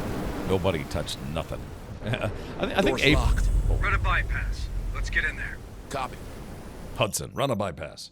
Yeah, like I said, I think out of all the characters and aliens, I think Apone was my favorite because his whole thing was that he actually served in the military. He was in, I think he was in Vietnam, and so he actually had a military background. So he got cast. I mean, he after the military he became an actor, but because he had that like real world military background, they cast him as Sergeant Apone. It's an actor named Al Matthews, and he did a really good job. I mean, he was just spot on. It was awesome. Okay, Marines will encounter locked doors. Every Marine class is able to unlock locked doors. Locked doors always have a terminal near them to bypass the door security. Select the terminal to display interaction options.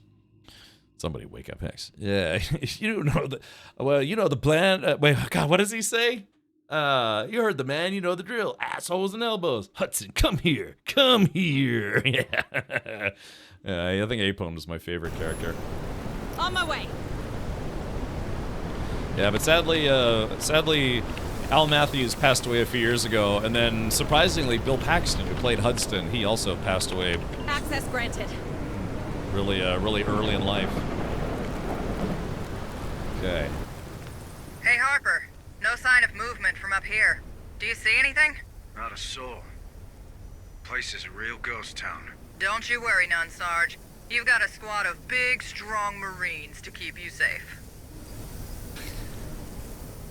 I would have loved to have been a voice director for this game. Okay. On it. Let's see what's inside. I almost wish you could zoom in a little further, but okay, there we go. I got an extra tool. Tools used for working on stuff in the game. Come on, team. Come on, team.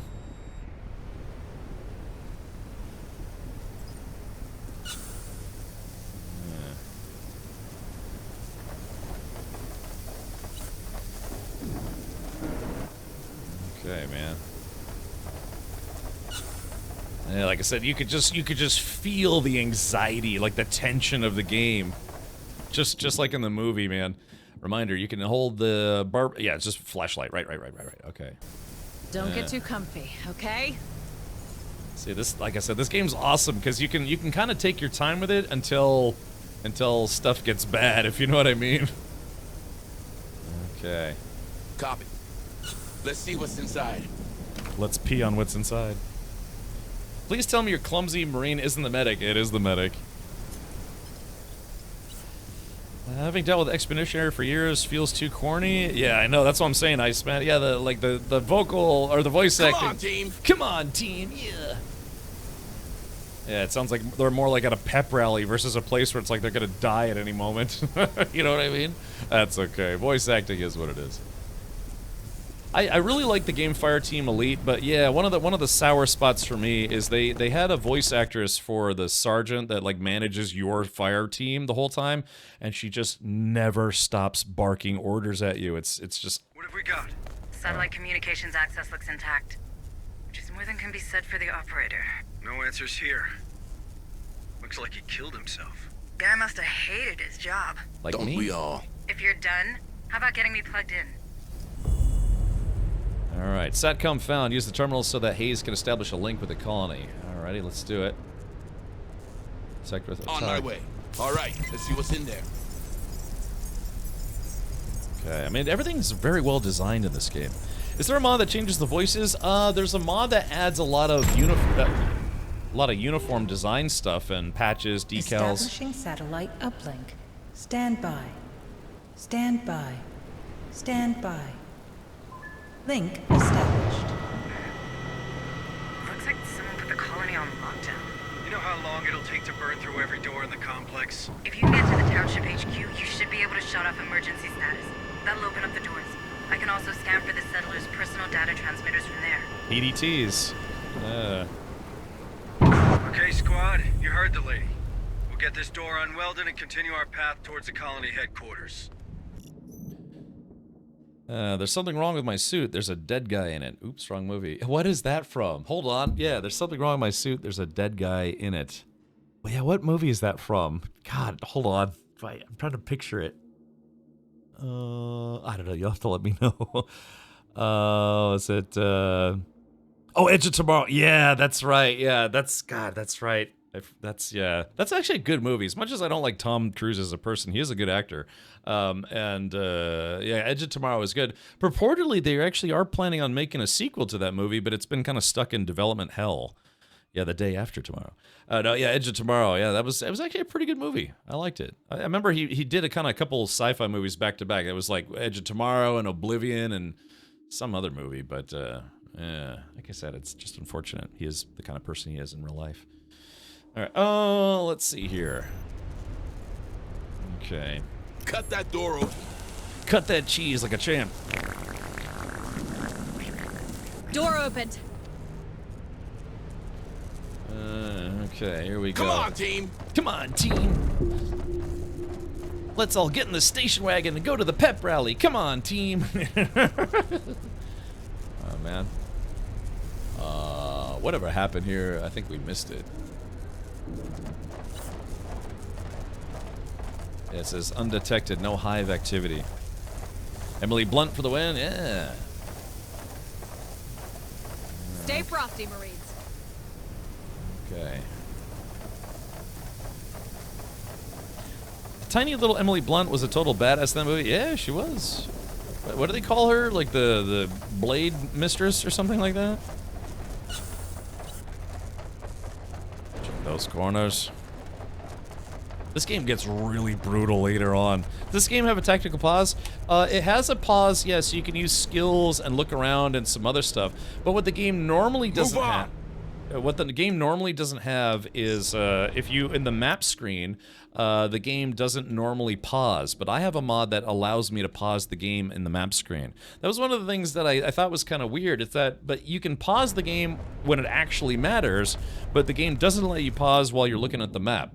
And I just didn't really like that, so I ended up playing through it with a mod that just allows you to press pause in the map screen. So, for instance, if I move the year, I can pause this, but if I unpause, let's see. Yeah, see how they're moving in the map screen? That's because that's how it normally is, and you can't pause in this screen. But I have a mod that I press F6 and allows me to do that. Oh, Angel of Verdun and Full Metal Biouche. That's right. Okay. No, it's just kind of a weird design choice. It's like, I mean, it really matters more here being able to pause, but for some reason they made it where you couldn't pause while looking at the map. And it's okay. Alright. Alright, there we go. That's alright, you know, just sometimes games get it almost right, and We're then... not getting through here. Looks like someone wasn't taking any chances. Squad lead, use C4 to clear the wreckage. You sure that's a good idea? Might attract unwanted attention. Barricade! The colonists have barricaded themselves in. Any Marine can plant C4 to destroy barricades. Doing so costs 1 ammo clip. Oh yeah, that's the other thing that bugged me about this game. It's they called them clips instead of mags, which is the proper terminology. Okay. Alrighty. Okay, so we got that selected. Let's see, reprimand? Flare? Okay. So how do I don't... Wait, the explosion won't wound your Marines to the enemy. Use the demolition interaction to place... okay, so here we go. So... Stop, swap weapons. I don't... How do I do this? Oh, the button's up here. Okay, there it goes. Planting C4. Which Alien game had a character that never shut up? Aliens Fire Team. Get down! It's gonna blow! Aliens Fire Team Elite, which is a fun game. It's just it gets kind of grating because she's constantly barking at you. No, we're here now. It's like, all right, looks like the coast is clear. All right, move forward. Okay, stop. Now look around. Take a look. Okay, keep fighting. Or there's enemies ahead. She's constantly telling you what to do. Eventually, it gets so bad that on my second or third playthrough, I ended up turning off voice dialogue because it gets so grating after a while. She's like, okay, it looks like something happened here. All right, now I want you to shoot everything. Okay, now turn around and shoot behind you. Look, there's xenomorphs. Okay, now keep fighting. And it's like, why? Why would you have a character that does that? We don't know it was those creatures. Could be an uprising, could be anything. Stay frosty, Marines. See, Harper actually sounds like a military guy. Come on, team. Let's all go to Arby's and get French dips and some some roast beef sandwiches. Okay. Alright, let's see. Again, this game also does kind of reward you in a weird way. Don't get too comfy, okay? With exploring, because you can find loot and stuff. Can I toot on your loot? Alright, so yeah, just looking for loot boxes. Move on! Someone spilled their Kool-Aid. Who did the hoo-ah? Is this like Aliens meets XCOM? Yes, but it's a real-time strategy game. It has a lot of elements that are very XCOM-ish, but this is technically a real-time strategy game, not a turn-based strategy. So like how I'm moving in real time right now is literally how this game works. But, boop, you can do stuff like pause the game to assign actions. If you want the game to be harder, you can make it where the game goes in slow motion as opposed to full pause. You can also up the difficulty level to make it just insane. But yeah, it's a real-time strategy game with pause. And like I said, I use a mod that allows me to pause on the map as well, not just on the main screen. But yeah, the home base, like the spaceship, the Otago that you're on, that's the home base. That's like they totally pulled all of the mechanics out of XCOM, like the infirmary, medbay, the laboratory research new stuff, and the command center. It's basically kind of like a hybrid between XCOM and a real-time, like a small group real-time strategy game. Sorry, Captain, I'm afraid the non-stop forced optimism would cause me to lose my lunch. I know, it's just like I said. And that's just it, too. I'm sure they hired voice... Don't get too comfy, okay? Yeah, voice actors, but for a game like this, they could have hired actual, like maybe active military or ex-military or whatever to voice the characters. Man, staff sergeant has been in for 15 years. They'll... they know what to say. They know what to do.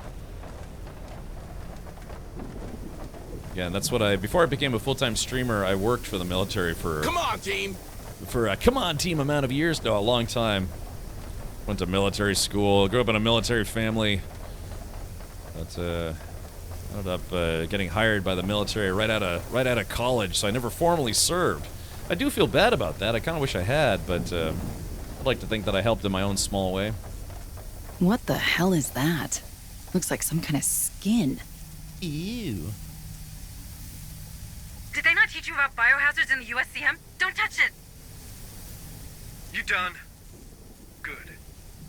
Marines, there's something in here with us. It doesn't take a genius to guess at what. Stay sharp. Okay. So let's see. Looks like that's been barricaded. Take a look down the hallway, see if we can find some loot. Yeah, it's XCOM, but it's aliens and it's real time instead on, of turn-based. Come on, team. Let's all get in the station wagon. Yeah. Look, I can make that joke. I've owned 2 station wagons in my life. I make good use of those station wagons. Because, you know, the back seats, they fold down, you put a blanket back there, and you can have a nice little picnic featuring body parts. Don't get too comfy, okay? Funny thing is, on Fireteam, your actual commander is a hero from the Alien comic books, and she only has like 2 voice lines. Oh, yeah, that's interesting. Oh, yeah, I know who you're talking about. Hurry up, squad! Okay. See, the thing is, I've played this game enough times to know to not run. Well, not enough times, but enough time. So it's like, yeah, running everywhere is a bad idea in this game. It really is. It's just like playing Alien Isolation.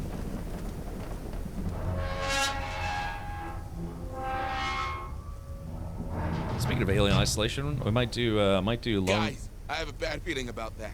Come on, you've watched too many movies. It was built by the way you. It'll hold. Get us upstairs. Right now. I should have known that Cameron would be playing an Alien on Alien Day. An Alien game, yes.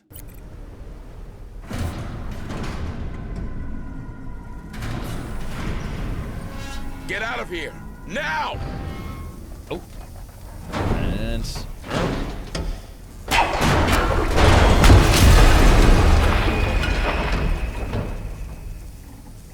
What the hell just happened? Lift fragged. Nearly took us with it. We'll need another way out. Told you! Frickin' told you! Okay. I think I'd really get into this if it was like a bit more slow-paced like XCOM. Well, that's just it. Most of this game, Spirit Caller, is not like action, and it's your group going around investigating stuff and trying to like, basically, you know, just, it's hard to explain without spoiling stuff, but yeah, it's a lot of really tense gameplay that's slow until it becomes an action RTS, and then it becomes very brutal. So yeah, but the thing about turn-based games is you can take all the time you want, right? But in this game, you can pause the game to make tactical decisions, but ultimately all of the stuff plays out in real time, meaning it's not like you set up some commands and the aliens move and then you don't, you all take turns. When you find xenomorphs, they come right after you in real time.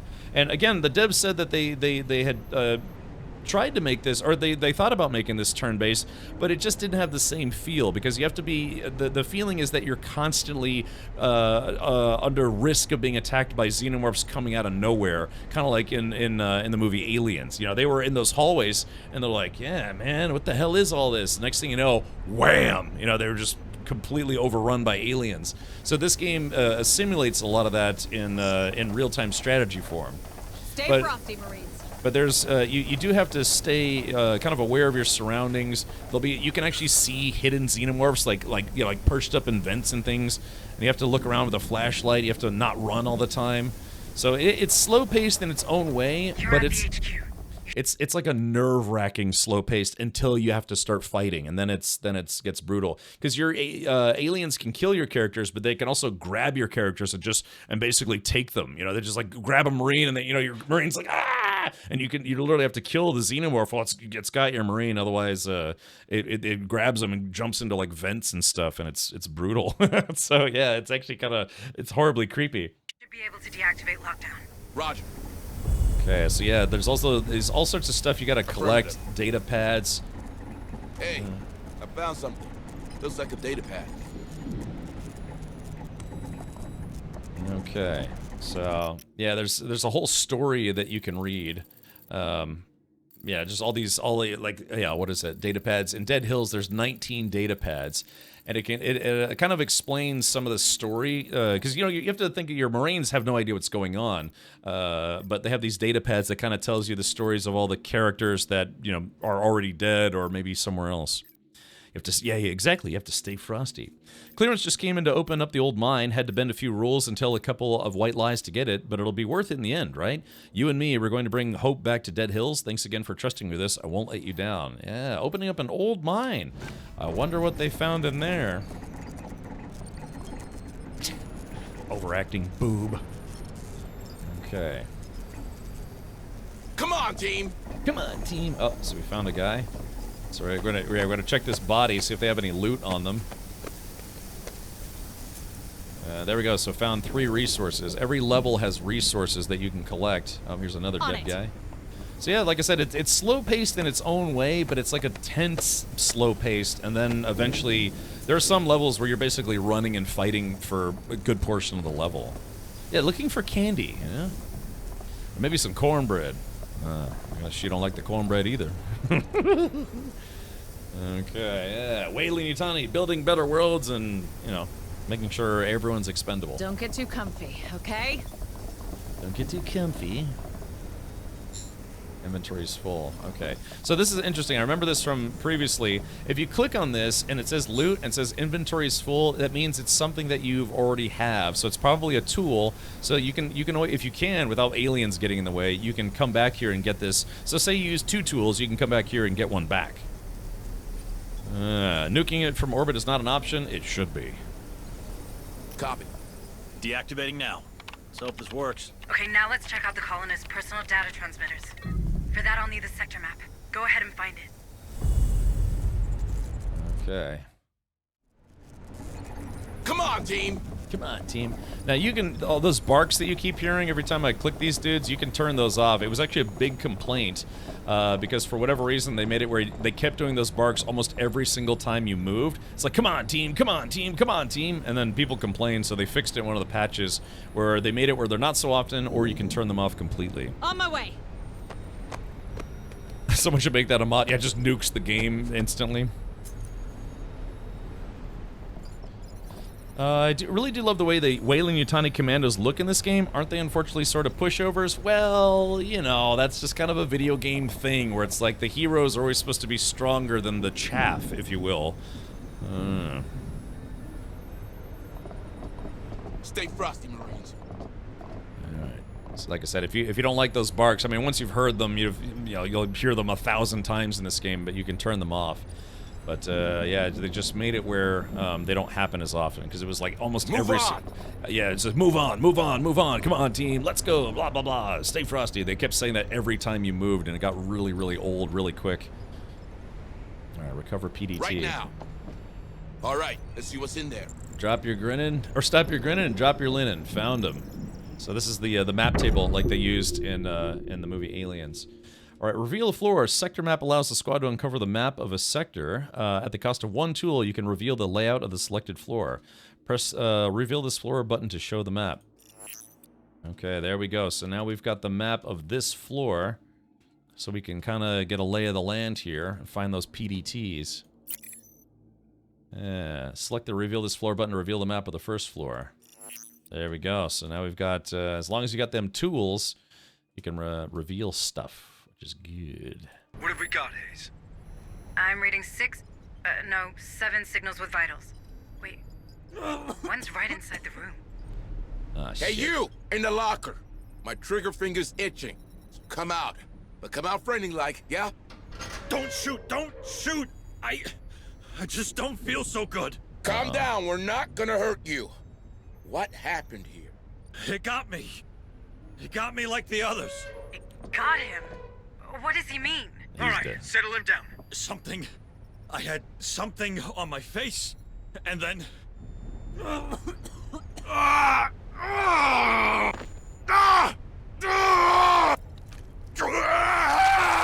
What the hell? Ceasefire! Ceasefire! Screw that! I'm out! He said something latched onto his face. I've seen that. It's what happened to McDonald and the others on Pioneer. I think these creatures use us as incubators. What the hell are you talking about? The creatures on Pioneer. The thing we just saw, they're the same. One grows from the other. That's probably why we found that skin down there. So we could be seeing a lot more of them here? How many? What's the population of Dead Hills? I'd start there and hope for better. Shit, man, I don't like that. Great. That's just great. Securing from emergency lockdown. In 5, 4, 3, 2, 1. South door is open. Stay alert, Marines. These things can attack us from every direction now. Okay, so... Alright, so what we're gonna do is remember how we left that container behind? On my way. We're gonna send someone back to go get it. Let's see what's inside. Yeah, and you have to, it helps, sometimes you can like even take notes or something, just be like, okay, I left a toolbox in this room, I'm gonna go back and get it, as long as there are no xenomorphs in the way. So, yeah, come on, double time, Move Marine. on. Yeah, get back over there. Okay, let's do this. Alright, stay frosty. It's funny too, because I played through this whole game already, and it's just like I said, and this is even half of it, man. The later parts of the game, you're like, we're all going to die. Woo! But it is beatable. I have beat this game before. I think I beat the game. Don't get too comfy, okay? I managed to beat the game without losing any of my core Marines. Some save scumming might have been involved, though. There's an achievement, yeah, if you can beat the game without losing a single soldier. Unlike the movie. Okay, so like I said, sometimes you want to take a look around, though, and see if there's any of those data pads. Data pads, resources. And if I'm not mistaken, I believe you actually can... Come on, team! I believe you can revisit places that you've already been to once in the game to go back and collect, like, data pads and stuff that you missed. I'm pretty sure they actually have that. Alright, so we're just looking around here.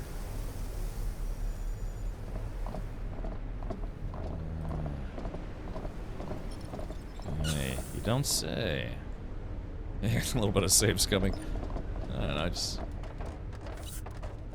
Harper, what am I looking at? An ingress point, maybe? You think this is how those things got in? Squad lead, deploy a field spotter. I want to know if anything comes out of this hole. Deployable motion tracker. Open the skills menu by pressing space. Okay, so where is it? It's, deployable motion trackers allow you to track movement on the map. The deployable motion tracker costs 1 command point. Select the deployable motion tracker. Yeah, these things become really, really important in the game. Okay, all right, here we go. Deploying motion tracker. Yeah, these things are these things are so crucial playing this game. Nice work, team. If something comes out of there, we'll get a reading. Now let's get back to those survivors. Okay, so now if you see that here, yeah, there's a loot box right in front of that nest. Move on. Okay, but if we look at the map, you see how it's now revealing all of the movement inside the circle. That's why if you can deploy, say, one here, just do it. One here, and one here, you'll be able to reveal, like, you know, 80% of the map. So if anything moves, you'll know it. Affirmative. Affirmative. Let's see what's inside.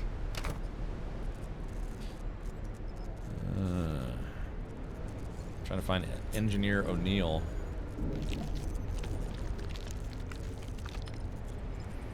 Okay, here we go. Yeah, there's exterior parts of this game, interior parts, all sorts of stuff. Like I said, they all of the... It's quiet. Too quiet. Yeah, they all of these planets and stuff that we go on in this game, or places, I should say, it all makes it feel like it's Hadley's Hope, which is kind of awesome. Yeah, I honestly some pretty cool stuff in this game. On. This game does introduce some new elements that weren't featured in any of the movies. I won't say what they are, but yeah, it's kind of you know, acceptable, if you will. Some new lore, so to speak. Sergeant Harper, you might have seen that he was having some issues on the way in. Harper, are you reading this? Yeah, looks like the field spotters picked something up. Squad lead, check it out. Sweep and secure. Okay, deployable motion tracker. The deployable motion tracker has detected a movement signal. In addition to detection, the deployable motion tracker can be overloaded to attract every xenomorph on your level to its location, trigger it in the tactic view or on the map. Let's see. So, what I did, yeah, so destroy the motion tracker and the explosion will attract nearby enemies. which is kind of a double-edged sword because one, it pulls all the aliens that are coming towards you, it pulls them away from you, but it also destroys your motion tracker, which means that you have no visibility. Also, they have these rooms here that have little green icons on them. What those do is those are quote-unquote safe rooms. You can seal the doors in there and you can stay safe from xenomorphs, and eventually you will have to use those rooms for fear of getting overrun, so to speak. Yeah. All right. So there we go. So we've set it to, there it goes. So it's a xenomorph. It's making noise. Yeah, so there's a xenomorph attacking it right now. Yeah, so like I said, this is... Oh, we missed something. Ah, yeah, the thing with the question mark, I think that's something that we missed. We might have to go back there and get it. Maybe. Maybe not. Don't get too comfy, okay? No joke. So the problem is, anytime you do stuff, it attracts the xenomorphs. Come on, team! Come on, team! Let's all go to Sonic and get some milkshakes.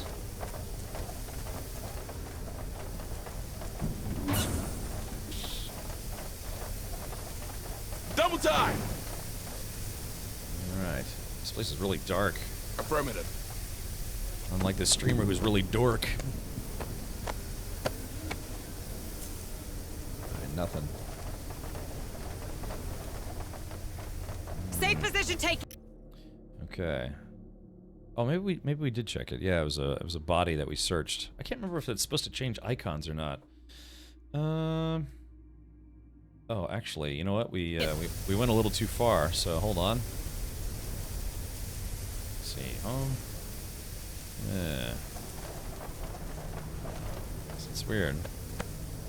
I remember going to Sonic's Daily when I was on a school field trip back in 2018. Dinner time, had 50% discounted ice cream. Yeah, I think on Mondays or Tuesdays, they do half-price burgers. Come on, team! Come on, team. Let's all scream for ice cream. Got something on the tracker. It's okay, we'll be fine.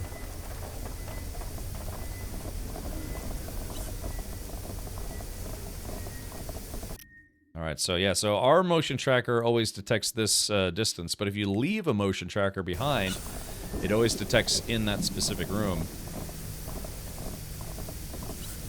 Check those corners. Check those corners. Oh wait, is there no... Oh, wait a minute, what's this? Oh, we need to go the other way. Yeah, so what we can do is we can actually seal ourselves in here. Too quiet. Yeah, so it says weld, yeah. It says, weld doors to create a shelter. One door is welded. It costs a command point.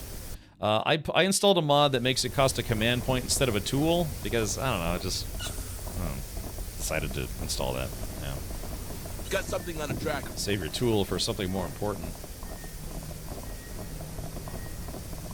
Yeah, this game is very dark, but that's, you know, all your soldiers have... Come on, team. Let's see. This is the place. Uh-oh. Stay alert. There's something attached to his head. Careful! This is what happened to the others on Pioneer. And to that guy in the HQ. Can we get it off him? Try to remove the creature from O'Neill's head. Alright, let's do it. Help engineer. On my way.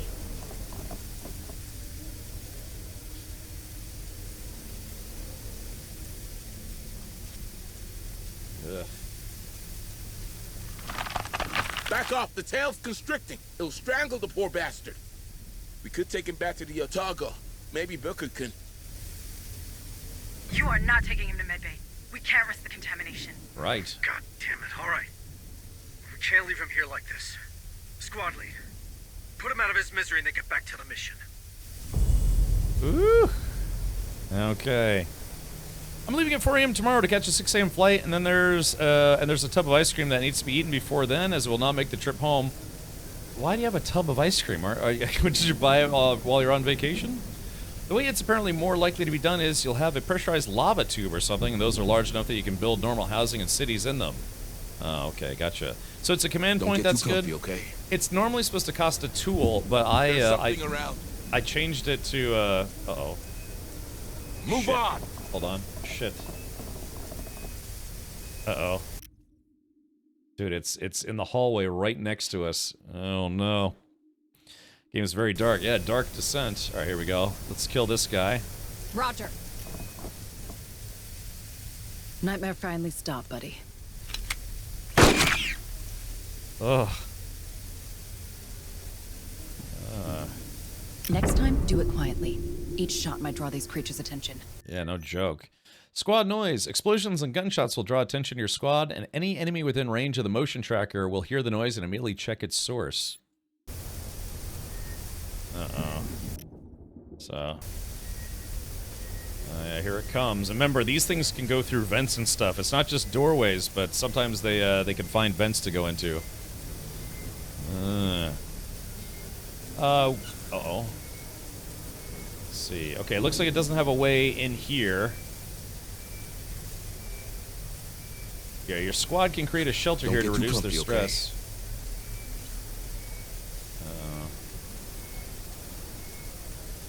Like I said, we could... Move on!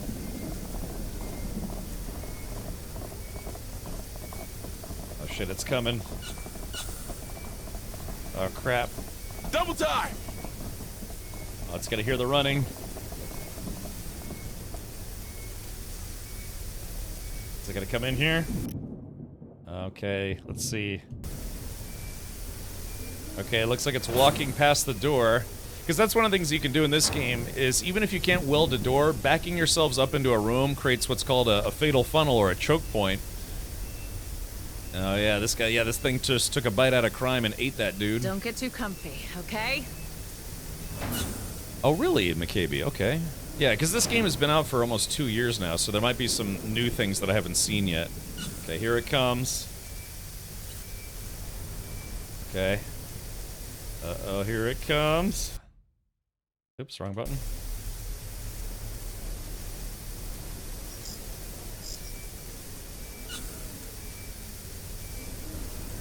Oh, it left. Oh, yeah, it left. Because again, normally the map operates in real time all the time, but I have it where I can actually pause on the map. You can almost say this game is an RTS RPG Spellforce or a lot like this. Really? Okay, Dovikin. I heard of that before. Well, yeah, I don't think we have to weld for now, but yeah, let's get the hell out of here. Let's do what we came for and get the hell out of here. Yeah, no joke. All right, let's do it.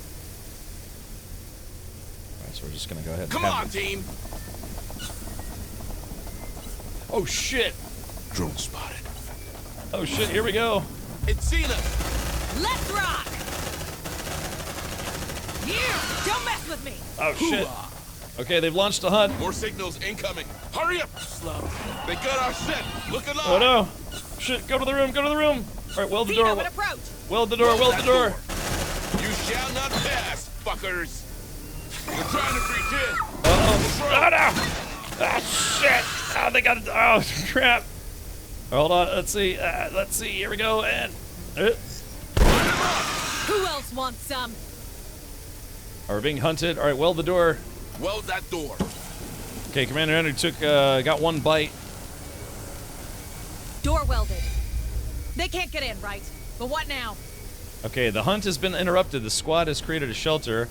Let's see. Arrest. I don't remember what resting does. During the hunted phase, Xenomorphs searched the last known location of the squad when it was detected. Try not to be seen for a while to get the hive off your trail. Yeah. Okay. Rest. Rest. Your progress has been saved. Heal 100 stress on all Marines. Base is 100. All command points have regenerated. Heal a hemorrhage on all Marines. Medical assistant ×1. All Marines recover 1 hit point. Resourceful adds 1 ammo mag. It's supposed to say mag, not clip, but that's okay. We'll let them... okay, so yeah, they're just taking 5, even though they got dead Xenomorphs in here. Maybe Dovikin. Can't be camping, but since it's against aliens, it's very understandable. Alright. Nap's open. Move your asses. Okay, so the kill that bastard. Sometimes it's wise to focus on a specific target. Press left mouse button on the Xenomorph to make it a priority target. To learn more. Yeah, so yeah, to target specific enemies. Okay, let's see. There's just deployable motion trackers. All sorts of stuff here. Okay, so what we have to do now is we have to break the weld. Yeah. Cut that door open. Open obviously. up, Cess. Door clear. So the aliens Come on, can break down doors eventually. It's not infallible, but it is a good way to slow them down. Got And something on the tracker. if they stay distracted long enough, yeah, they'll stop hunting you. At least your specific location. You got mines? There are mines in the game, but I don't have them right now. This is still basically the tutorial. Okay, so we're gonna go outside here.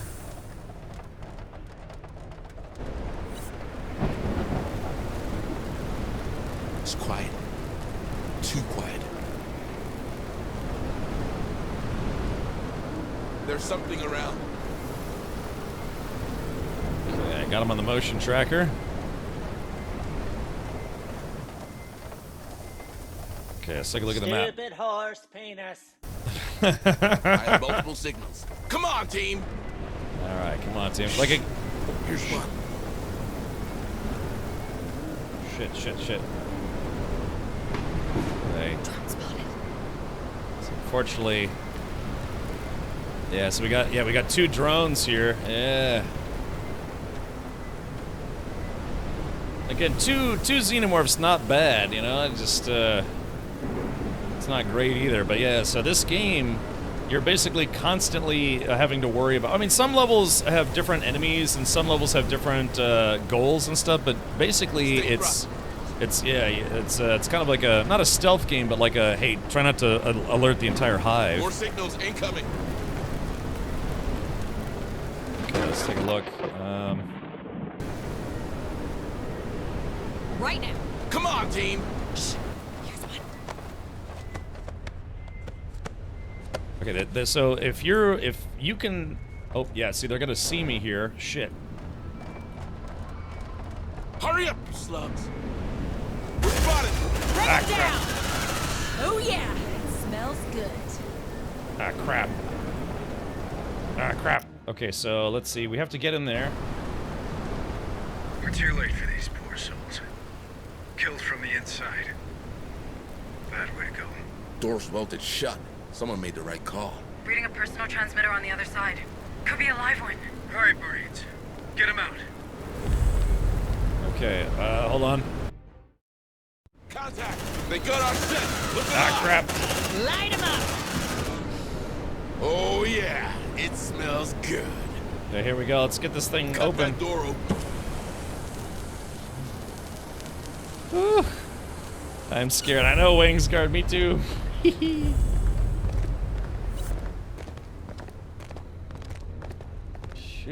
Who's there? Who are you? Are you with the company? Take it easy, man. We're the USCM Corps. I'm under the orders of Sergeant Harper and in contact with Administrator Hayes from Pioneer Station. It's Joe McAllen, technician 2nd grade. Please, don't leave me here, please. Technician? Chief Corrigan could probably use another pair of hands. No way he's getting in my dropship. How do you know he's not infected? Infested, Hunslet. These things are parasites, not a disease. Marines, you reckon we can trust him? I mean, he welded that door pretty tight to keep these guys at bay. Just keep an eye on him, will you? Squad lead, bring him back to the ARC. But stay alert. I don't want any surprises. All right. Stay calm, Joe. We're getting you out of here. Stay with us. We'll get you back to our transport. Hold on, hold on. Yeah, dude, this is literally the tutorial. Like I'm starting to get goosebumps because this game is creepy. Yeah, you're just constantly being hunted. I'm gonna crank up the music just a smidge too. All right, here we go. All right, resume. Uh-oh. Okay. All right, follow us. So the more of these guys you bring back to the ship, they will fight too, but the goal is to keep them alive. They only have 4 hit points. Alright, inventory is full. Okay, let's see. Grab a health kit. Let's see what's inside.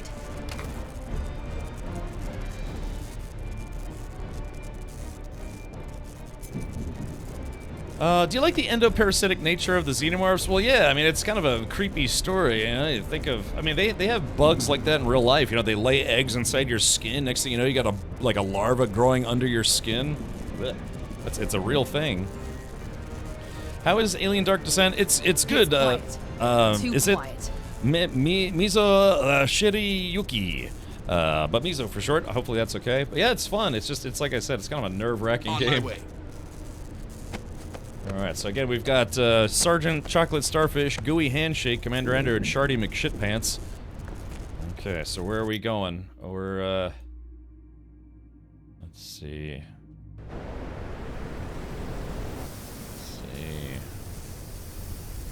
I don't know where I'm headed. I guess I'm headed back to the elevator, or... Oh, bring McKellen to the Ark. Find Carmichael. Oh yeah, so yeah, this is a rescue mission. It's quiet. Too quiet. Yeah, we're gonna rescue some juicy colonists from their virginity, or whatever Apone says. Girls and boys. All right, so yeah, so this is a rescue mission. We're trying to find all these technicians. And press the home button. Yeah, if you ever get lost on the map, the Come on, team. Human flesh. Okay. Let's keep going. So yeah, we gotta keep this technician alive and bring him back to the ship. The ones that aren't infected can go back to your ship. Yeah, bring McKellen to the Ark on the first floor. Alrighty. Looks like someone bagged one of Ripley's bad guys. Stay frosty, Marines.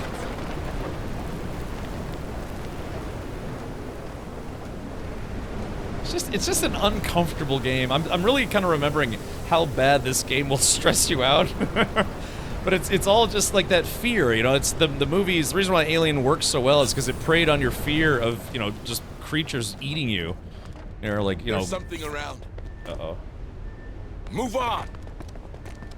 I would like to poop on. On it.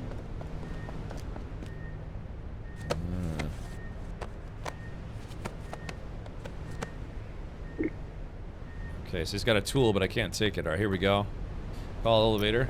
All right, so calling this elevator's gonna make a little bit of noise here. Okay. Yeah, some of these levels you have to like fight off the aliens until the elevator actually gets there. Yeah, I got you, Tony. That's what I surmised. I'd really love to own the ship from the first movie, the Nostromo. I mean, they have models of all that stuff. Yeah, I mean, they Don't get have... too comfy, okay? Yeah, I mean, if anything has been popular in any show, TV show, comic, or whatever, there's probably a product you can buy for it, if that makes sense. Okay. Alright, we're actually not too far from the Ark. If you need a ride or more firepower, squad, don't forget I can provide both with the ARC. Just find me a tactical position and I'll join you. Ooh. Oh, Meat Shield. Hey, thank you for gifting 6 months of Tier 1 to Dovahkiin. Well, that's very generous. Thank you, Meat Shield. Happy Alien Day. May the face hugger be with you. No, no. Actually, so hold on. Let's take a look here. Let's see. Alien Nostromo model. Let's see if anyone's got one of those for sale. There is a company, yeah, called Master Replicas. I've actually heard of them before. So, yeah, it's $70. Yeah, it's a little on the expensive side, but yeah, there it is. It's a model of the Nostromo. So yeah, this is a commercial towing vessel Nostromo. Remember, it was towing like a I guess a space refinery or whatever it was. So yeah, the Nostromo was only the smaller ship. The rest of it was just like a mobile. I guess you could say mobile refinery. I think they call this a Bison class ship, if I'm not mistaken. But yeah, kind of plain really, but that's okay. I guess it depends on how well you paint it. But yeah, they got models. I'm sure they probably got more expensive ones, cheaper ones, what have you. Hey, Cyanimus, welcome. Let's see. Oh, well, there you go, Michelle. That's very kind of you to express that. You have unlocked the Ark. Press M to open your map. Boop. Okay, it says, during missions, the Ark can be used to support or extract the squad and any survivors. You can call the Ark by selecting an Ark position icon on your map. Press the Ark icon to call it. Okay. Select the back button to close the map interface. Yarp. Last support required. Hang on. Our ride is coming. So yeah, so the ground vehicles come in handy in this game because they can kick a lot of Xeno butt. Yeah, so let's see here. Oh yeah, there it is. Thing is, it only parks at specific spots, so you have to You have to keep up with it, but it actually will help you. It's got a giant gun on the top. And check out this bar, yeah. Once the Ark is in position, it will remain at that location and defend the area. You can interact with the Ark in the following ways. Redeploy squad allows you to transport your squad to another Ark position on the map. Exfiltrate survivors secure the survivors following the squad in the Ark. Squad extraction. The squad leaves the mission and returns to the Otago. Okay. Alright, so let's extract a survivor. So you can basically send that guy in there, and that way they don't... Thank you. Don't have a risk of dying. I never thought I'd get out of there alive. Looks like Corrigan's gonna get that extra pair of hands. Yeah, so the game has saved. Alright, so yeah, this whole mission, like the tutorial mission or whatever, other than the beginning of the game, is teaching you how to play the game. So, yeah, the rest of this game would be to find technician or biologist Everly, veterinarian McNeil, and security guard Torrance. So, yeah. But, so chat, I think what we're going to do is I think we're going to pause right here. And speaking of Nostromo, what we're going to do is we're going to switch over to an Alien Isolation, like, mini mode called Last Survivor, which is where we're going to assume the role of Ripley in the movie Alien and see if we can escape the Nostromo without the xenomorph on board eating us. So, yeah. All right, so let's do this. I'm going to pause because I may continue this... oh, I guess the game auto-saved. Main menu. Okay, so yeah, I think the game just auto-saved, so let's see, load. Was that progress? Yeah, here we go. Medium plus 849. Yeah, 849.16, so there it goes. When I last beat the game, I did 91% of the game before I beat it, and right now we're only at 4%. So if you can imagine the whole intro to that game and this mission, that's only 4% of the game. And again, the last time I played through it, it took me 80 hours. But that's like streamer hours, you know, talking about the game, talking about alien stuff, talking about feet pics. Oh, what's your opinion on Alien Romulus? I liked it. I think it's a good addition to the franchise. However, I felt it was a little overly referential to previous movies, and I didn't like the ending. I thought the ending was basically a rehash of Alien 4, and I've been very vocal about how I'm not a fan of Alien 4, and it's literally a rehash of the ending of Alien 4. So it's but yeah, it was like, to me, it was like 95% awesome. But yeah, just they tried a little too hard to do throwback lines, and like it's like, oh yeah, stay away from her, you, you know. And I don't know. Like I said, in video, it's like references in a video game. It's fine. It's a video game. But when you have another whole movie that keeps referencing the previous movies, like pop culture stuff, I mean, obviously it's the, you know, it's not the like referencing xenomorphs and alien goo and all sorts of stuff. Whatever. That's fine. But I'm talking about like, yeah, they did too many like throwback phrases and all sorts of stuff, and yeah, it just got a little hammy at times. I thought the writing was decent. Some of the characters are decent, especially the, you know, the android they have in the movie. There was one line, God, what does she say? The main character, she's like, so-and-so, are you still in there? She's like looking wistfully. It's like, that's a terrible line. A very awkward dialogue. But yeah, the whole movie is great. I wasn't a fan of the ending. The ending was, it just became, hold on, let's see, quit, out of here.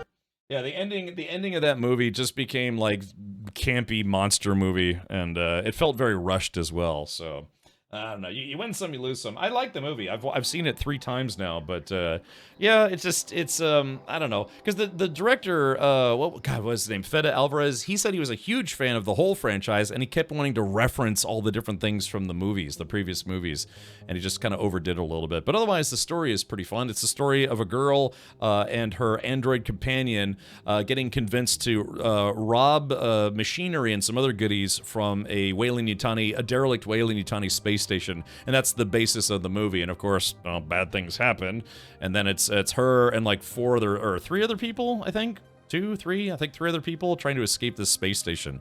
And it's kind of like a mishmash of stuff from mostly Alien and some Aliens and some other stuff. But yeah, literally the ending of that movie is the same ending as the ending of Alien 4. So, yeah. They swore in a bunch of brand new Air Force recruits at the show to the Optimus Prime movie theme song. You got the touch. You've got the boner. Hey, when they do that, can't they just create something fresh? We know the memes. Yeah, it was almost like memes. It's like the director wanted to add a bunch of alien memes to the movie, but it's supposed to be a serious movie. Although, thankfully, it wasn't nearly as campy as Alien 4 was. But yeah, other than that, I liked it. If someone's like, "Hey, you want to watch Alien Romulus again?" I'd be like, "Yeah, sure." They are making a sequel that has already been greenlit. I think they already started pre-production on it. Which is kind of like, pre-production means it's like, setting up the plot, the story, getting the cast together, the directors. Well, the director's Fede Alvarez, but then actual production is when they actually start making the movie. But yeah. Okay, let's do this. Let's continue on. So what we're going to do, again, just since we got about an hour left in the stream, I'm going to try to beat this mission. This is it's a player favorite. We're going to fire up Alien Isolation, and it's the mission called Alien Isolation Last Survivor, where you play as Ripley trying to escape the Nostromo. It's basically the ending of the movie Alien. If you've never seen the movie Alien, it might not make as much sense, but yeah, we're going to see if we can successfully escape. All this stuff is, I think, just from the regular game, but yeah, it's a recreation of the ship, the Nostromo, and we're going to try to escape from it. I feel the same way about it as you do. That's what most of the reviews said. It's like, yeah, it was a fun movie. It was awesome seeing it in a theater, but it was a little too self-referential, or like franchise referential. And most reviewers thought the ending was bad because it's not great. It's just it becomes like typical monster movies type stuff instead of xenomorph stuff, or well. I don't want to say too much, but, if you've seen it, you know exactly what I mean. It's like, oh, okay, so there's this guy, like, out of nowhere, yeah. Ah, well. There were some surprises in that movie that actually were pretty good, but, yeah, could have done without the ending. All right, let's close that. All right, so let's do it. Let's activate Alien Isolation, which is a fan favorite. If you've never played Alien Isolation, it's probably the best Alien game ever made.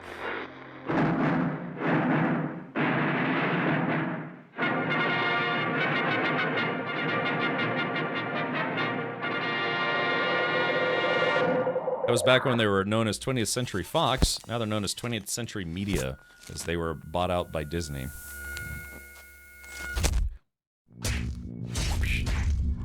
Okay, the third says, took long enough. Oh, long enough for what? Oh, to get to this? Oh, I think this mission is only about, honestly, like 30, 40 minutes long. So I figured we'd use the last hour of today's stream to play some Alien Isolation. This game is also just awful. It's just brutally scary, man. It's awful. I mean, not like quality-wise. I mean, it's awful. And just how it makes you want to vomit. It's so just like anxiety-inducing. I watched Alien Romulus on DVD on my PS2. They actually put that movie out on VHS tape. It's interesting. They had a true story. They, like I said, this guy, the director, and I guess other people were super into the franchise, so they actually created a VHS tape, just like the original Alien and Aliens and probably Alien 3 movie. Let's see, Alien Romulus VHS. I don't know if it's still available. You might still be able to buy it, but yeah, here it is. Yeah, Alien Romulus limited edition VHS tape. Yeah, there it is. Yeah, they even made the cover look like an old 80s movie cover, which is just fantastic.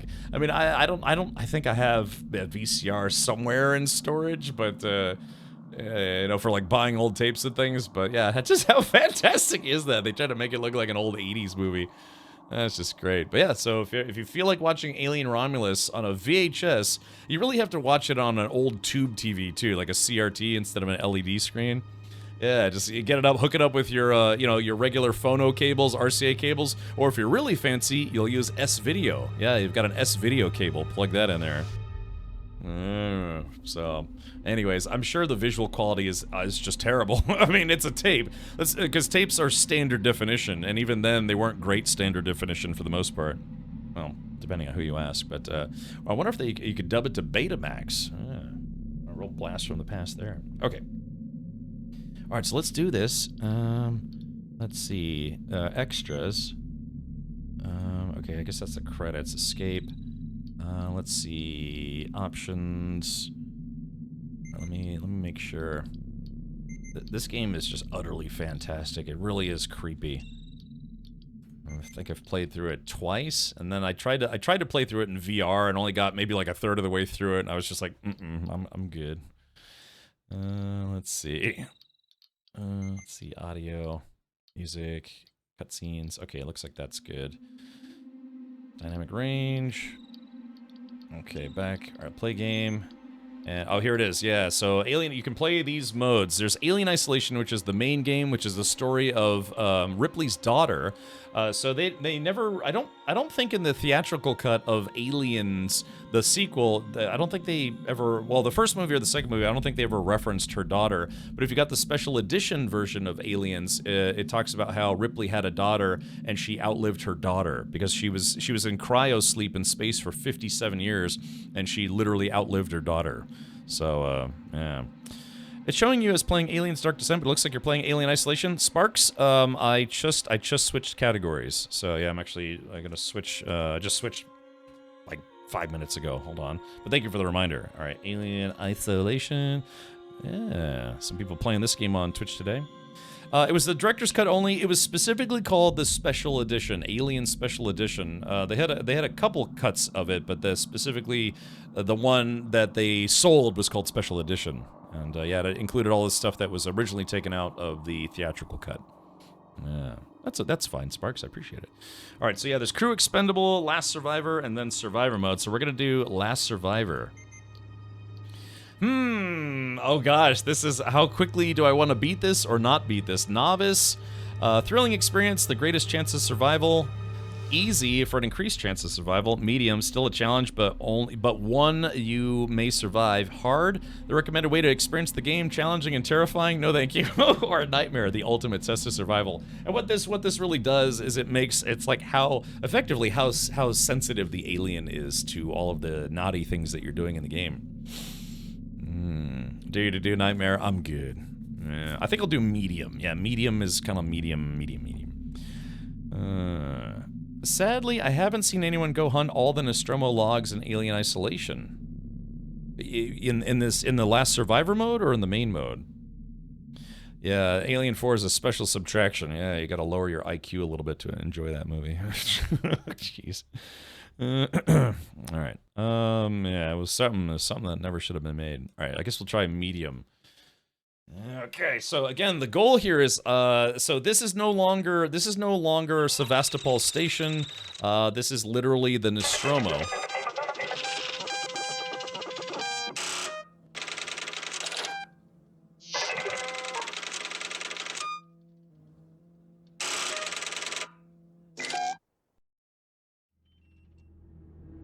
We're gonna blow up the ship. We'll take our chances in the shuttle. Good. We're gonna need coolant for the air support system. Parker! Okay. I powered up the shuttle. Have you got those coolant tanks ready? We're doing it. You wanna give us a hand down here?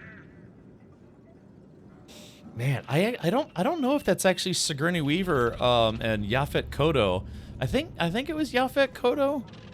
I don't know. Can somebody Google that for me? I actually don't remember if that was, because they in the main game Alien Isolation, you do hear Ripley's voice at one point.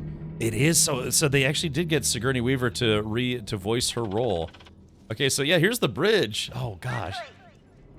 Ripley, are you still there? Is that Lambert? Oh, I guess that would be Lambert, right? Oh God, I don't want to do this. It's gonna scare the crap out of me.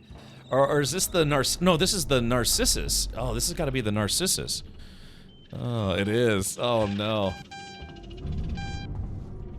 Shit. Yeah, oh, it is, because remember, this is where the Xenomorph hides. Yeah, she runs to the Narcissus. Oh, God. This is so awesome.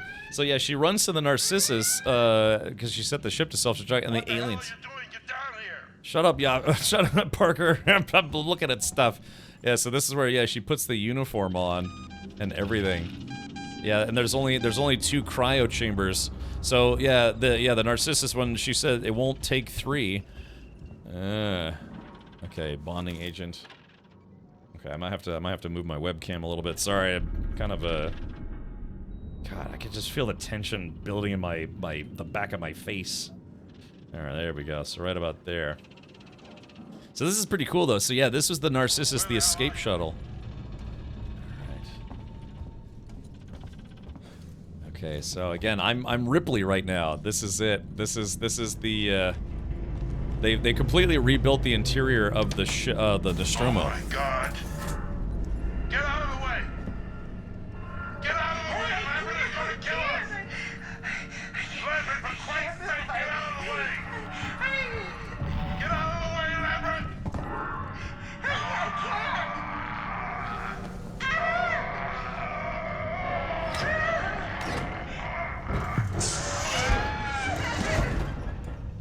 Get him!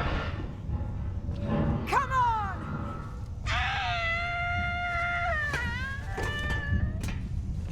Parker? Lambert? That is Sigourney Weaver. It sounds just like her.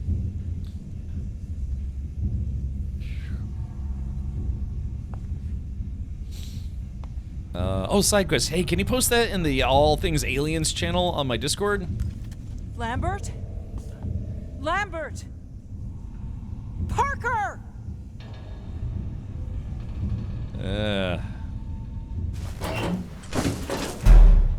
Yeah, so no motion tracker here. Isolation was awesome, but this is DLC or something? Looks unfamiliar. Yeah, it's render. So they have Alien Isolation has a few DLCs, and one of them is, well, two of them is Crew Expendable, which is it says here this additional content sees the original crew reunited aboard the Nostromo. Brent and Kane are dead, alongside Ash and Lambert. Uh-oh, hold on. Okay. So it's basically, yeah, they allow you to replay scenes from the movie Alien, because this game takes place after the movie Alien, but before the movie Aliens. So, but this part right here is literally a recreation of the ending of the movie Alien. But yeah, so it's hold on, let me pause the game real quick.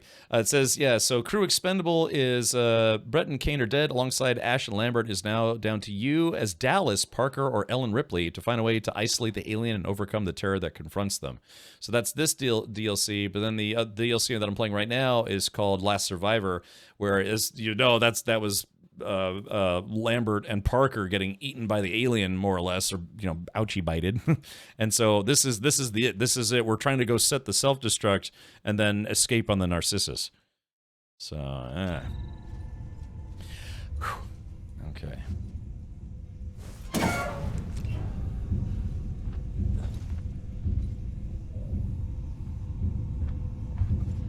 Shit, it's there. I like how you can look forward.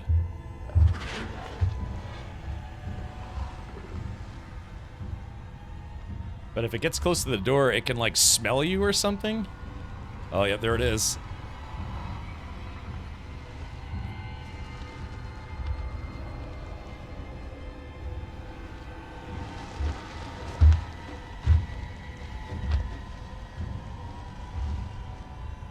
This is the worst game of all time. I mean, in a good way, but, you know, it's just, it's so awful. Yeah, they all dead, girl, run. Okay. Have you got the setting on that picks up your mic? Did this game have that, Sparks? I don't remember that being a thing. Hold on, audio? Someone just shit in my pants. Yeah. Your face waiting is the best. Oh, that was on console only? Oh, okay, gotcha. Yeah, I've only ever played this on PC.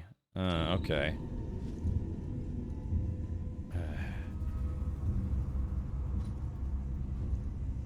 So yeah, of course in the movie, you know, Ripley never hid in a closet like this.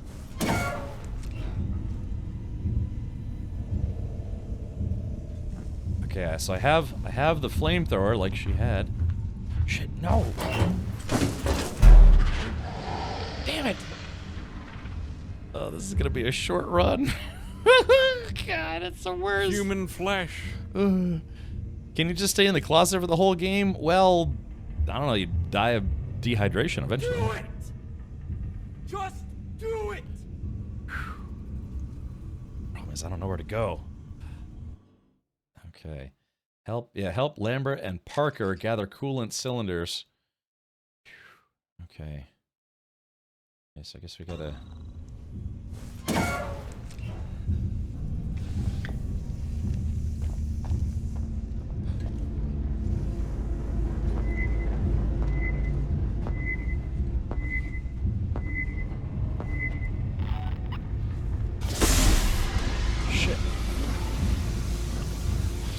man. That's why I was saving this till the end of today.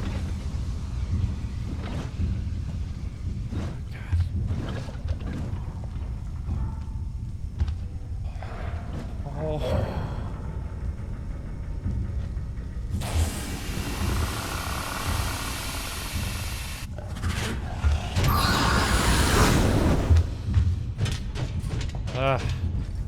Okay, that does it for my that does it for the flamethrower. You can see that's the Nostromo layout. Where's Parker? Oh God, no.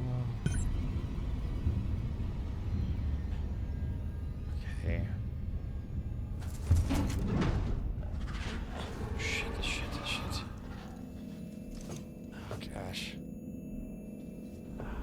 That's okay. This is terrible. No.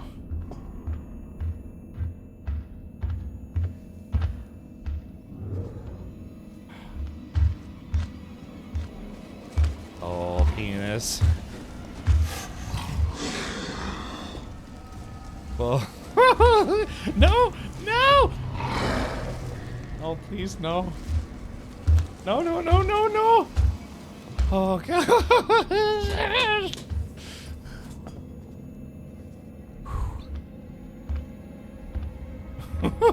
This is the worst game ever.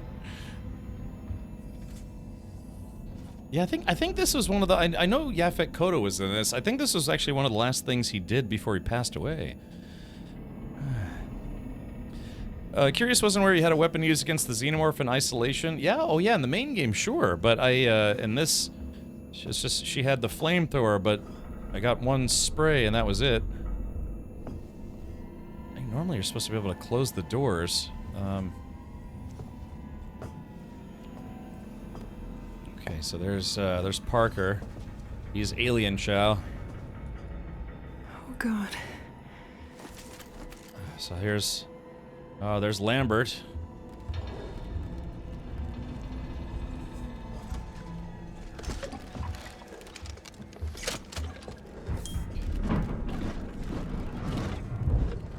God, yeah, that's... Okay, so... I think this flamethrower is kind of loud. Come back, put headset on. Oh, penis! Okay,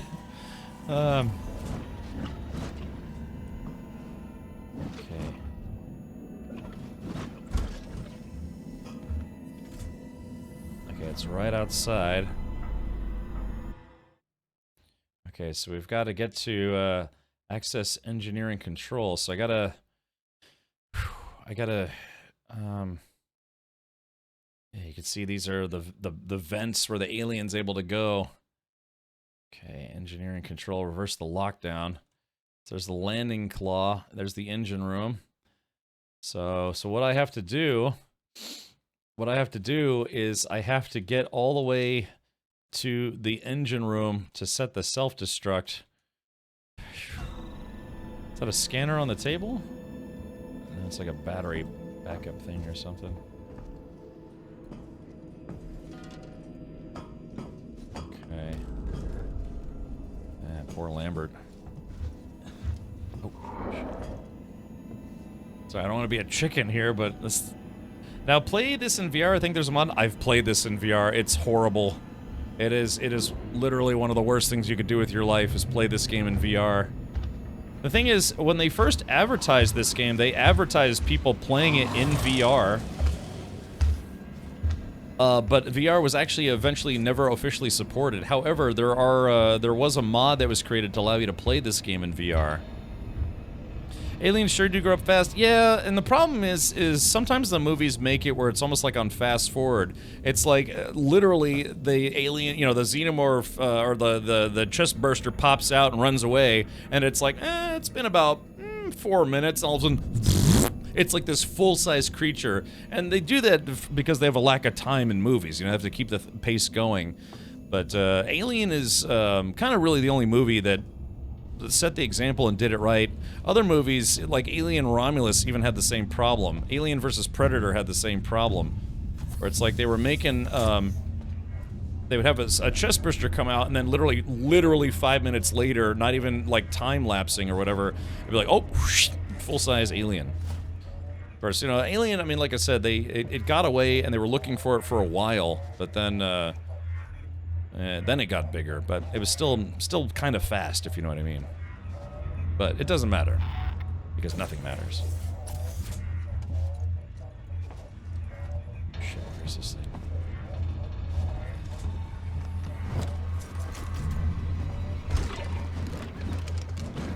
Alright, I've got flamethrower fuel. Okay, so where do I go? Okay, if I go out this door, I can take a right. Okay.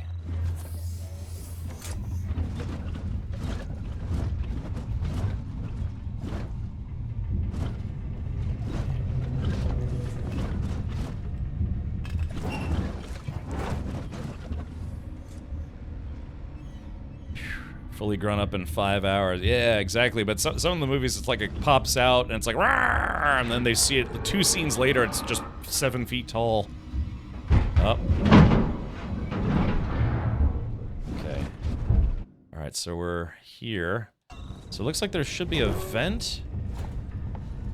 Oh, it's locked. Damn. Okay, if it's locked, that's good. That means the Xenomorph can't use it. But if I turn off the lockdown, then it will be able to use it.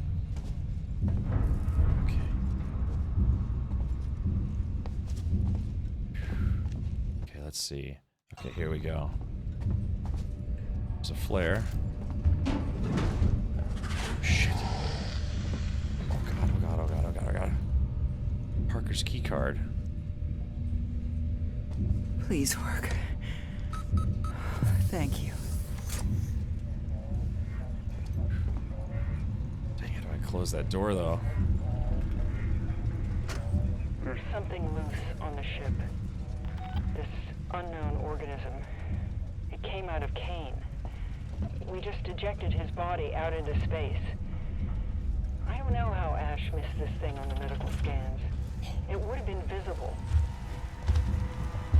Anyway, he's putting together some sort of tracking device to help us catch it, and Brett and Parker are rigging up something to drive it toward the airlock.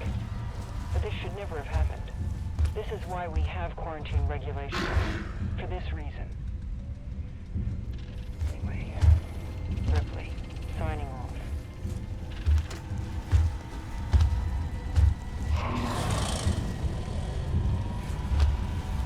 They did such a good job with the AI for the Xenomorph. I mean, again, you can set the difficulty, make it like smarter or dumber or whatever, but just in general. There's a retrospective like documentary that's going to be coming out soon that talks. It's about the making of this game. Which devs for Alien Isolation didn't cut out VR support at launch. Still mad at that? I know they should have, but a lot of people were still able to play it in VR because there was a mod that there was a mod for it. And I played it in VR and it was just nauseating. Doc Sammy, fire from the gods. Okay. Okay, here we go. Let's do this, buddy. Should do it. Okay, initiate Nostromo emergency destruct system. Alright, there it is. That's the self-destruct. I watched a short documentary on that alien AI. It was actually pretty intricate and clever how they designed it. Yeah, man, they made it where it just bites the crap out of you.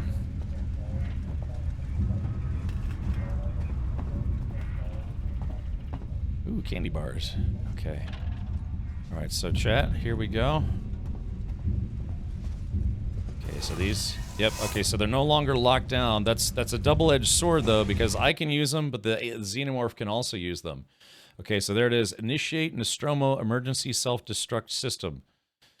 Okay, and so, yeah, so we have to go there, and we have to get back here to the shuttle docking bay. Okay, here we go.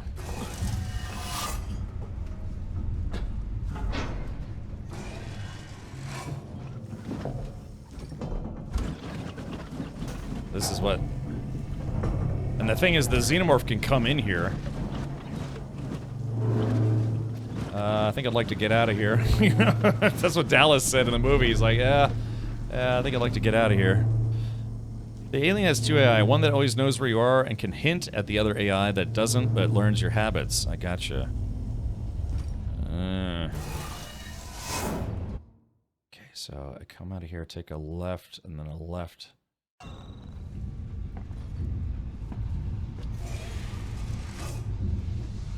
God, man, this is like, this game is upsetting my stomach. Keep it together. Yeah, keep it together. Like I said, the one downside though is they didn't put the cat. You know, she actually bothers to take the cat with her or bring the cat. Oh!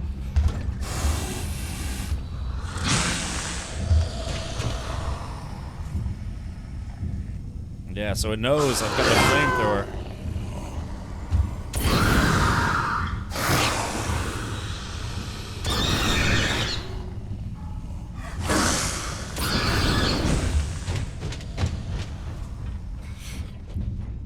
Jeez, this game is the worst. Okay, here we go. Okay, I wish I could seal the door behind me. Okay. Mother! Mother! Ah! Ah, shit! Ah!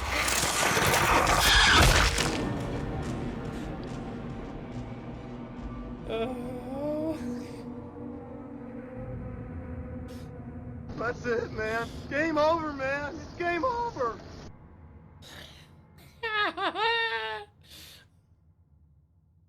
Wow, look how red my face is. Yeah, my green screen might not have green on it anymore. Okay, yeah, exactly. That jump scare. Where did it come from? I don't know, but it got the shit out of me. Oh, yuck. Oh, the sounds, really is the sounds that do it to you, too. Yeah, Oh, man, nobody clipped that. Or maybe I don't clip, I don't know. I don't want to do this anymore. Oh, yuck. Noises above and below you are indicators that something is nearby. Okay, here we go. Alright, we got another crack at this.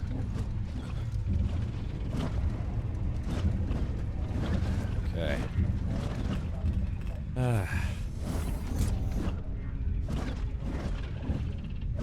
What's this use? Oh, is this?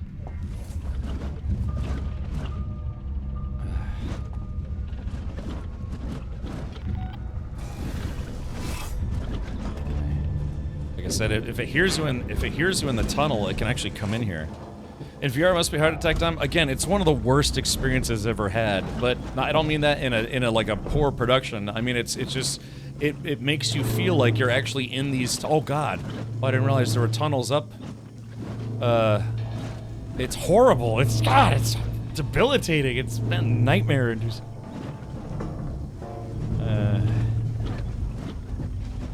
That was a perfect reaction. I know, mother, because that's what she says. Well, she was about to say. I was gonna reference when she says, "Mother, I've turned the cooling units back on, mother." You know, when she she realizes the damn xenomorph is blocking her way to the escape shuttle.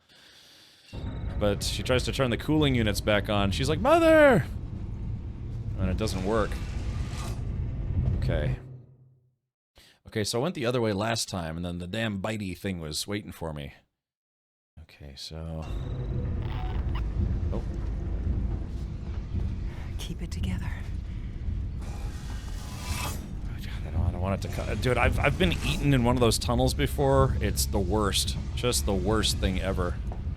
Wait, what's this? Okay, hold on. There's a flare. I forget what the flares are for. I guess it's to scare it, maybe, or...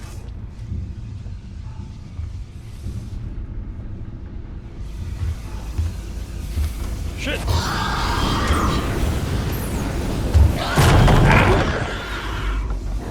that's okay. I'm still alive. I'm injured, but I'm still alive. I don't remember how to use... I don't know if I have heals in this game or not, but,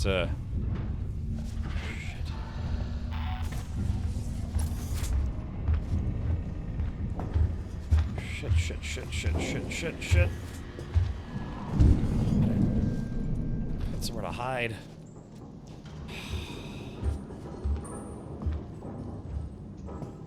Okay, it's out there. Oh, here it comes. Whew. No, don't come in here. Stop it. Don't come in here. So close. No, dude.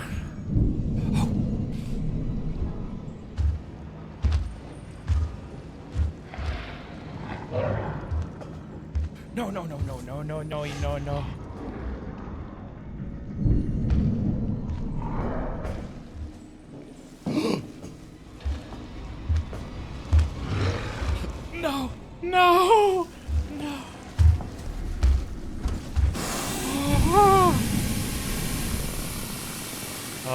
Oh.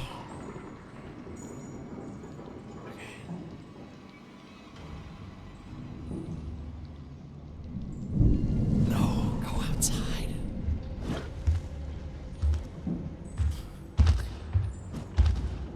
Jeez. There's nowhere to hide. Where is it? Shit. This is Alien Day. Welcome to Alien Day, everybody.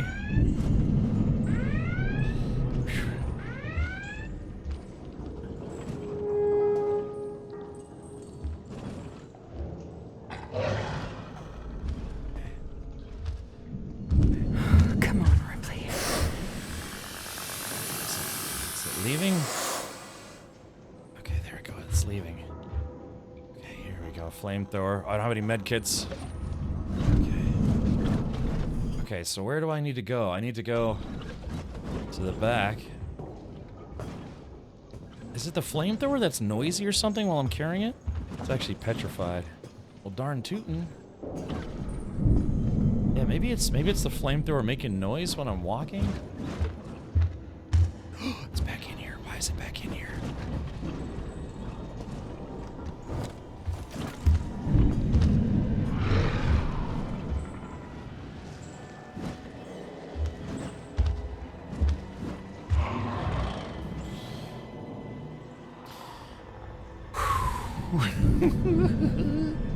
Can I distract it somehow? Yeah, look, it's looking around waiting for me. Come on, Ripley.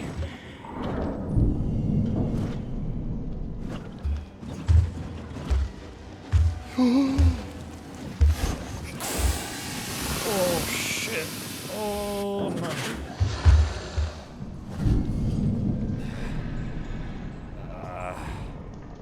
Look at its jaws. You can see its mouth. Oh, there's the tail. I should tug on it, see if it likes me. Is it turning around? Oh, it went around the corner. Jeez. I'm gonna have a heart attack playing this game, man.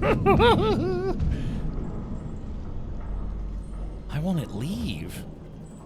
Go to your home. Don't you want to go to your home? Okay, where is it? Oh, it's still there. Still skulking. It's not coming back over here, is it? It's looking. It's stalking. Why does it... Keep it together. My lucky star. You are my lucky star.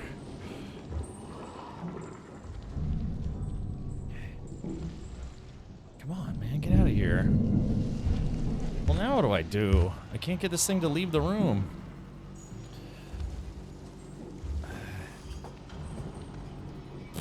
Throw a flare. Yeah, I guess, I don't know.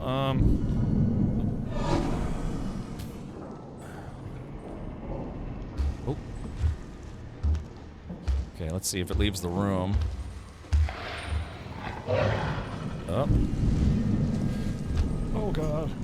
Oh, I don't know how to get. I don't know how to get it to leave the room. Maybe.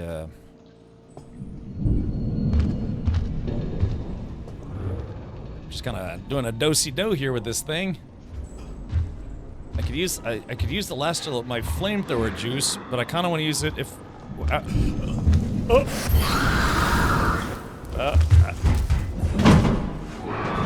that's the last of my flamethrower juice. Here we go. So close. No. Please, no.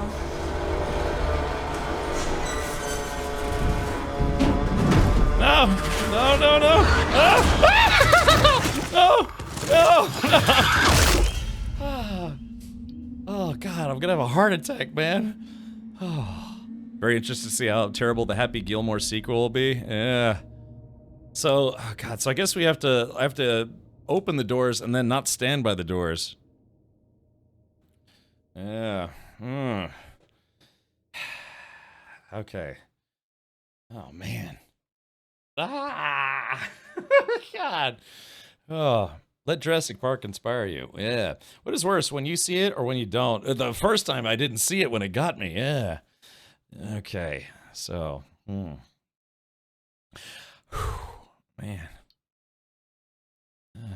What's my, hold on, I'll check my heart rate monitor. You know, some people, sometimes when people play this game, yeah, they have a heart rate monitor so they can see what their heart rate is. Like on screen. Hold on, let's see what my heart rate monitor says. Hold on. Okay. Oh God, it said it spiked. Yeah, the problem is the door opens when it comes in and closes behind it, so... Okay. Alright, so let's try.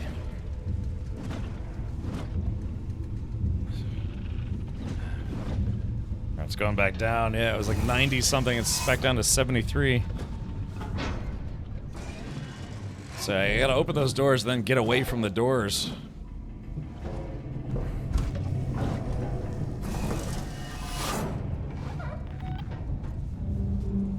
Is an Alien Isolation. The main game, you have a motion tracker. Okay, so let's do. Keep it together. I didn't go this way last time. Is there a radio? It sounds like there's a radio in here. Maybe I could turn the radio off. Okay, so there's a couple hidey spots in here. Thing is, man, when I set that self-destruct, there ain't no waiting. I gotta go for it.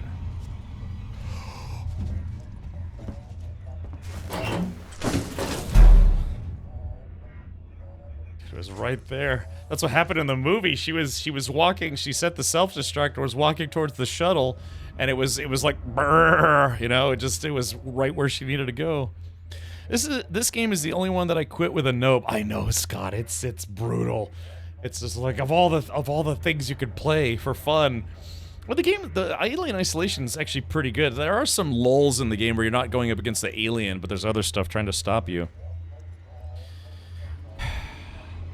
So I have actually beaten this once before, but it was a very long time ago, and I kind of now.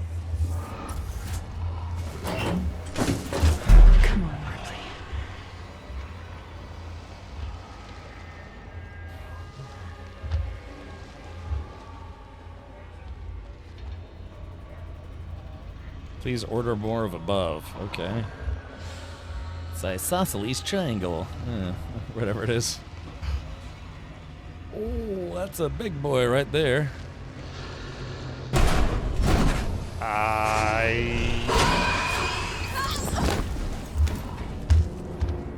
Just call me Dr. Lunchmeat. Yeah, you're supposed to hold your breath if it starts like sniffing right at the door or whatever. You have to hold your breath. So yeah, a couple alien kisses. Okay. Run when you can, crouch frequently, and something. Do it. Okay. Dang, I don't know, man. I don't know if I'm gonna be able to beat this. I'm on medium difficulty. There's nightmare difficulty. Wonder how much harder Nightmare is, because Does this game react to your mic? Not. I guess apparently the console version did, but this is the PC version, and apparently it does not.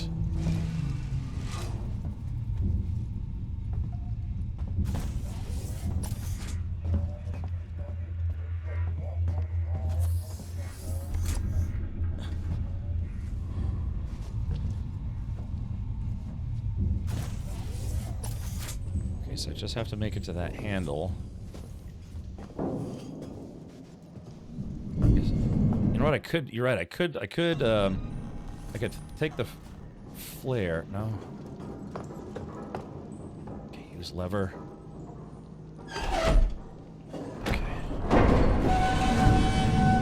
Please, no. All right. So now we know to hide.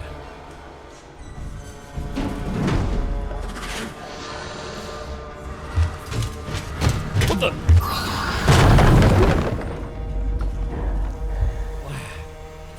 That was weird. It ran right for me.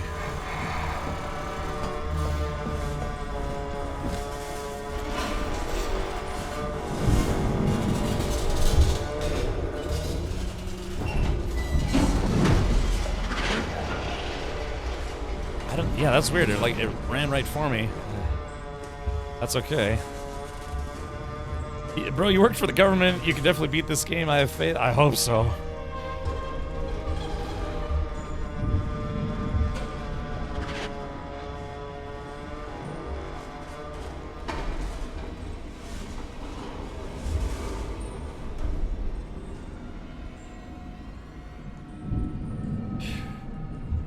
Okay, hold on. It says, Nightmare Mode increases the challenge by limiting supplies, removing map systems, and enhancing the alien's intelligence and aggressiveness. Also, motion trackers damage, providing unreliable information. But in this DLC mode, I don't even have the motion tracker. At least I don't think I do.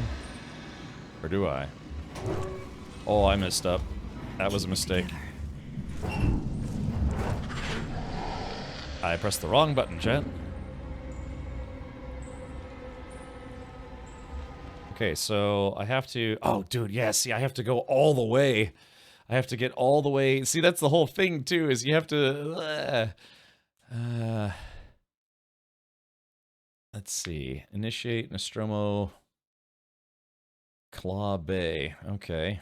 I'm sorry, yeah, so I have to get to the engine room to do the self-destruct. So I have to make it all the way through here... And then I have to make it all the way back, and you only have, I think it's like 10 minutes that, you only have 10 minutes to get from here to back to the shuttle. Whew. Okay, here we go, let's do this.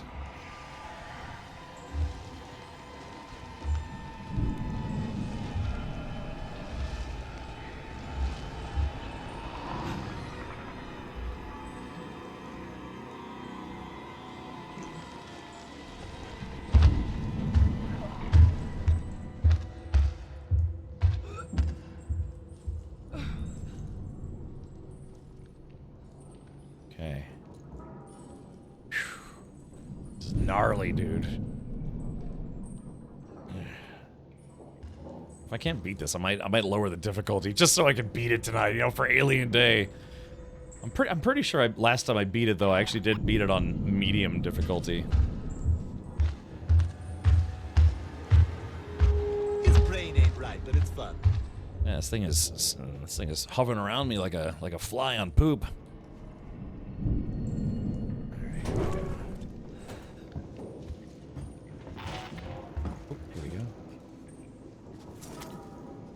So where am I supposed to go? I'm supposed to go to the... I have to go straight ahead, and then I have to get to the chamber. So close. Okay, so I think it just left.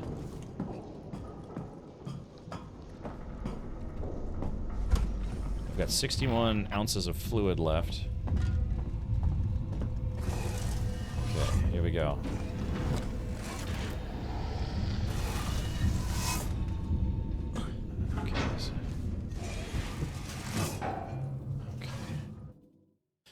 So we just gotta go here. Just gotta get away from this thing a little bit.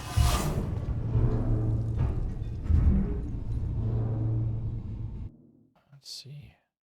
Okay, we have to get out of here and immediately take a left.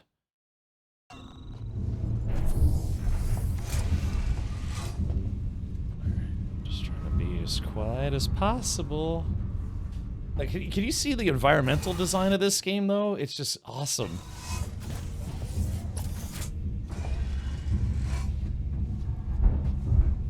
Uh-oh, where is it? Is there any way to hide in here? No? Okay, here we go. What is this? Oh, it says there's something here. I don't know what that is. Hey Cap, how's things going? Crazy Irish, I'm gonna have a heart attack here any moment now. Crap, what is that? Could be something I could use. Let's yeah, it's just Keep it together.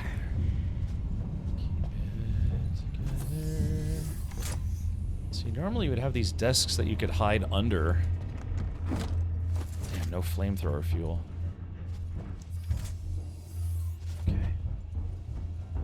What is this? Okay. More safely, more or less. We're still blind on B and C-Tex, and the reserve power's out. But the ship's in okay shape. For the record, Dallas may fall. Finish repairs. King's awake now, but because of all this squash crap, we're 10 months out of Sol. No way am I settling for a half share. You can keep that in your log. Parker out. Shit. Okay.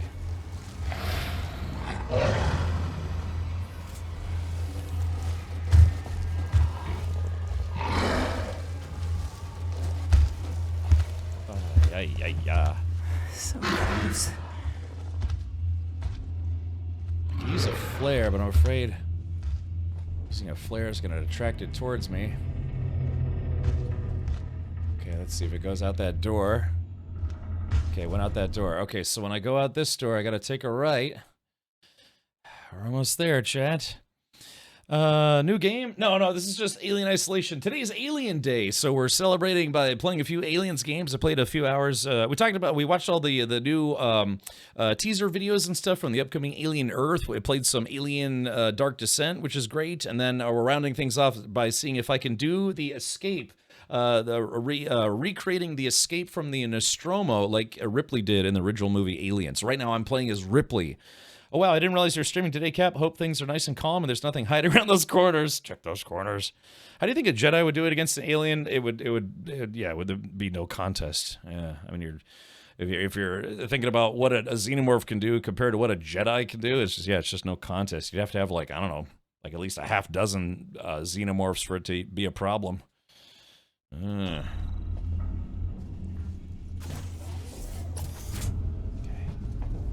Oh god. Shit. No. Shit. Damn it, is there anywhere to hide?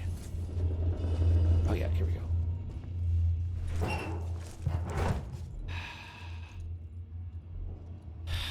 Imagine a xenomorph that was from a Jedi. Well, yeah, that's a good question. Would the xenomorph be force sensitive at that point? Could it wield a lightsaber? Like, would its second mouth be a lightsaber? Wow. You know, alternate objective. I guess it's story elements. Yeah, some story elements. The thing is, I need to save my flamethrower fuel because once the self-destruct ignites, I remember the way I beat this last time was I tried to save as much flamethrower fuel as possible. So when we activated the self-destruct, I was able to run through, and when the aliens started chasing me, I just blasted with a heater, and then I kept running until I got to the shuttle. That's how I beat this last time. Okay. All right, here we go. Okay, it tackled me once.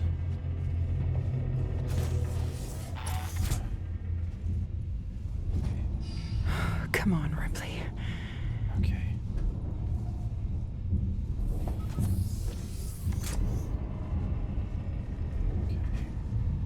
Let's see, where do I have to go? Okay. Is this the right way? Yes, okay, so I have to go down. Looks like there's some, like, sub-chambers or something. What's the problem?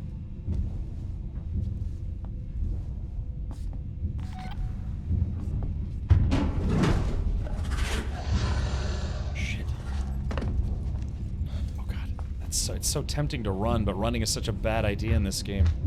Oh, yep, here it comes.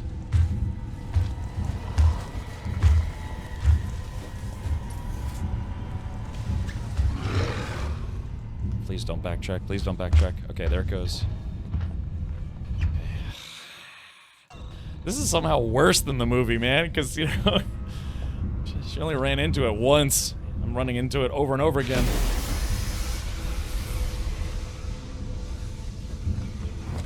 Oh, that's right. Hold on. Open vent. That's right. I think, oh, that's right. There's, yeah, there's... I think there's...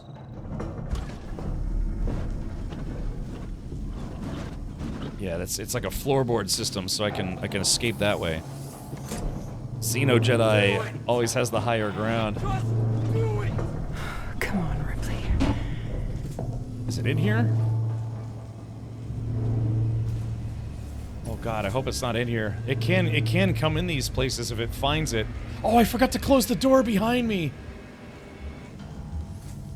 Oh shit, I forgot to close the door behind me. Oh crap. Oh crap, that's right, I completely forgot to close the door behind me. It would be good as if it went in there and you closed the door and locked it in there. I don't think you can do that. Okay.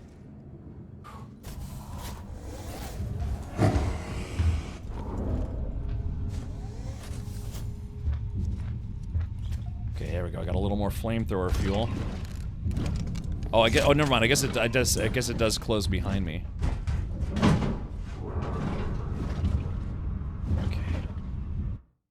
All right, dude, we're so close.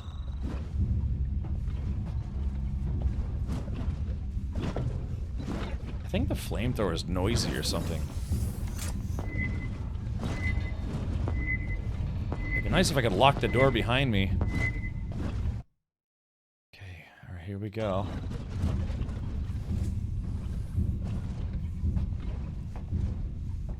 How do I get into this place? Shit, I don't... Dang. So close. Oh my god, I'm so close. Oh, I figured I'd go the wrong way. 50-50 shot, right, chat? Okay, here we go. Flamethrower fuel. Yeah, there we go. Reload. So I think, yeah. So now I got a good... Warrant officer's log. Due to a much depleted crew, the Nostromo's warrant officer is in the process of collating with Mother. There is a somewhat high probability of her discovering Special Order 937. I'm containing the incident. The organism is deadly, and it's entirely likely that, whatever the outcome, its safe procurement and analysis is assured. Ash signing off. So yeah, so that ties into the whole crew expendable thing where yes, a science officer basically, if Weyland-Yutani's MO was that if they ever find any kind of signs of intelligent life, people need to go and investigate it, right? So that's why the Nostromo stopped on its way back to Earth. And, you know, landed on the moon to discover what the distress signal was. But, yeah, the science officer, the Ash android guy, it's like, yeah, his directive is to ensure that they bring back a sample or, you know, an organism or whatever, and the crew is considered expendable at that point. 50-50, Cap will go the wrong way. Probably. All right, here we go. All right, release self-destruct lock. Okay, so where is that? Maxed on flares. Let's see. So, all right, here we go. Oh yeah, that's right. It's the handles first. Oh no! Oh, I can't believe I just did that. Ah. Damn! I just wasted flamethrower fuel. Okay, here it is.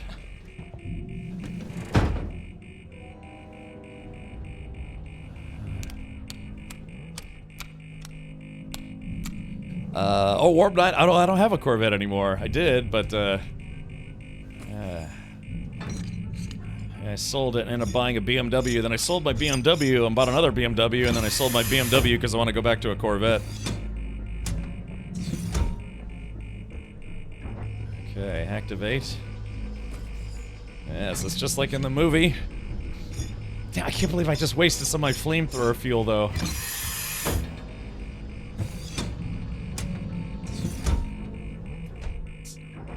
It's a weird self-destruct, isn't it?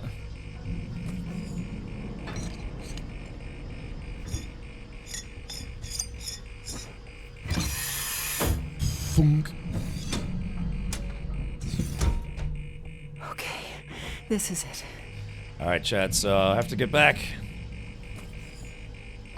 Uh-oh. Oh, crap. Oh, no, yeah, it was dropping a couple frames just then. Hopefully my internet holds up.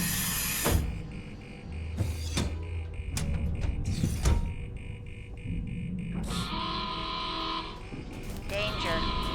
What's weird is the self-destruct sequence has all those buttons, you know? But, I traded my C7 for a 2023 Audi S5. Interesting. Is that the 2-door or the 4-door? One frame per whenever. Yes, exactly. All right, here we go, chat. The emergency destruct system is now activated. The ship will detonate in T-minus 5 minutes. Okay, 5 minutes. All right, so we're going to take a left. Okay, I can do this.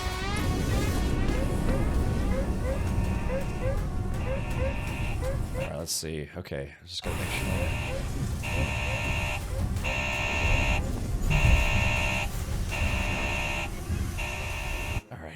Okay.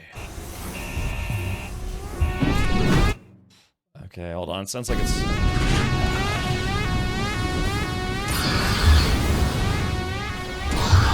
Oh. Shit. Okay, here we go. Alright, here we go.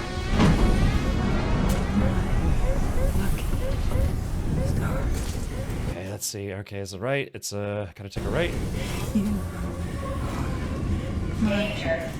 The emergency destruct system is now activated. Okay, let's see. Oh, alright, straight. The ship will detonate in T-minus 4 minutes. Lucky star. Okay, let's see. Am I still going the right way? Yes. Lucky. Lucky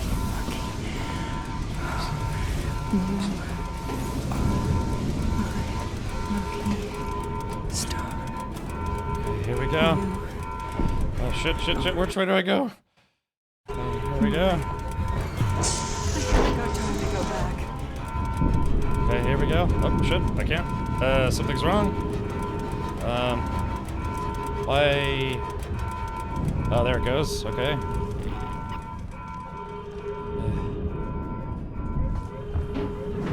Okay, let's see. She's okay. The nurse is. There. Last time she was here. Xenomorph was here. Danger.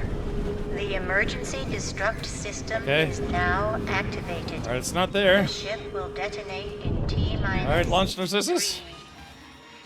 2 minutes. Okay. Wait a minute. Don't have long. Final report of the commercial starship Nostromo. Third officer reporting. The other members of the crew, Kane, Lambert, Parker, Brett, Ash, and Captain Dallas, are dead. Cargo and ship destroyed. I should reach the frontier in about 6 weeks. With a little luck, the network will pick me up. This is Ripley, last survivor of the Nostromo. Signing off.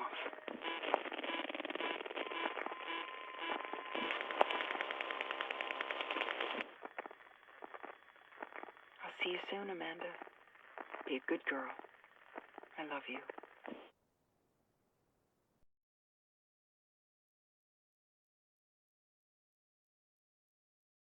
All right. Well, all right, chat. We did it.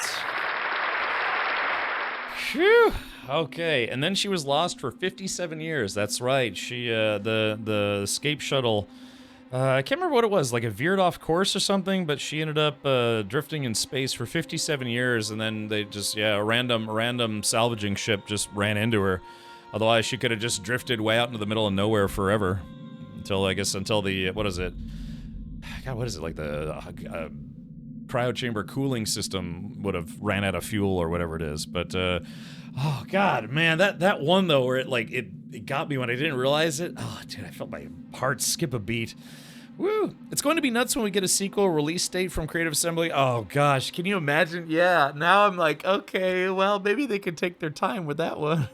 Yeah, she could have very well drifted into a planet or a star or something, but yeah, just sheer, like Berg said, sheer dumb luck that a salvage hauler or salvage ship found her.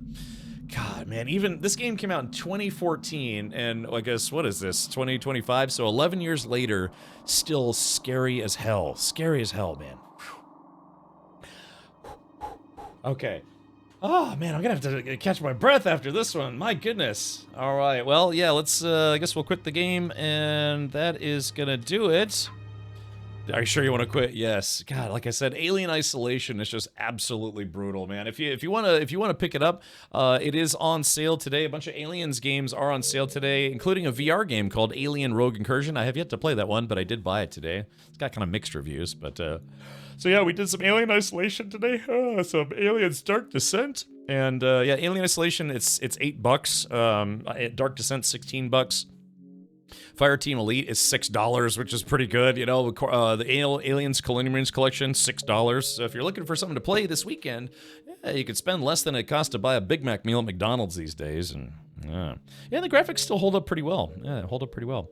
Space is so vast, it's virtually empty. We can't comprehend the distances. She could travel for over 100 years and never come close to anything. It's true. Yeah, space is unfathomably large. Yeah. The design / aesthetic is literally one-to-one with the original two movies. It is. They did a perfect job at that. So, yeah, Alien Isolation 2 should continue the story of Amanda Ripley, more or less, I hope. But Elder says, I finished Dark Descent. Pretty sweet. Okay, yeah, gotcha. Yeah, exactly. Yeah, have fun this Alien Day, but please celebrate responsibly. Seekson. Yeah, hold on. Let's see. One more time here. Your imagination. Whether you like SpongeBob. Yuck. All right, so yeah, that was all right. So that was my stream for Alien Day, which takes place every April 26th. Again, the planet or the moon or whatever from the original two movies was LV-426. So for April 26, the day 426 Alien Day. So it's been Alien Day. I think this started like 10 years ago or something like that. Colonial Marines, still loved your playthrough of the mods. Yeah, it was fun. It's very, very fun.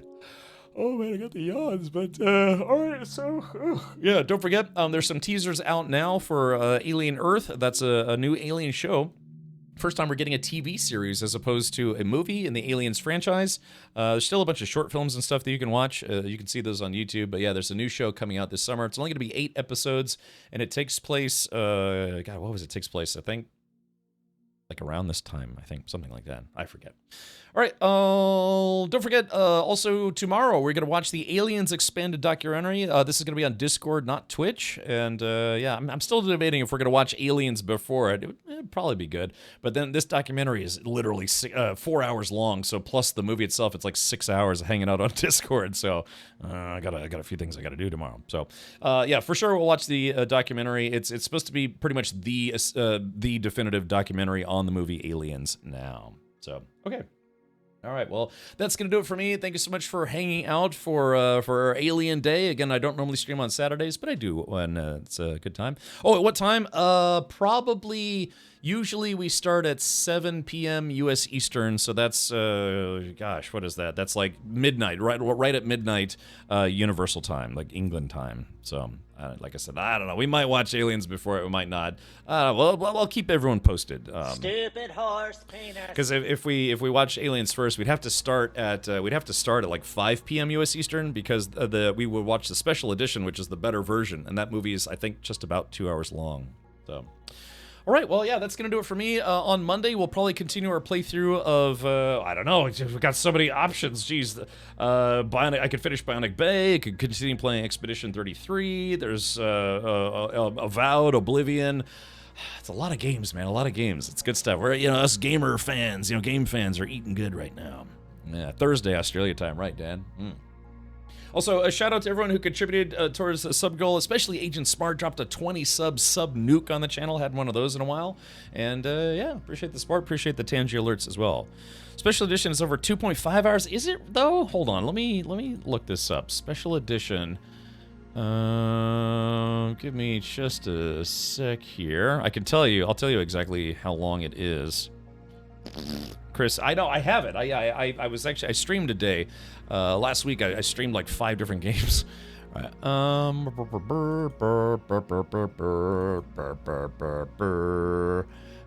It is. Let's see. Oh no, you're right. It is. Yeah, dude. It's. God, you're right. It is 2.5 hours. Why did I think it was only 2 hours? Wait, which version is this? Yeah, because there's the. Let's see. No, yeah, you're right. It is 2.5 hours. Okay, gotcha. So yeah, it might be a bit much. We might just watch the documentary tomorrow. Yeah. So if you're not familiar, it's this documentary right here, Aliens Expanded. Hey looks guys, like this. I'm Jim Cameron, and this is Aliens Expanded. Yeah. So they interviewed Sigourney Weaver. Oh my goodness. Yes. Something like that. Anyways, so yeah, they got Sigourney Weaver, James Cameron, all the cast that's still alive, and people who made the movie, behind the camera folks, and then some longtime Aliens franchise reviewers and stuff. So I was about to watch it, and my wife said, no way to that length. Well, it's 2.5 hours, I mean, if it was a, Brad Pitt or Ryan Gosling movie, she might be like, oh, well, we can make that sacrifice time-wise. Okay. All right. Well, yeah. So that's gonna do it for me. Let's see who we can go raid for tonight. Maybe we should see if anyone's streaming some Alien games today for Alien Day. A lot of games came out in rapid succession. Yesterday, I got early access to Dune, the Dune games. That was kind of fun. Let's see. Yeah. Sadly, nobody I follow is actually streaming any Aliens game at the moment. So what do you think? Should we find anyone who's streaming maybe some Alien Isolation? Give them a big raid to the face. Let's see.